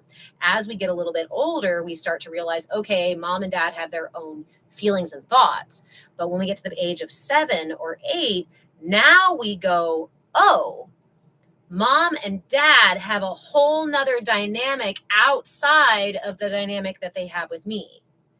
And this allows us to shift from, we go from parallel play as infants to interactive play, maybe a little bit more like one-on-one sort of play, but it's very difficult at that time for infants or young children to engage with a bigger group.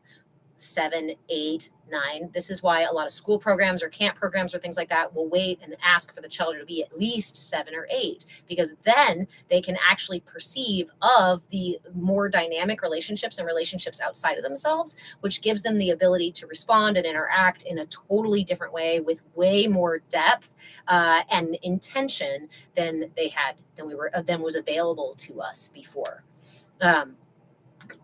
Playground Politics was the name of that book.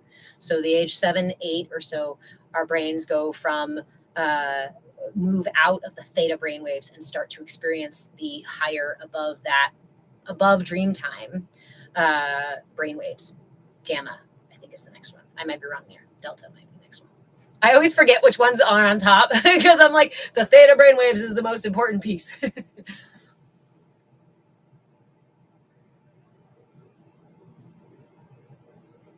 Tammy, your 3-year-old cussing. That's why they break down at nursery school. That's why they break down at nursery school. Absolutely. That's one of the reasons why the whole, again, we want to talk about cultural conditioning, putting our children in childcare like that and separating them from the family when they're actually too young to understand what's going on can create unhealthy attachment patterns. Either nervous attachment, anxious attachment, trying to grab at any relationship, or avoidant attachment, saying, okay, well, you literally left me. And they don't have, depending on the age, the concept of time is also very limited. And as an infant, the concept of time, it almost doesn't exist. So it's just the eternal there's an eternal experience. Can you imagine if you didn't understand time and you were separated from the one or two, right, the closest, most familiar energies that you know, and then put in an entire environment where nothing is familiar to you, and you're there for what, 8 hours, 5 hours, how many hours a day? That creates insecure attachments or creates new attachments to others, which can be fine for us to expand our community, of course, but it's not actually what our biological needs are. It's another way that we can thwart that our culture intentionally misaligns our systems. And I say our culture intentionally misaligns. I don't say you intentionally misalign, because you are just operating with within the tenets of your culture, within your understanding of what's in alignment or what's not in alignment. And this is why I think it's so important to talk about this stuff and share this stuff. And why I wrote my book right now is so that we can all inform ourselves of, oh my gosh, these things are not benign. This is not just, oh my God, get over it and put your kid in childcare. The resistance is real, and it's there for a reason.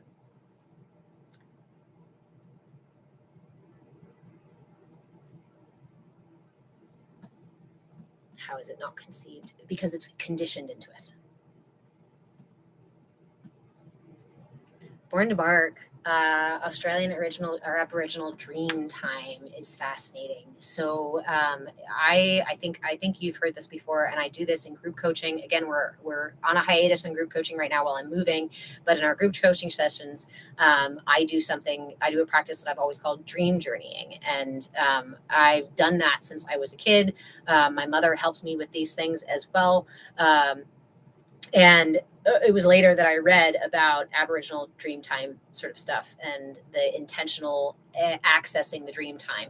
The Vedic science is there's also sleep yoga practices where the intention is to become present and conscious in your dream time without coming out of the dream time. And it gives you access to astral projection, to stepping outside of our current box of space and time as we understand it with the conscious mind, and access the subconscious collective, the subconscious field. They also say that becoming fully adept at doing so connects you to your ability to pass into the next life and to choose the next life, which is why it's such an important practice.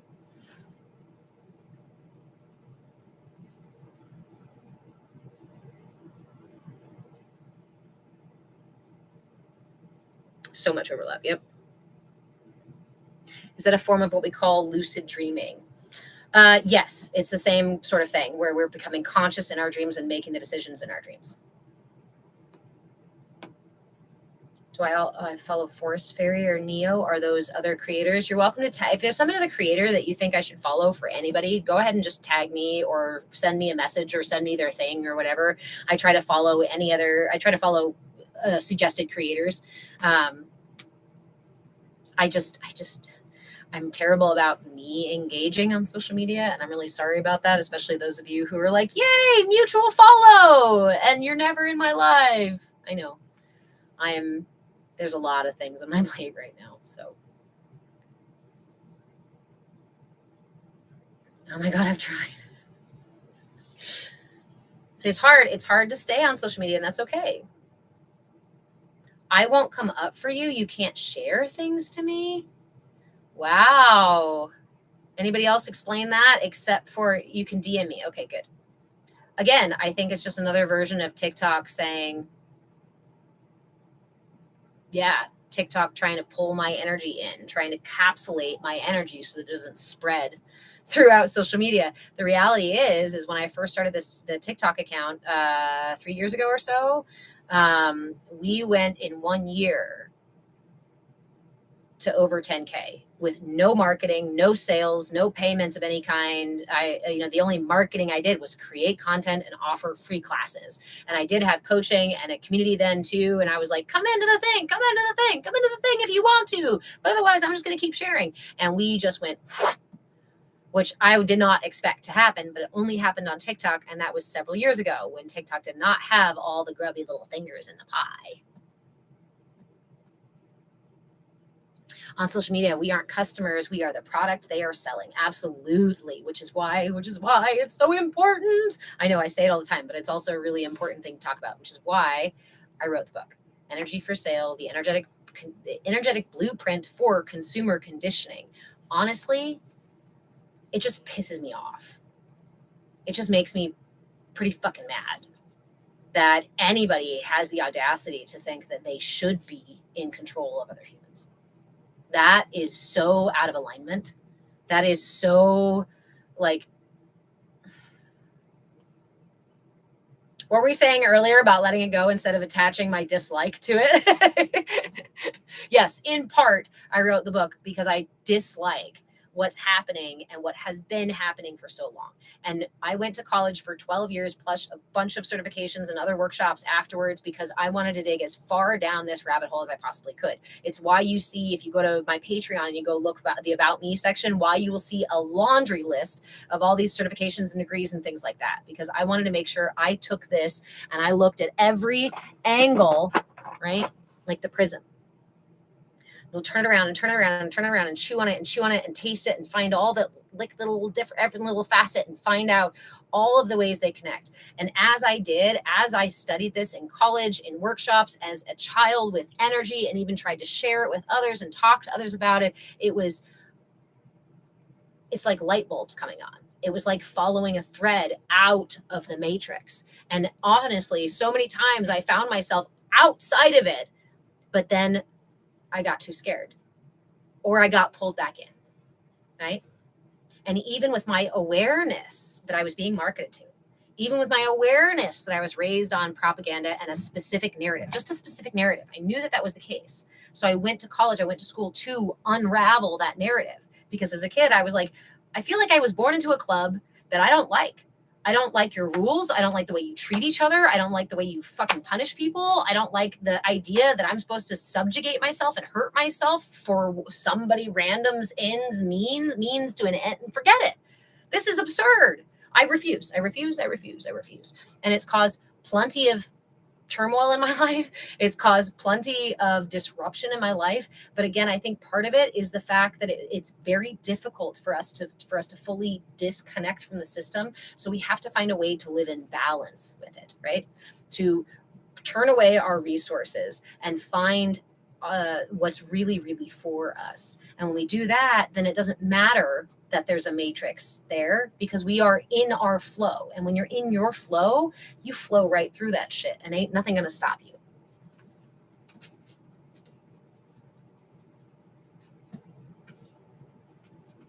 You DM'd me. Awesome. Yes, the book Born to Bark. I won't procrastinate anymore.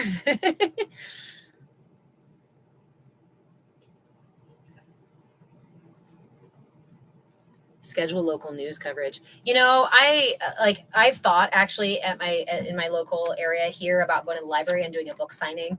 Honestly, I've just been like, oh my gosh, blindly evolving. When I hear life doesn't come with instructions, I'm like, yes, it does. Yes, it does now. Oh, I really like that reflection. Thank you, friend. I'm gonna say that's my new tag about this. If you ever wondered if life came with instructions, it does.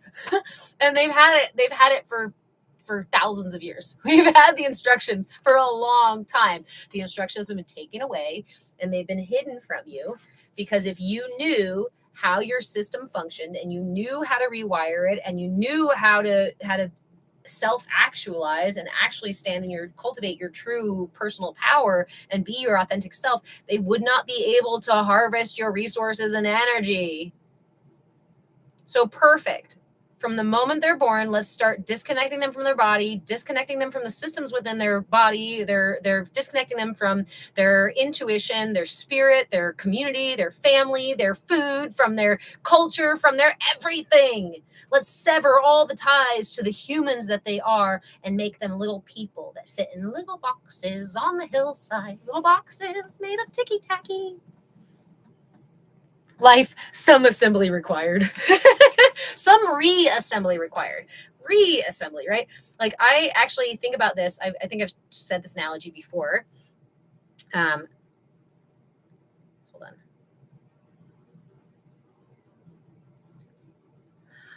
Why be normal? I'm learning to live in harmony with myself, but panic to support myself financially strangles me. I know this is something that a lot of us are dealing with right now. And in part, it's very exaggerated for me because I am also very much dealing with it right now. One of the hardest things to manage in these last 4 years. Yeah, I don't know. Time is irrelevant now.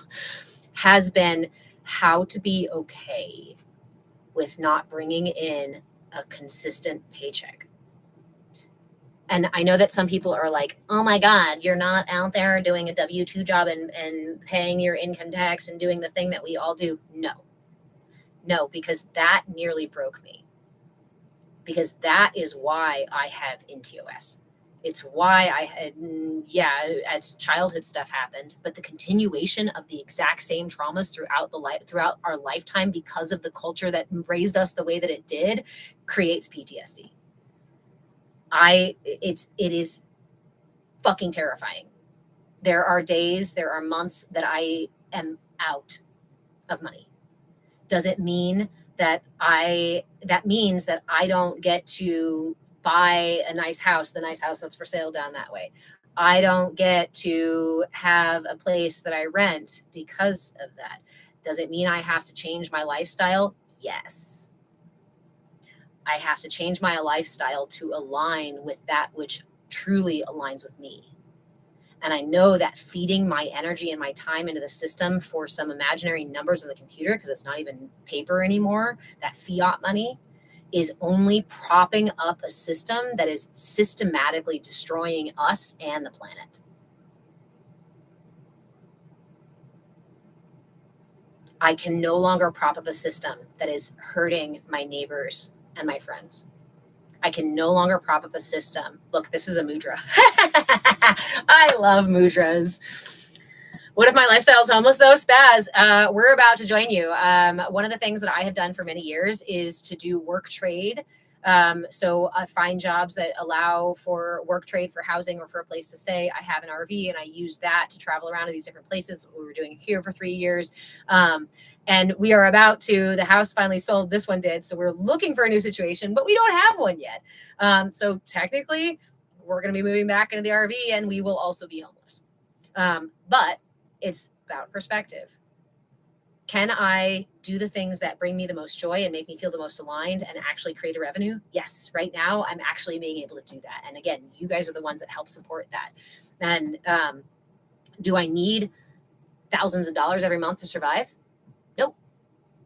No, actually, there's a lot of things. As an herbalist, as a certified herbalist, I learned how to make most of my body care products, shampoo, conditioner, toothpaste, deodorant, all these things I can make myself.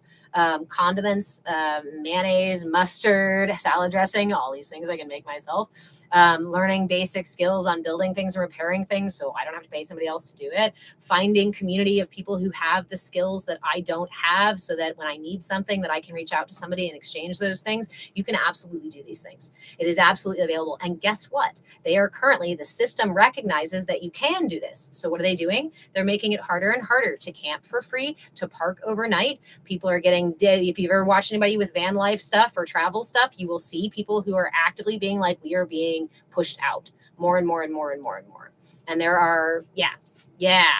So home is where the heart is. And I traveled the world. I mean, I haven't been to every country in the world, but I've been as far north as Alaska, as far south as Brazil, as far east as Greece, and as far west as Hawaii. I think that's and I did it because I was trying to find home. My childhood was so tumultuous and unstable and unsafe that like I said, I went running, right? And literally went running around the world trying to find home.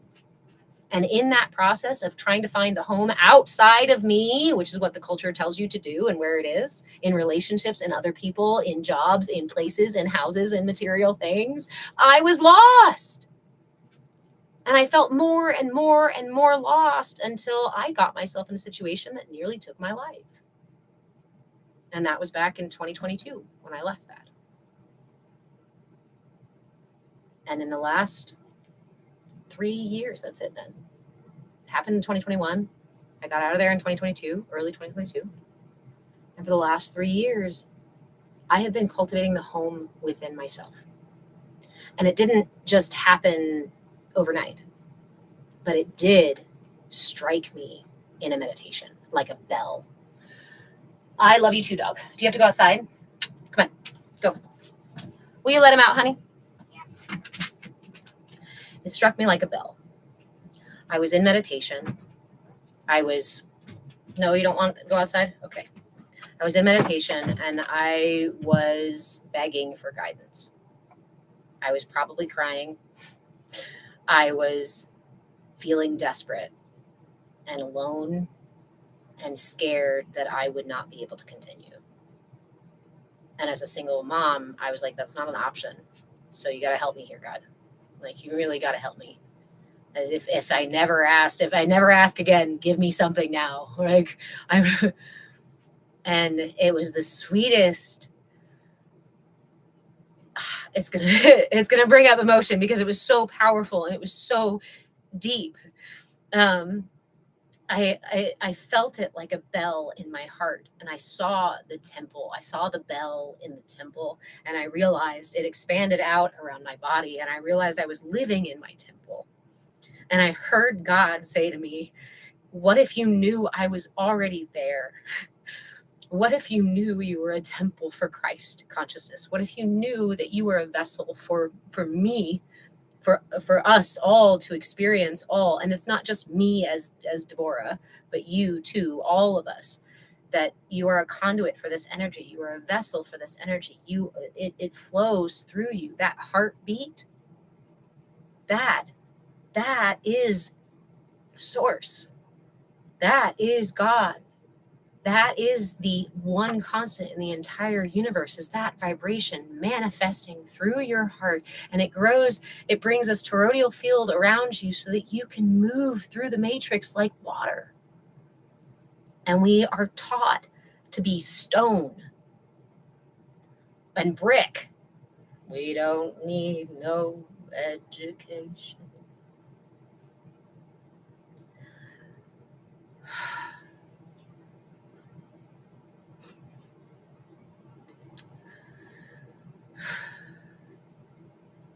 It didn't change anything overnight, except my direction. Instead of turning all my energy out here and looking and groping and begging and pleading, instead of looking up and praying, I went in and found myself and started to actually love myself for the first time. Not just love myself, but value myself. To see myself through the eyes of God, to see myself resonating, vibrating in the same way that Christ, when Christ stood there and held someone and offered love and opened his heart and said, we are the light.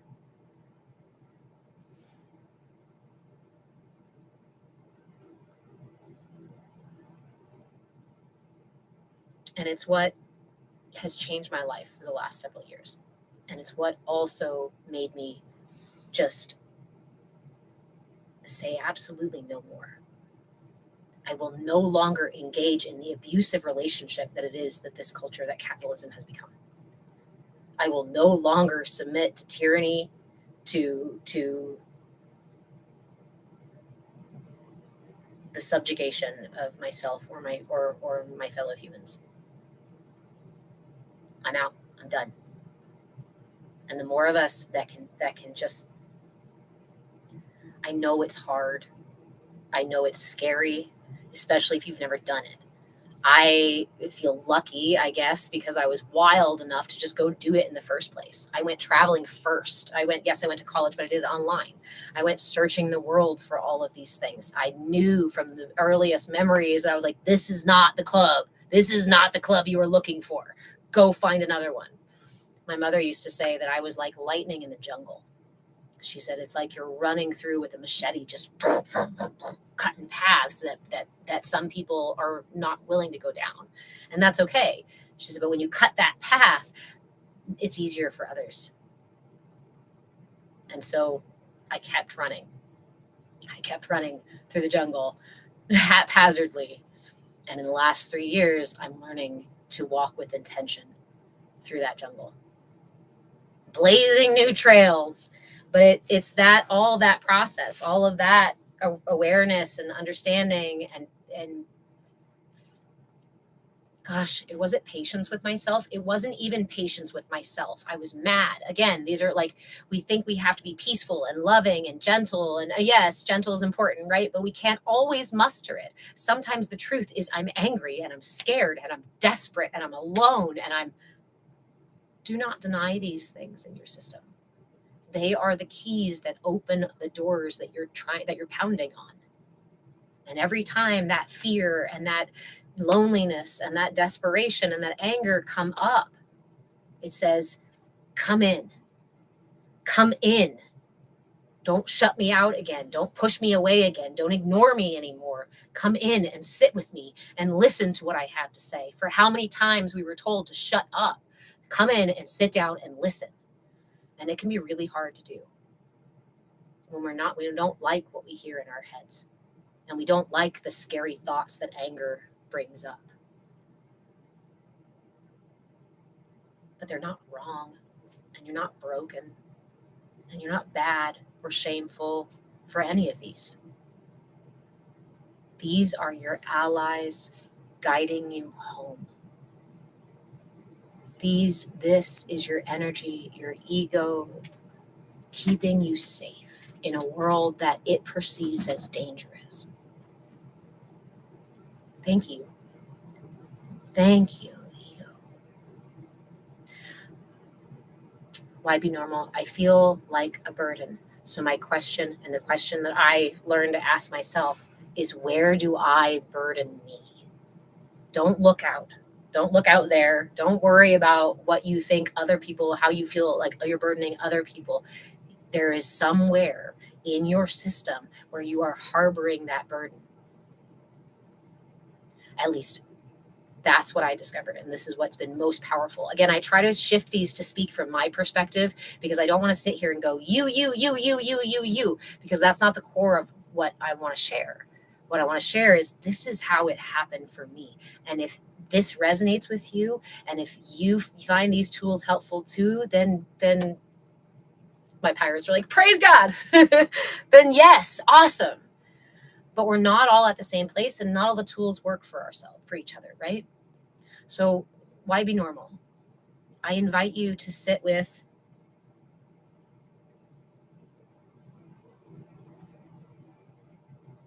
any practice, actually. I was thinking of the mudras. I was looking at the mudras that I was thinking about offering today and wondering if one of those would be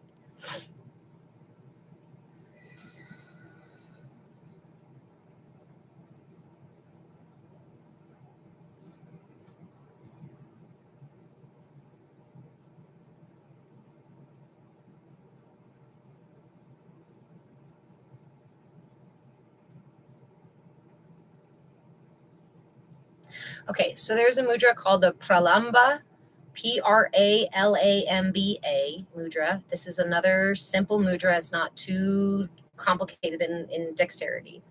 And it's another one for improving our awareness, our third eye, but it works within the solar plexus. So the solar plexus, when I feel like a burden, I might be experiencing that in my solar plexus. I can be experiencing that in my sacral chakra, but the relationship between the two can create this whole idea that I feel like a burden. So I encourage you to, if you'd like to use this mudra, it supports compassionate awareness.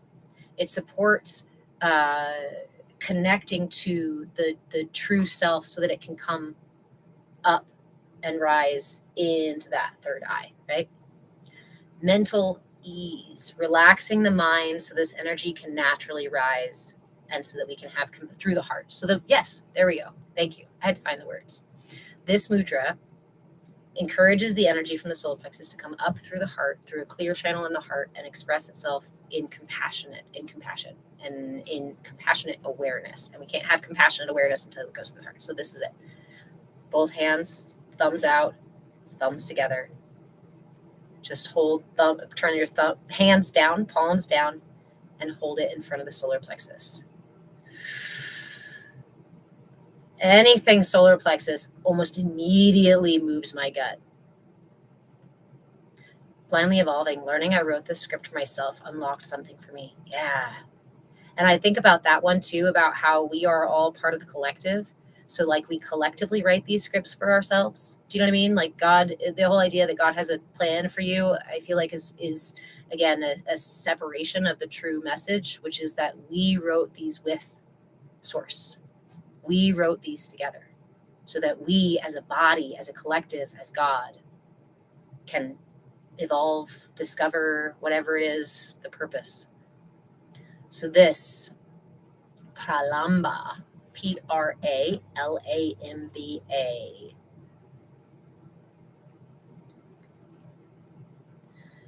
thumbs together,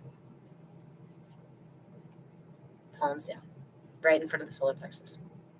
And again, I encourage you to find what's comfortable for you. So if you need to bring your elbows in, I always have to remind myself to bring my elbows in. Relax your shoulders. Yes, son. ¿Qué tú quieres, mijo? Mijo, ¿qué tú quieres? What's up? Did you have a question real quick? Nothing, I was just kidding. I love you. You're just going to do some homework or what? I'm just going to drop Okay. it off. Sounds good. Because it's John's homework, technically. Practice with this guy. Go ahead. I love you. I love that you draw. By the way, the reason why I'm waiting to eat breakfast is because I need help with the cooking. Okay. So, see you. Okay. Do you want a donut to tide you over? Oh, yeah. Okay. Encourages compassionate perception, awareness.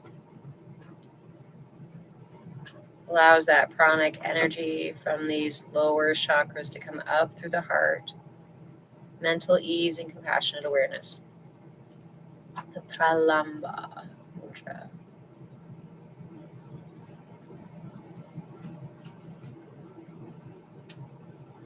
So again, just a reminder, it's helpful to hold our mudras for a minimum of 5 minutes. Keep your journal with you. That way your mind is not trying to get stuck on and remembering all the things that happen while you're holding the mudra. Especially when you first hold mudras, I encourage you to sit for the full 5 minutes, and I encourage you to keep a journal with you so you can keep track of how this feels in your system.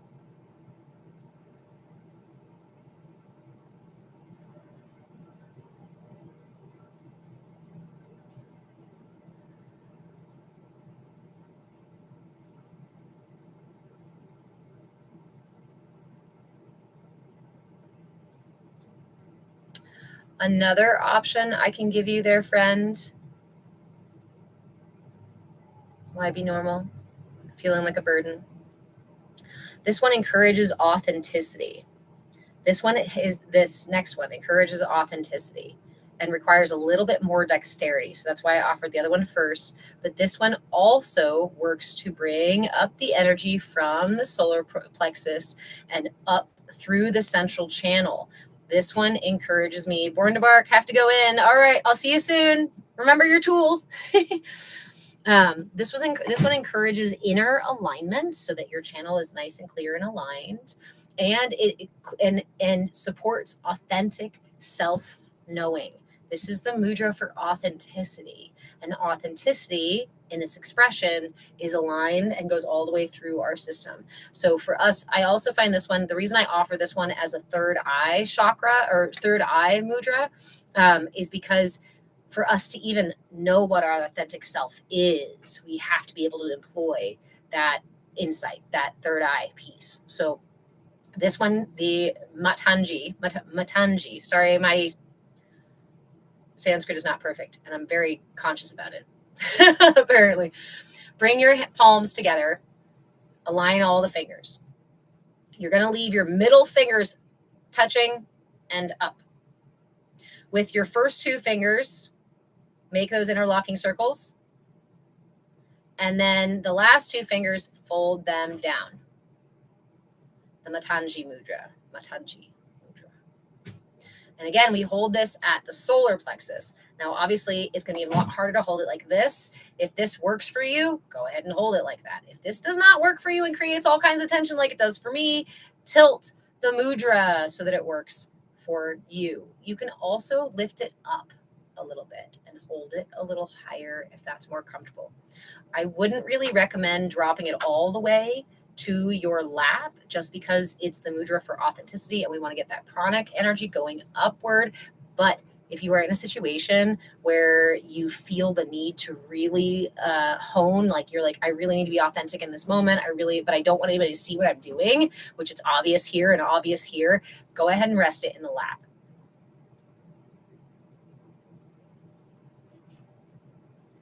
I encourage you to keep a journal about how these things work for you or not, or when they work for you or not. There are some mudras that if you use them after you've just eaten, you're going to get a bellyache. That's why a lot of these practices are suggested to be done on an empty stomach.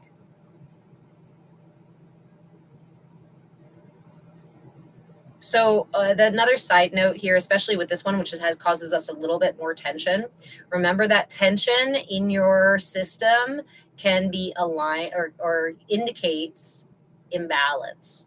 So if I have a specific finger that's really difficult or causing a lot of tension, especially like right now, that's the left middle finger, and I can feel it all the way down into my arm, right? So what's the middle finger? This is spirit or ether. Right? It's our essence.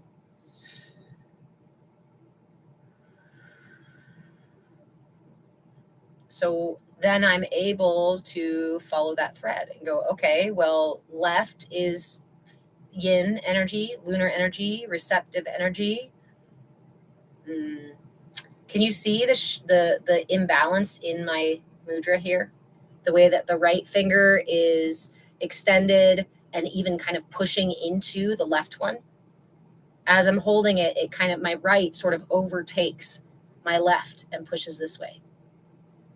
We can probably interpret that together pretty easily, right?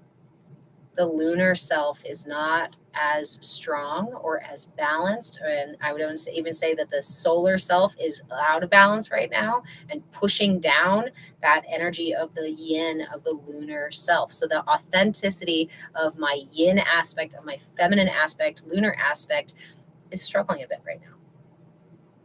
I can concur. Yep, that tracks. So you can use your understanding of your system, right, to, I don't want to use that word, to address imbalances because they manifest everywhere in your system.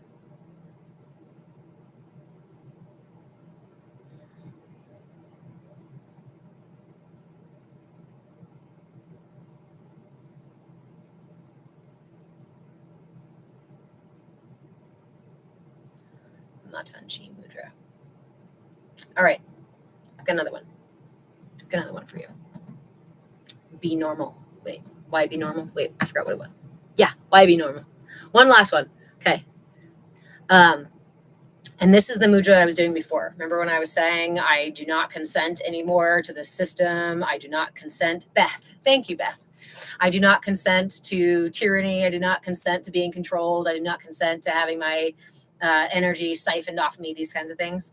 So when the idea, when the narrative, when the words, when the thought process, the script starts to play in your head about being a burden, not to the feeling in your body, right? This is different, but to the thought process in your head. When that narrative starts to play, I encourage you to use this mudra. And now I'm blanking on the name. Hold on, it'll come to me. I always want to call it the Bhairava mudra, but it's not the Bhairava mudra. This is the Bhairava mudra. Juliana, are you in here? This is one we both really like. All right. So this mudra, this is a mudra. Just your right hand, palm open, fingers erect in front of your shoulder here, not in front of your heart, just over here to the side. So there's a little bit extra with this mudra because it's not just holding the hand up, but what you're doing is specifically addressing the negative pattern or the density of that pattern, the attack of that pattern on your system. The power of this mudra is as if you were on your own, stepping out your front door to face a crowd, a mob, an angry mob. They're coming for you, right? Just like the narratives in your head about you being a burden or you being wrong or bad or broken or whatever the heck the narrative is, right? That is akin to a mob coming to your door. And they're up here knocking on your door, seeing if you'll come out, seeing if you'll fight them, seeing if you'll let them destroy you. So instead, as you step out that door and face them, hold this mudra up with the confidence that holding this mudra, all you need to do is hold it up. And everyone in that crowd calms down. The energy subsides. They are subdued by the strength, the grounded wisdom here. Thank you, friend. Hey, thank you. Thank you, Groovin' Chick. So, I'm still blanking on the name. The power in this mudra directs all of your intention, all of your personal power, all of your focus, and it emits that toward that angry mob. They are immediately subdued. Can you imagine having that kind of presence?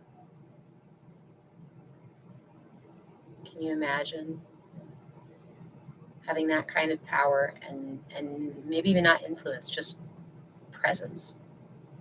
That when any angry mob, no matter how big, no matter how loud, no matter how mean, no matter what the fuck they're saying, will immediately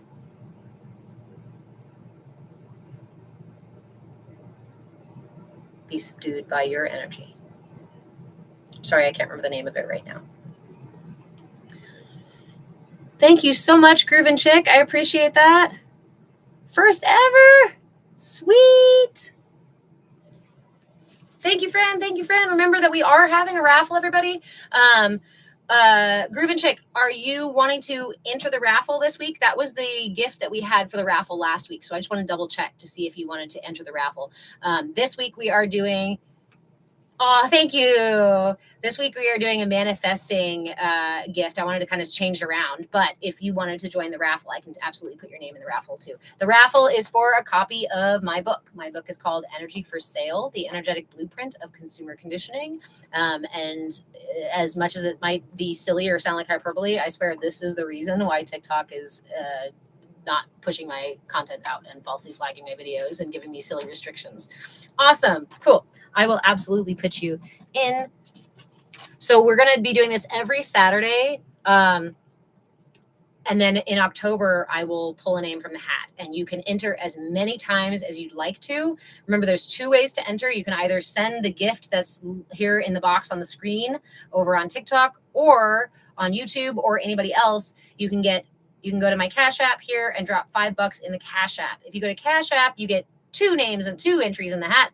And here on TikTok, it's only 1. That's because TikTok takes up to 60% of what creators make. But if there are gifts coming through, then they boost the live. So, Groove and let me put you here. Yay! And I will be sending out the signed copy in October. Why be normal? Made the center of my chest relax. Thank you for those, your presence. You are very welcome, my friend. I'm grateful you're here. I'm grateful for the opportunity to be able to share. Again, this is kind of my vendetta, right? Is to go and in the back and offer cheat codes and like whisper tools and be like, hey, try this one. Hey, try this one. Did you know that you can rewire your system? Did you know that you actually have full control over your system if you learn how to actually drive the vehicle? They don't want you to know. You're very welcome, Groove and Shake. They don't want you to know. Why don't they want you to know? Oh, it's some insidious conspiracy theory thing. No, the system of capitalism, I mean, yeah, you can go down that rabbit hole if you want to. But the system as it is right now, as capitalism is, needs more and more and more to feed it. It is a gluttonous, greedy beast that will continue to consume everything around it. Shel Silverstein wrote a book about, no, not a book, a poem about capitalism. Hold on. Oh, Born to Bark. Grocery Outlet is particularly bad about that. I noticed Grocery Outlet in particular plays all the songs that I used to listen to all the time. So that's amazing. Okay, so why be normal? Again, I'm grateful, my friend. Yes, going back to the barter system is a huge part of it. If you've ever heard of time banks, go look into time banks. They're actually illegal in certain areas. You're not allowed to do a time bank in certain areas. Why? Because what is a time bank? It is me and you trading, and my community trading hour for hour, no matter the job. So if I'm a mechanic and I need dental work, I can put in my hours into the community or toward whatever thing, and I bank those hours. I do 1 hour of mechanic work and I get 1 hour of dental work, and it takes away the whole your work is more valuable than your work and gives us all the value of our time. What does capitalism do? Capitalism takes away your time. Capitalism thrives on taking your time and your attention and all of your money and all of your stuff, right? And this is the reason, again, why in the last several years I have just done an absolute no more to giving my time away to the system, because it's one of the most foundational things that it does in the very first place. From the moment you're born, it starts managing your time for you. It starts disconnecting you to your experience of time and creates an arbitrary structure for you to follow. It's disconnection. It's manipulation at its finest. And it's a greedy, greedy beast. So hold on. I know most of this one, but I wanted to actually read it because I just now connected this. The poem is called Hungry Mungry. Do you guys like Shel Silverstein? Anyone like Shel Silverstein? Shel Silverstein? Pronunciate your words. Hungry Mungry. But I just now was like, oh my God, it's capitalism. Chapa, chapa.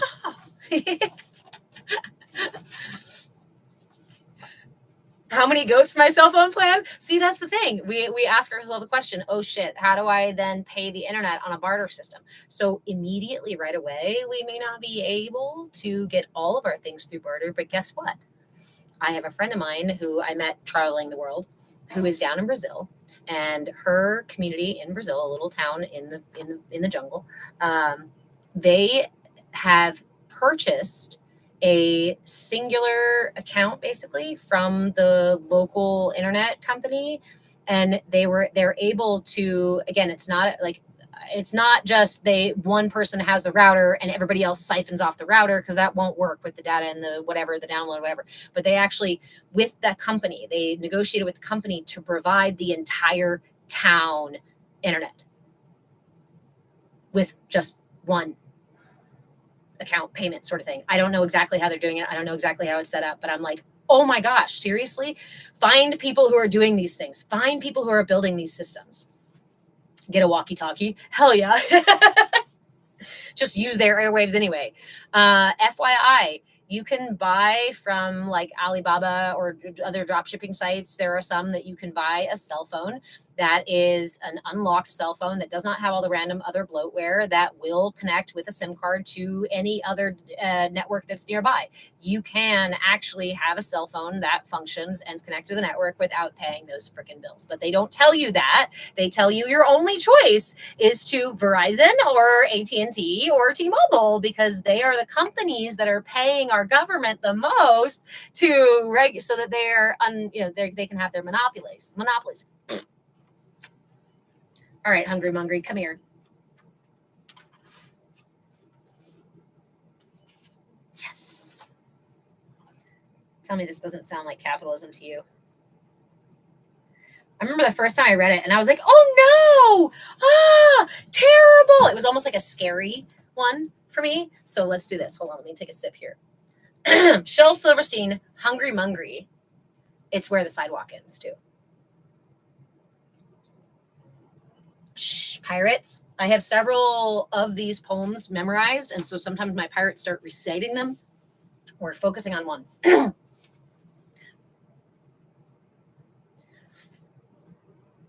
Hungry Mungry sat at supper, took his knife and spoon and fork, ate a bowl of mushroom soup, ate a slice of roasted pork, ate a dozen stewed tomatoes, 27 deviled eggs, 15 shrimps, 9 baked potatoes, a shank of lamb, a boiled ham, 2 bowls of grits, some black-eyed peas, 4 chocolate shakes, 8 angel cakes, 9 custard pies with Munster cheese, 10 pots of tea, and after he had eaten all that he was able, he poured some broth on the tablecloth, and he ate the table. His parents said, "Oh, Hungry Mungry, stop all these silly jokes." Mungry opened up his mouth, oh, and he ate his folks. And then he went and ate his house, all the bricks and wood, and then he ate up all the people in the neighborhood. Up came 20 angry policemen shouting, "Stop and cease!" Mungry opened up his mouth and he ate the police. "Soldiers came with tanks and guns," said Mungry. "They can't harm me." And he just smiled and licked his lips, and he ate the U.S. Army. The president sent all his bombers. Mungry was still calm, put his head back, gulped the planes, and gobbled up the bombs. He ate his town and ate the city and ate and ate and ate. And then he said, "I think I'll eat the whole United States." And so he ate Chicago first and munched the water tower. And then he chewed on Pittsburgh, but he found it rather sour. He ate New York and Tennessee and all of Boston town. Then he drank the Mississippi River just to wash it all down. And when he'd eaten every state, every puppy, boy, and girl, he wiped his mouth upon his sleeve and went to eat the world. He ate the Egypt pyramids and every church in Rome, and all the grass in Africa, and all the ice in Nome. He ate each hill in green Brazil, and then to make things worse, he decided for dessert, he'd eat the universe. He started with the moon and the stars, and as soon as he was done, he gulped up the clouds. He sipped the wind and gobbled up the sun. Then sitting there in the cold, dark air, he started to nibble his feet, then his legs and his hips then his neck, then his lips, till he sat there just gnashing on his teeth, because nothing was left to eat.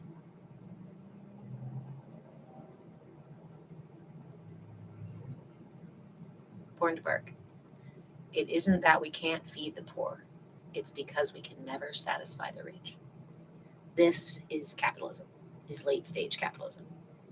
This is the greed that we see consuming everyone around us and everything around us. What's most insidious is this system has taught you to eat yourself. This system has taught you to consume yourself and the people you care about the most. Let's not make jokes about eating babies, because babies are actually really delicious. It's a parent thing. Squishy children. Joking, sort of. Want to learn how to not consume yourself? I got another book for you.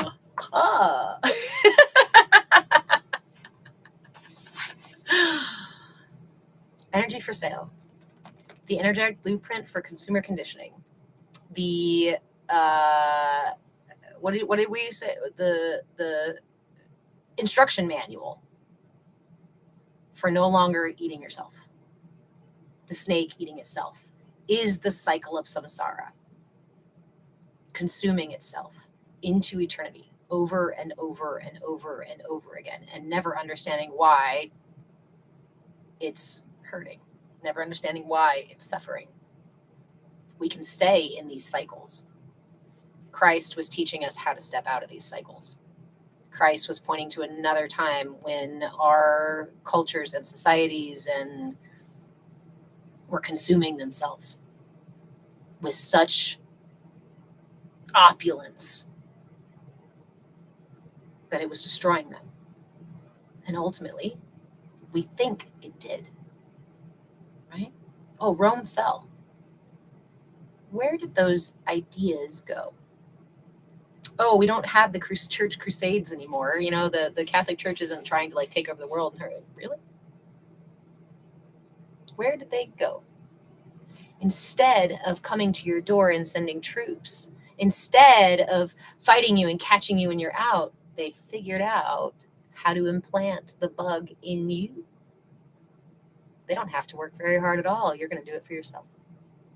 And then you'll become crabs in a bucket so that you do it for them too, and become their flying monkeys and pull others down. Oh my gosh, you're trying to be authentic. Oh my gosh, you're stepping out of the matrix. You're supposed to have a job. You're supposed to pay your taxes. You're supposed to have a regular house, and you're supposed to look like this, and you're supposed to get me the fuck out of the box. Could it be, if we had followed his directions, we wouldn't be in his timeline. So, blindly evolving. Wow, that was a powerful connection. That gave me the visual. Not gonna lie, my feet have been looking tasty. But it does. It teaches you to consume it, even by telling you your ego is bad. Destroy your ego. Your emotions are out of control. No, they're my allies. You're telling me to separate myself from my team that's protecting me? Why? So you can take everything from me? Oh. Again, the insidious piece, the part that grinds my gears, that gets my haunches, hackles up, whatever it is, right? Is the fact that it's programmed into you. It's the fact that they took the truth and said, see, and then flipped it on his head, right? See, this is how it's supposed to go. Oh, Christ's teachings weren't about actually loving your neighbor. Well, again, if it was about loving your neighbor, why are we celebrating his death? It was about knowing that you are part of God, that God lives within you and breathes within you and experiencing with you. Then why are we conditioned to believe that we are broken sinners separate from God? The best way to hide the truth from you is to show it to you and tell you it's wrong and it's bad, or it's upside down, to invert it. It's the most frustratingly simple. I heard someone say that the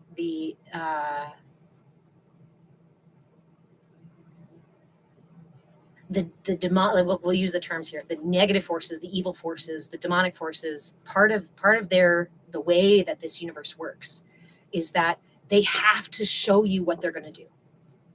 They have to tell you what they're going to do. It's one thing for somebody to trick you, right? And you're not a bad person for being tricked. But if somebody gives it to you, shows it to you, and then says, see, it's supposed to be like this, and you go, oh, yeah, totally, without ever checking in here, then you're being led.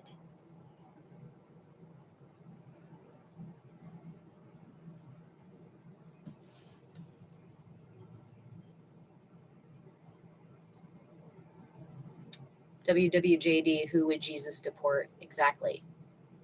It's, let me find the words.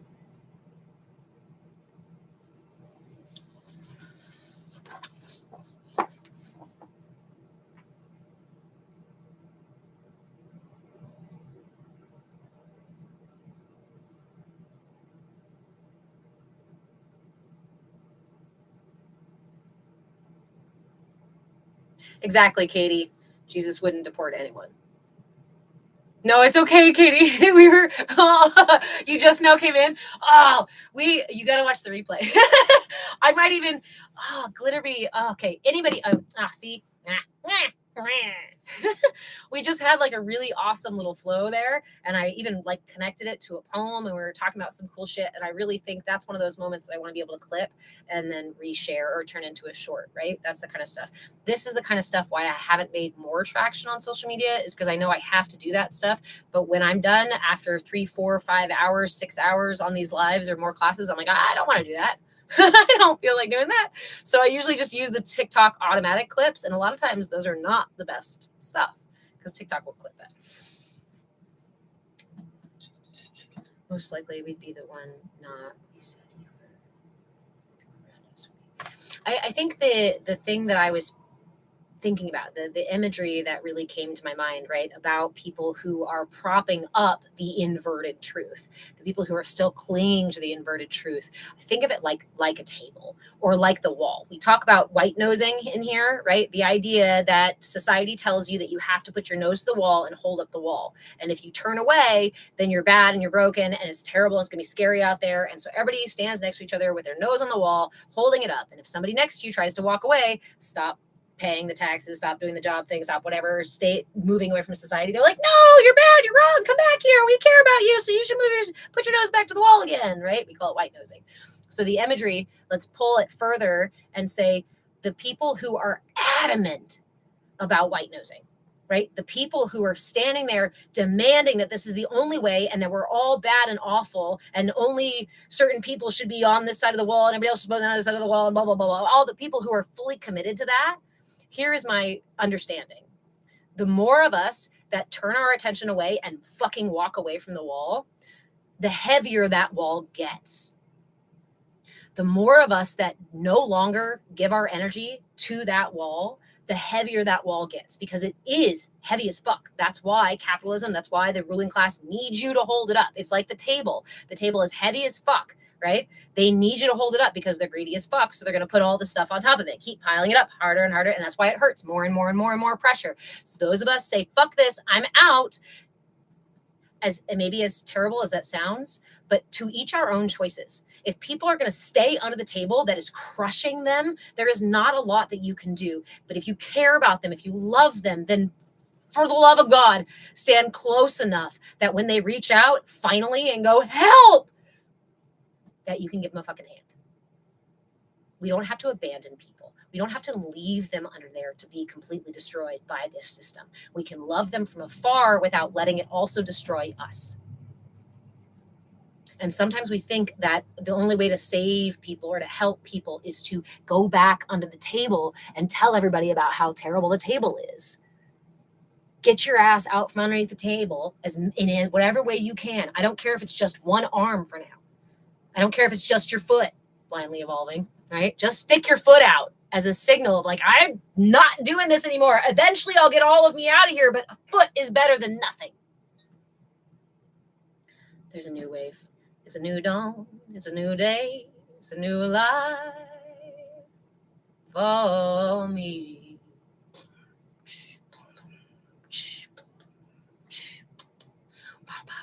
Thank you, friend.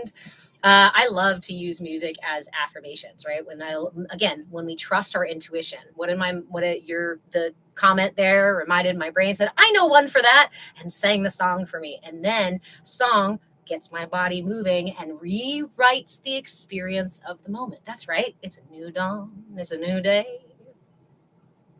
Another one I really like to use is right here, right now. There is no other place I want to be. Right? Here, present moment. Even if I feel like I want to be somewhere else, at least I can sing the song and help reinform my body and relax my body and mind and allow my mind to be creative, right? Creative is flexibility. One of my favorite jams, right? Glitterbee, thank you. I took a note where you want look for that clip. Thank you, thank you, thank you. Be the change. Yes, and I think again we get this, we're sold the false truth. So it's like, it's okay. All right. We'll go back to the chakras. If you want to be the change, right? If let's see, if you want to feel, let's say, let's go for self-esteem, right? If I want to feel powerful in my esteem, and I want to feel confident in myself, and I want to even raise that, right, to be my truest self, right? That connects to those upper chakras. That's about loving myself and expressing myself, and also being clear enough to know what my purpose is and who I am. Of course, we all want that. So what do they say? They market individuality to you. There are slogans that are specifically like, be you, right? Or express yourself, or I'm blanking on like slogans. I would love if folks would send me, I keep meaning to do this, if you guys would send me ads. I just recently came across the ad the other day that I recorded and screenshotted and shared, because I was just like, I can't believe the thing. If you have a screen recorder on your phone and you see an ad somewhere and you're wondering, what does this target? We can totally explore this stuff together. And that helps me create more content in a fun way too, right? An engaging way. Ashley, I enjoy your topics. Thank you, friend. We're just meandering through a deep well, or we're milling about the courtyard, right? We're milling about the courtyard. I do have an inner temple, an inner sangha. Our sangha is the Sanskrit word for a community of people practicing together. It's not just a group, it's not just a class, but we do have a sangha, and our sangha is our community space where we all come together, show up as we are, to practice these things, to talk about and explore these things together. If you want to join us in the Discord, you can do so via my Patreon page. There's also a shop there with lots of tools and cool stuff like that. You can also message me and I'll just send you a link in case you don't want to go the other places. But this is how we tear down the gates of gatekeeping. I know there are people out there who, in fact, when I first started sharing for free on TikTok, I had several people reach out to me, and I still sometimes do have somebody say, oh, I paid a lot of money for my certification to learn all those tools that you're sharing for free. I said, yes, so did I. Well, don't you think that you're ruining it for the rest of us because you're not charging people for them? No, because there are people who will happily pay your price. There are people who happily want to go to somebody who puts their price way up here because they think it's more valuable. And maybe it is. But there's also things that we can share and offer to each other, things that are so valuable, right? I think it's this kind of thing of,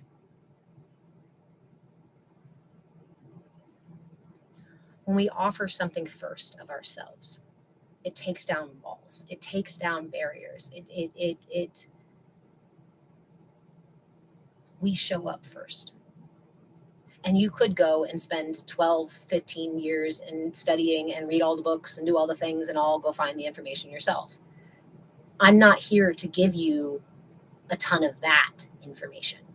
Again, the cheat codes, you can go find asanas, you can go find tools to address your chakras, you can go find the information about it. What I'm here to share are the really cool connective tissue that I have discovered between the chakra system, between spirituality and reality, the matrix, between child development and our quest for purpose, our place in this world, right? All of these things that I went around the world and was like, let me just pull them all in together.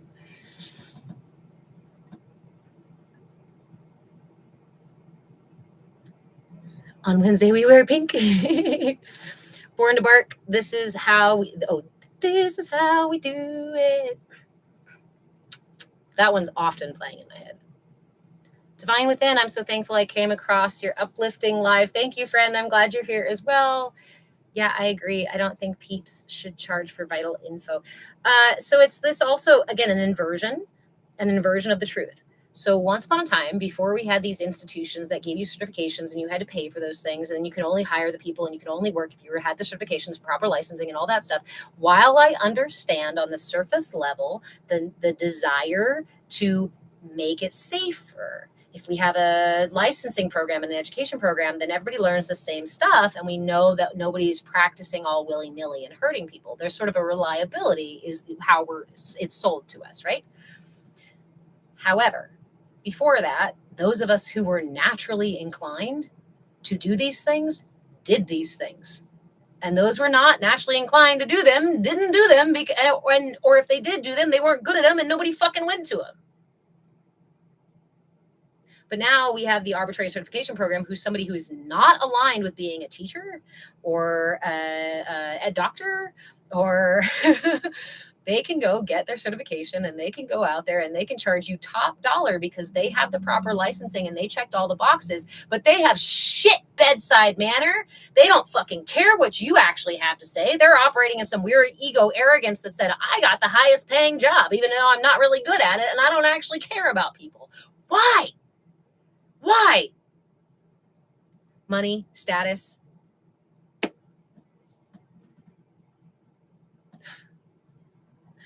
Born to Bark, corporate America hiring. You need to be under 30, but with 20 years work experience and no gaps in any of that, right? Constantly working. That's one that got me recently. I don't remember when I don't think I was applying for something. I think I was listening to somebody else talk about it, right? They were talking about having gaps in their resume. And I was like, yeah, that's called life. Oh, you mean I'm supposed to be a consistent slave to the system? You want to see, it's again, like the institution of college. Now, I'm not condemning college itself or university. Please go study things that you feel called to study, please, please. And study from lots of different sources, right? But you get a degree by doing specifically these classes, even though they're not part of your degree. And you also have to spend this specific amount of time in there. And you only get that bachelor's degree if you follow their protocol to get the bachelor's degree. Another example of that, I spent 12 years in university. I have all the credits for it. I have all the credits for at least 2 bachelor's degrees. 12 years in college, not full-time the entire time. I do not actually, that paper thing was not signed for me, because any other college that I go to is going to want me to take 2 extra years of their college specific courses. Why? Money. Do I, however, in my protest to the system, because I have 12 years of college, I do say that I have a bachelor's degree. Does that help me get a corporate America job? No, I don't give a fuck, because I'm not trying to get one of those. I'm here doing this. This is how we do it. That education does not, yes, and if you don't get an education, you will be a loser or failure, right? Even though that education doesn't mean, so that's the thing. Like, some of us are really inclined, let's say somebody's really inclined to working with their hands, right? And you can earn these skills. You can earn these, like mechanicking. You don't have to go to fucking school for that. Go tinker around. Some of the best mechanics I've ever met are ones that were just inclined to do it and learned a lot before they were even old enough to go to school for it. That's a calling. That's a purpose. That's being in alignment with what actually feels true to you. I'm sorry, Megan, I'm not doing co-host right now. I'm actually going to be wrapping up in just a little bit here because we went an extra hour over and I am still packing. I am still moving to I don't know where. We don't know where. We have 8 days left. We have 8 days left until we have to vacate the property and be somewhere. Divine Within. Yep, I declined a job offer because they didn't care for my work gap history. I was living life. Yeah. So I did it. I did it kind of backwards in a way, right? I did my schooling online, a lot of it online. I did my first maybe 4 or 5 years. I think I did in-person schooling. And then I realized there was online classes. I think they were just kind of first starting to come about. And be more popular. So I was like, great, because I'm tired of switching universities. I went to different universities to get different classes because the university I started at did not have the program I really realized I wanted. So I went somewhere else, and then I went somewhere else, and then I went to the seminary school here in Oregon, which is now closed. Merrillhurst University. I went there for a bunch of my seminary training. I went to Washington State, WSU, for my life studies, family and life studies. I went to Monterey Bay for California for my basic beginning studies and some child development studies. Anyway, you get the point. And now I forgot what the point was. Oh, I was doing, so during that time, I realized I can continue traveling. Instead of being all seeming like I was just like switching schools and whatever, it was way more difficult. But I could then just get into a school that had the stuff I wanted and I could go travel the world. And how many people go, oh, that was frivolous.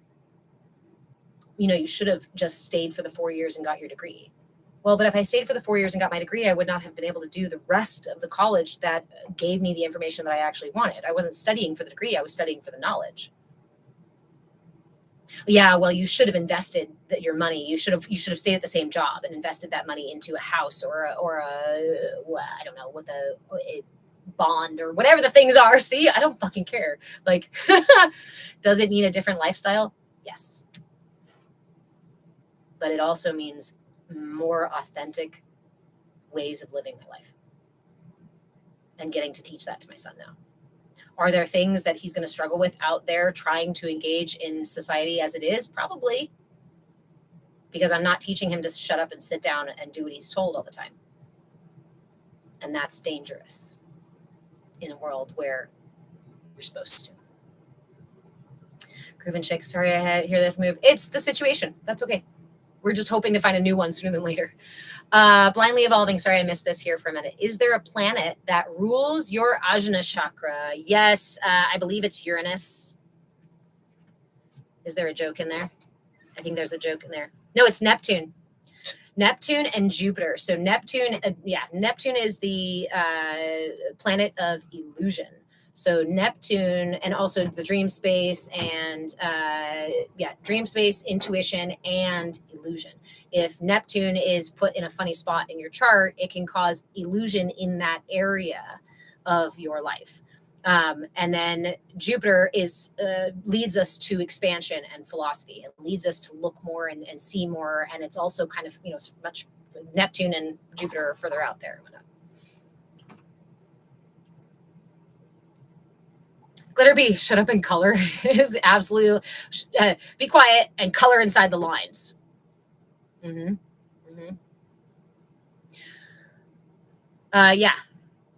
and Neptune. The astrology signs for the third eye are primarily Pisces and Sagittarius. Sagittarius are the two primary signs associated with the third eye chakra. We can also associate Scorpio in there too, because Scorpio has a natural inclination toward a depth of perception that other signs don't quite have in the same way. Pisces has an expansion of perception that can be really disorienting if you don't know how to find yourself inside of it. And Sagittarius is looking for for that higher learning.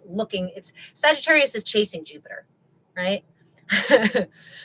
Pisces is stuck on Neptune and doesn't know where they are, and Scorpio, they're out. I love you, Scorpios. I love you, Scorpios. Even when you turn around and sting us, right? Because I know that you're doing it for your own protection. School kills creativity fast. You're a Scorpio too. I love Scorpios for their ability, your ability to dive deep. So as an astrologer, one of the things that I like to talk about is each sign as I don't even know what the name is. So like, for example, Aries is the spark, right? It's the very first of the signs. And that would make Leo the fire, the hearth.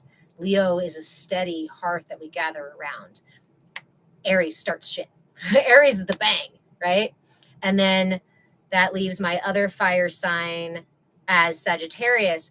And Sagittarius is a flaming arrow, right? It's fire cast out elsewhere. So Scorpio is part of the water signs. Scorpio is let's see, who are my water signs? Cancer. Yeah, Cancer, Scorpio, and Pisces. Cancer is the whole ocean. Cancer is the place that holds all of this life and dynamic and beauty. And also notice that the water in the ocean water, right, is both soft because you can walk right into it. But if you smack it, it gets really hard. Yeah? Shell of the crab. So the ocean, and a comforting place that will rock us to sleep. The ocean is all about ruling our emotions and is ruled by the moon and the water within our systems, right? So that's the analogy for Cancer being the ocean. And then that makes Scorpio the placid lake. It's a contained body of water, but oh boy, it reminds me of that horror movie Lake Placid, and I think that's why people misconstrue Scorpios a lot, because they see that depth. You can see the depth in your eyes. We can see the depth in your features, in the way that you hold yourself, in the way that there's something else occurring inside of you, and we're not sure if it's going to come out and bite us or if it's a magical Nessie, right? And we're gonna be super excited, or a Selkie, right? You might have Selkies down there, and so we're intrigued. But sometimes we get bit because underneath that surface there are things way down in there. But Scorpio has the ability to dive down deep into that lake without any fear, without fear of that darkness, without confusion in that darkness, navigate it expertly and find these gems, come up with these pieces of understanding from depths that many of us are afraid to even explore. This is one of the big reasons I say I love Scorpios, because you're willing to take those depths. You're willing to do that shadow work, usually before a lot of other signs are. Pisces, on the other hand, is the ocean of the universe. Pisces is the two fish tied together, right? Pisces is the last sign. It encompasses everything.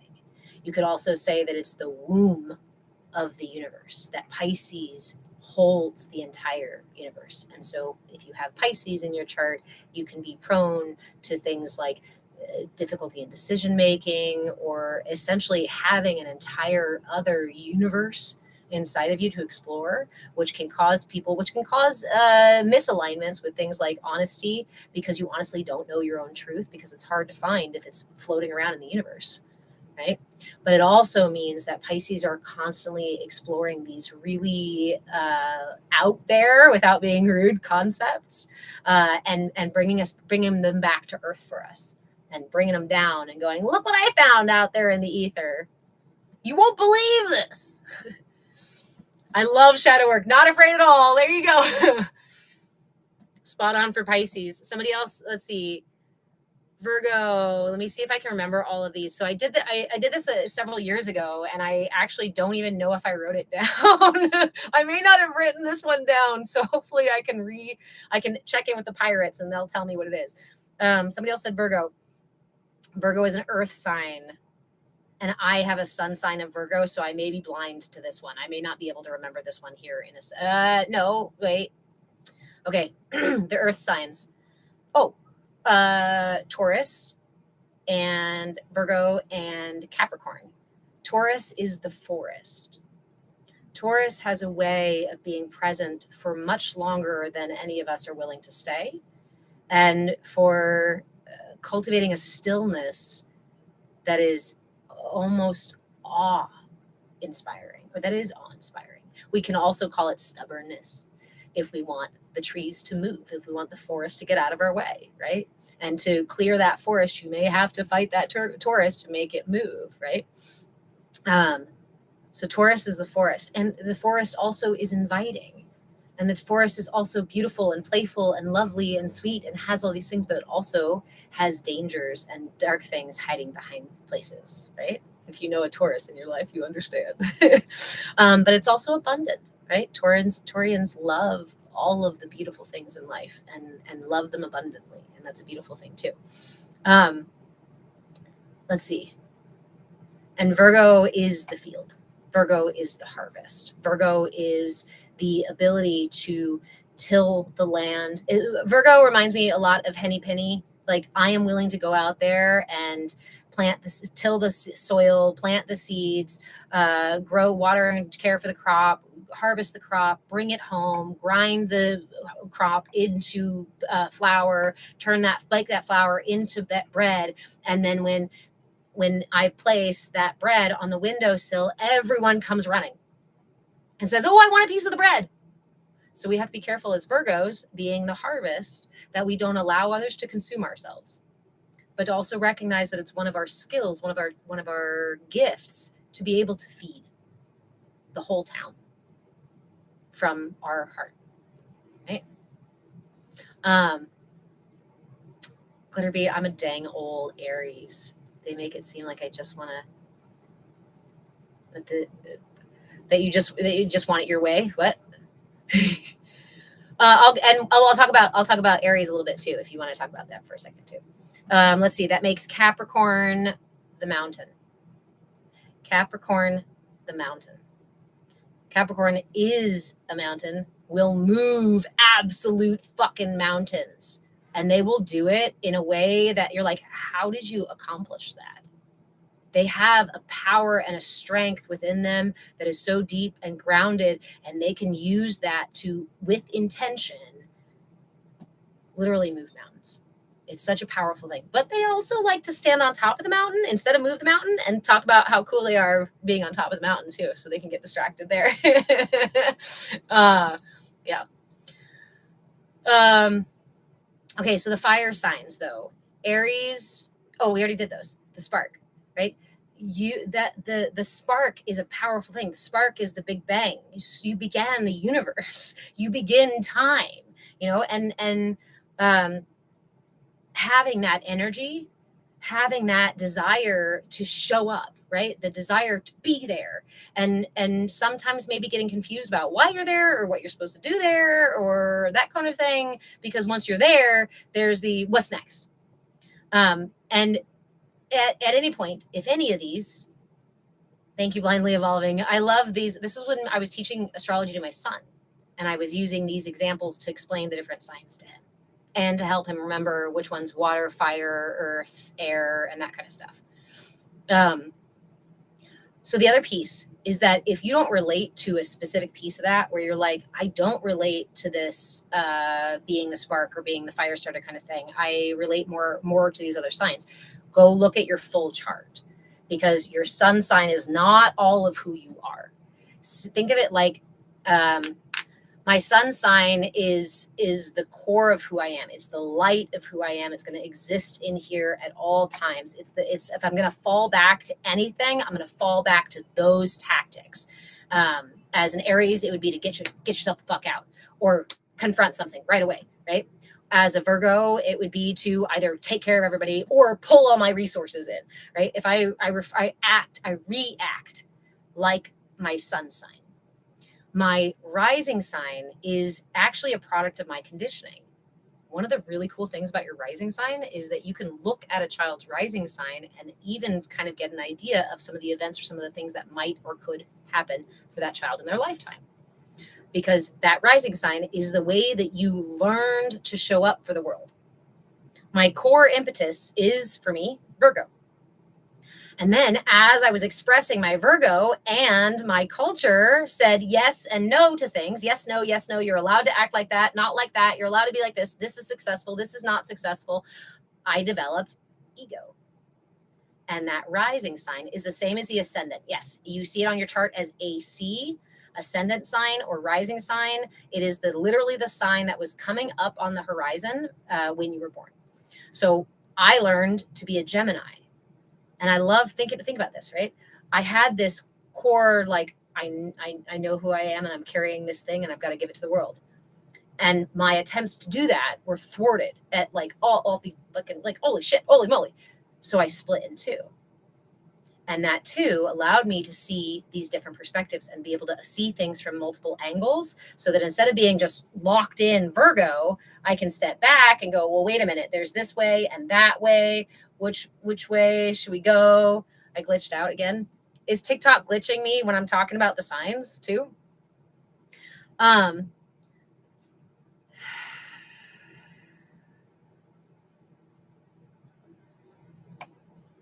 then your moon sign. Oh, and your rising sign or your ascendant. Your rising sign also shows up in your physical, your rising sign and your sunshine shows up in your physical manifestation of your body, between hair color, eye color, the way you hold your body, the way you're slender or tall or more juicy or not. Groove and Chick, I do soul purpose mission readings? So everything I do is encapsulated into coaching. I offer monthly coaching packages, and you can find those on Patreon at Move with Change. And I have various levels of membership. I have the base one for coaching is $22 a month, and it's for our group coaching sessions. We've been expanding the time so we have more time as we get more people, and then I'll also split it into 2 days as well, so that as more people come in, we can make more space for them. That's group coaching level. And then I also have the next coaching level is once a month, a 1-hour session. So if you're like, I don't want to be in group coaching, but I don't want to talk to you every fucking week. Totally fair. You can choose that next level. That's $55 a month. And that is for 1 hour of coaching each month. Now, if I do a la carte coaching, if you're not on a membership, that's $90 for an hour.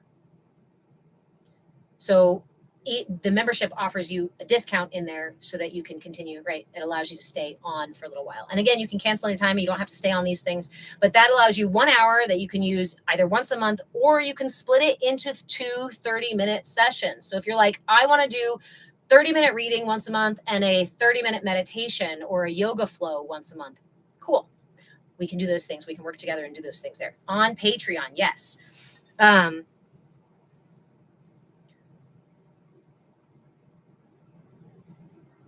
Yes, blindly evolving.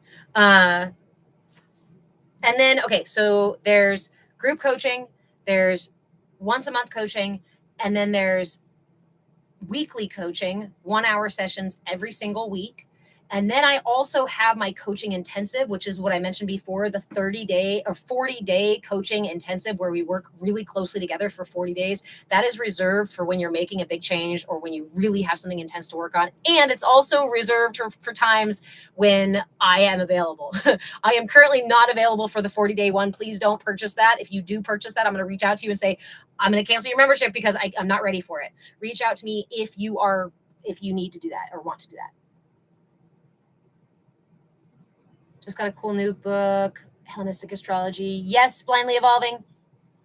So Groove and Chick, you can find all that stuff over on Patreon. And I do also offer coaching by donation. It's donation based to my Cash App. Usually reach out to me first and be like, hey, I want a 15-minute session. They're only 15-minute sessions, and you can pay whatever you have, whatever you can pay. If you are scheduling every week of coaching by donation, then I'm going to ask you to switch to a monthly membership, right? They're not meant to be a regular check-in. They're meant to be, I need help. It's something I need to work on, or it's just a quick question, or whatever. I mean, I'll answer quick questions via DMs and stuff like that. You don't have to pay me for that. But if you want a tool or a practice or whatever, or deeper information about your stuff, that's what those are for. Cool, Monica. I'd like to hear more about that. Patreon, yes. I do have, again, I have subscriptions here on TikTok just to kind of feed the beast. But if you really want to get the most out of your membership, go to Patreon, because Patreon actually sends you a sticker, a mug, I think a tote bag. Like, I've got cute little things that Patreon will send you after several months of being on membership. Again, you give me one for everything you give me, I give you 3. Thank you, Monica. I'll pin you there. Okay. The name on Patreon is Move with Change. I am Move with Change. Tammy, which tier is adoption? We have to negotiate that one-on-one. Reach out to me. Okay. So, Blindly Evolving, you asked, can we talk real quick about this moon and also how we're going to party for your birthday? My birthday falls on a portal, and the 999 portal, and there are 9 people in here right now. Fantastic. And the number over there also adds up to 9, 6, and 3. Woohoo! We have had a really interesting space between the 88 portal and the 999 portal. I'm sure almost all of us have been experiencing upheaval, changes, hurricanes coming through our lives, the world like shifting in these major ways. The planet itself is experiencing increased whatever it's called, activity, more earthquakes, more volcanoes, things like that. Things are seriously, I'm not signing off right this second. I was just requested to talk about the moon stuff. So there's a lot of big change. What does this mean? Why is it happening? Why is it happening? Because the sun is in a solar maximum. In a solar maximum, the sun gives off extra energy, right? And you've probably heard of sunspots, maybe, or plasma, or these sorts of things that come from our sun. Our sun, let's do a brief little thing here, because this actually really helped. Again, visuals really help me. So the sun has this active core, right? This is the density of the thing. What you see in this huge ball of light and all the gas and shit happening around it is reactivity. And it's being pulled back into the sun by that dense core. The gravity of that core pulls all that stuff back into the sun. So you see it all circulating in like a freaking crazy hellscape fireball out there, right? All right. When the magnetic field, or when the magnetic field is gets disrupted, it often gets disrupted by changes in the core. So if the core is changing of the sun, right? Because this is crazy science going on inside of here, intense science going on inside of here. When certain things happen, it can disrupt the magnetic field and or the gravity, right, that it's created, the magnetic field that pulls it back in. So in this way, this is how we get a coronal hole.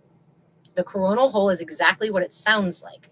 That field of energy all going around like this loses its connection, loses its gravity to that core and creates a gap. What that does is opens up the universe and the solar system, our solar system, to the internal stuff that's happening in the sun. That's a lot more intense, and then it's different stuff than we are usually getting. During times of a solar maximum, especially with coronal holes and stuff like this, you see a heightened, again, geomagnetic activity, earthquakes, volcanoes, tsunamis, weather changes, wind changes, hurricanes, all sort of flooding, all these things start to happen. Why do they start to happen? Because the sun over here, the earth over here is also held in by the magnetism of the sun, the gravity, right? It's held into orbit. So when the magnetism here, the gravity here, which is pulling all that energy in, is disrupted, it can also disrupt our connection to the sun. And since we have our magnetic poles aligned with the fucking sun, and that's how we stay where we are and do all of our shit that we do in this in this solar system, it gets disrupted. And this is also where we see something where the poles of our planet start to move across the planet. That causes major disruption of our normal systems because our normal systems are reliant on where those poles are. If the North Pole or the South Pole is in Antarctica, it's going to be in Antarctica. But if the South Pole, if our magnetic south shifts to fucking Australia or India or the United States, you know what I mean? Like, there's some shit's going to change. And this has already happened in the past. We've already seen it happen in the past. We have records of it when we do our geological stuff and whatnot. It's super cool. Okay. Thank you for letting me share the super cool science. So we are in this experience right now. That's why a bunch of this stuff, if you follow the Schumann resonance, same thing, all of that shit, that's our magnetic field changing. And the poles are actually moving. We've been charting the movement since before 1992, but around 1992, it started to migrate. So instead of being in this main North Pole area, since 1992, it has slowly increased in its migration. And I don't know exactly where it is right now, but you can go look it up. So what we are experiencing right now and the changes that we're experiencing are directly related to that. We also have the progression of the moon and the process of the moon. The moon is currently the full moon happening, I believe it's tomorrow, the blood moon on the 7th. I don't know exactly what time, so make sure you check for your local time. That moon, why is it that way? Why is the blood moon that way? I'm sorry I missed a bunch of comments here, guys. I'll get there. We'll get back to them. So the blood moon occurs actually during an eclipse. It's not directly between. So if I got the sun over here, right? I've got my sun right here. I've got my earth right here, and then I have my moon. What's happening is that the moon or the sun, the earth is between the sun and the moon, but the moon is moving just into the edge. I think they call it the umbra or something. The shadow that is cast when the sun is over here and the earth is over here. The light casts a shadow across on the back side of the earth. So anything that's on the back side of the earth is going to go through that shadow. When we get a full lunar eclipse, that's because the moon is directly, like, it's perfectly aligned here. So you get it darks. It gets much darker. But when you have what it's doing now, which it goes just on the bottom edge here, is actually the reason it turns red is because what happens when light is, what's the word again? Refracted, right? When light from the sun goes around the moon or the earth, it doesn't just go straight out that way, right? It does actually wrap around the inside. And what you see, are they going to tell me I have more inactivity? They detected inactivity in my live again, you guys. All of my lively discussion about the planet and the solar system, they think I'm not active. Maybe if I just sit still, they'll think I'm active. I don't know. This is so weird, TikTok. What's your beef, TikTok? Okay. So it's going into that lower shadow, which means it's actually going through the red spectrum of light. You just got booted from the live, but you were able to get back in. Awesome. Good. See what I mean? I think it's actively kicking people out of the live. It's also actively taking members and followers off of my followers list when I'm off the live. It also, I regularly open the app to see 65, 95, 99 plus, whatever messages. And then I go and open it and it says, oh, there's actually 7. Bullshit. Yeah. Okay. So that was the cool piece. The reason it's red, not that was the cool piece. The whole thing's really cool. The reason it's red is because it's going through the spectrum, the red light spectrum that is cast around the earth as the sun casts light onto it. Because it's right here next to, it's in the middle of all this other stuff going on, and it's right here next to another portal. I encourage you to use this time to set very clear intentions for yourself, to look back. This is one of those, this is when we harvest, right? And this is when we harvest and we look at what we have actually done to get here. Red, rebirth. Yes, root chakra. So get down to the roots of whatever you're harvesting and be like, okay, is this what I want to keep harvesting in my life? Do I want to keep eating this devil's lettuce if the root is tainted, is sour, is bad, right? No. I don't want to keep eating this sweet thing if I'm still propagating or feeding that root that's not well, right?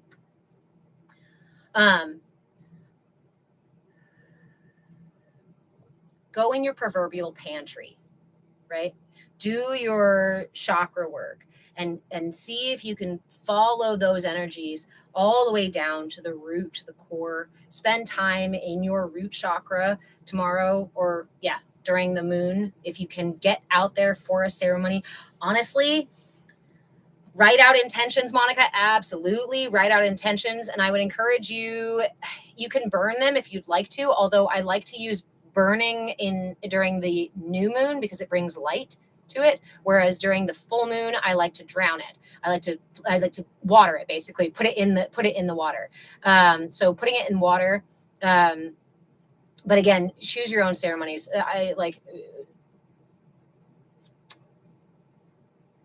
Here's a really important message. I'll share this that I received over the last several years. And you can take it or leave it, right? You are the tool that you need. You are all you need. The water, the writing it down, the stones, the salt, the herbs, the time of day, the time of night, all of these things amplify your intention. Focus your intention. Focus your intention like a pinpoint, like the eye of a needle. Can you use the other things if you want to? Use the other things if you want to. But the most important piece is to be fully present in the moment, align your intention with your attention, and just send that message directly out into the universe. Again, if you want to use the tools, use the tools. But I encourage you to trust that your system is powerful enough and you have a direct communication with the universe.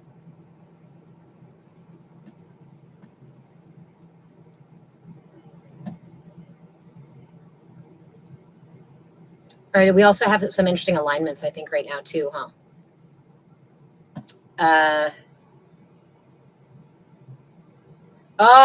Uranus is going retrograde on the 8th as well. And Uranus is the generational planet.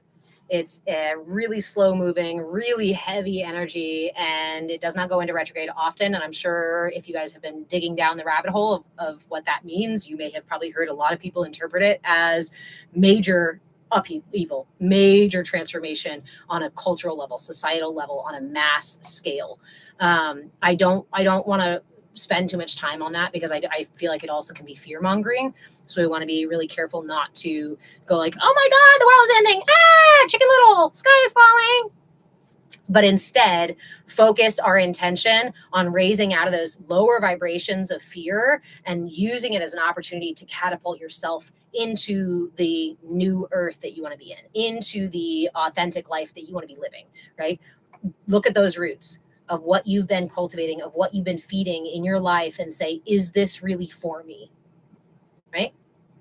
And then the day after the full moon, make one tiny little change. I don't care what it is.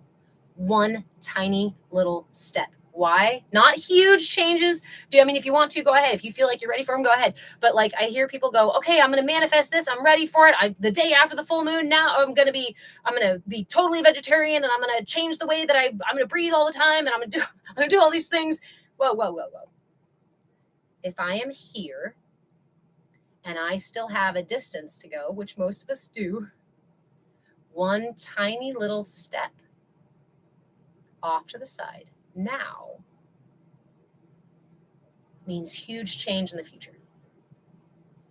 So it's not about huge change now. It's about taking that little step and cultivating consistency around those steps. And that's why, again, I recommend always showing up for yourself every single day for at least 5 minutes. Maybe that's your new practice. 5 minutes a day. That's it. I'm going to start at maybe after the full moon, and I don't care what time it is, just 5 minutes a day. I'm going to spend that time listening to my breath and listening to my heartbeat. That's all. And I guarantee if you keep that practice every day, not only will the practice expand itself, but so will your reality. That right there is why this fly was drawn to your light. You weren't trying to fix me. You gave me the tools to fix myself. I love you, friend. I tried for so long to give people the tool. I tried to fix people. I tried to fix people. That's not out of my wheelhouse. Find some cool chants or drumming. Yep. Sound can help carry our intentions out further, right? And getting our whole body moving can help really imbue our intentions with power and energy, right? Because not just the intention here, but the intention throughout everything. You wrote me a poem? Aw, thank you, friend. That's such a sweet thing. Oh, Glitterbee, you guys are the best. You guys are the best. Like,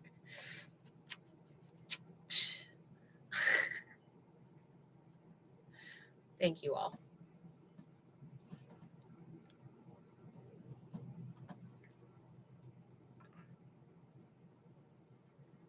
What about rubber tree plants? You're very welcome, friend. And oh yes, tiny little movements. I will read DMs. Yes, I do my best. As soon as I'm off, I go to my comments and I go to my DMs and I answer messages. I look for message requests, and then I also go and follow, at the very least, the people who are most active in my chat. If you've been in here and you've been chatting, I'm most likely going to be, if I can find you on there, I'm most likely to give you a follow back. Again, just as the more we engage with each other, right? Are you okay? You go outside? Let me put him outside real quick. Thank you, sir. Oh, bring him in the yard. And then just close the gate for a second. Aww. Okay. So again, my time is a little bit limited this month. It's quite limited this month. I still don't know where we're moving to next. If anybody has any offers or suggestions or any ideas, definitely let me know. Let's see. Have RV, will travel. So if you are interested in joining any level of coaching, I am available for individual coaching right now. If you reach out to me and we schedule, our group coaching is on hold right now. So if you want to join that membership, I should probably make it. Never mind. If you want to join that membership, just reach out to me, or we can chat, or come join the Discord and we'll figure things out. I'm in transition right now, and I am learning to just be present with the flow, right? Because when we are present in the moment, it makes me think of riding through the river. When you're kayaking through the river, if you're not present in the moment and you're looking way far ahead, you're going to miss the rock that's right fucking there. You're going to miss the little, what's it called, whirlpool that's about to get you stuck, right? So this is why navigating is done right here in the present moment where I am. So as life becomes more tumultuous, as life sends you tsunamis and hurricanes, be right here. Be right in here, and you will find your way out.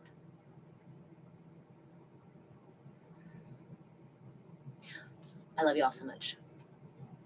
What was the name again? The fairy. So remember, also, one last time, give me a follow. I love you too, friend. Give me a follow on YouTube. I move a change on YouTube. Give me a follow on Patreon. You can follow for free on Patreon. That's where I keep everybody informed right now until I have a website figured out, finished, that kind of stuff. So definitely give me a follow on Patreon, especially if not anywhere else. If you want to get into our a little bit deeper into our temple, right, into our Sangha, you can come join us in the Discord. Again, in the middle of moving, I am not quite as active as I'd like to be, but especially if you want to offer trade or want to trade for memberships or sort of things like that, definitely reach out to me. I still need editors and support and things. I'm just so scattered right now. But I even just need some folks who are willing to more regularly engage in the community. And again, I generously trade for those things. I'm never going to ask you to do my job for me. And if it ever comes to a point where you feel like you're doing my job for me in some capacity, please reach out to me.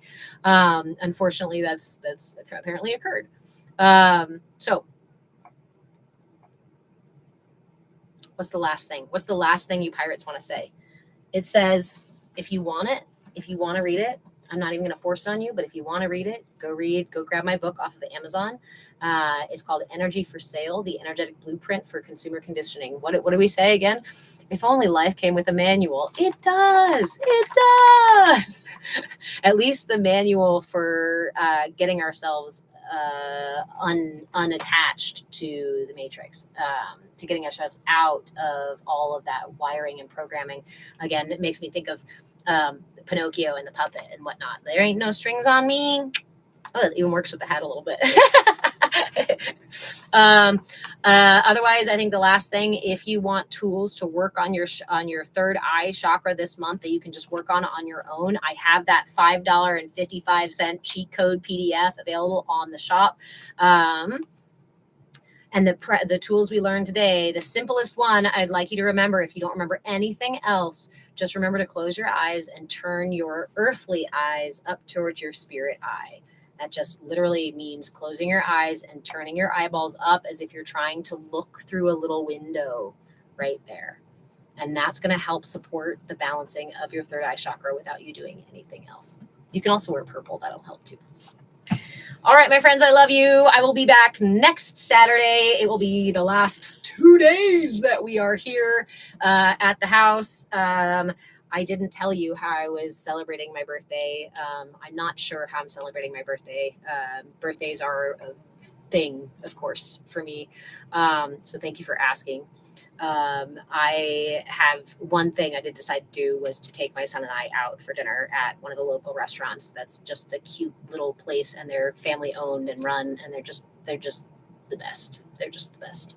And they're my peers. No, they're not like grandma and grandpa family owned. They're like my peers, and their family own and run this place. And it's such a fucking cool thing. They've done such a good thing, and they do really good stuff for the community.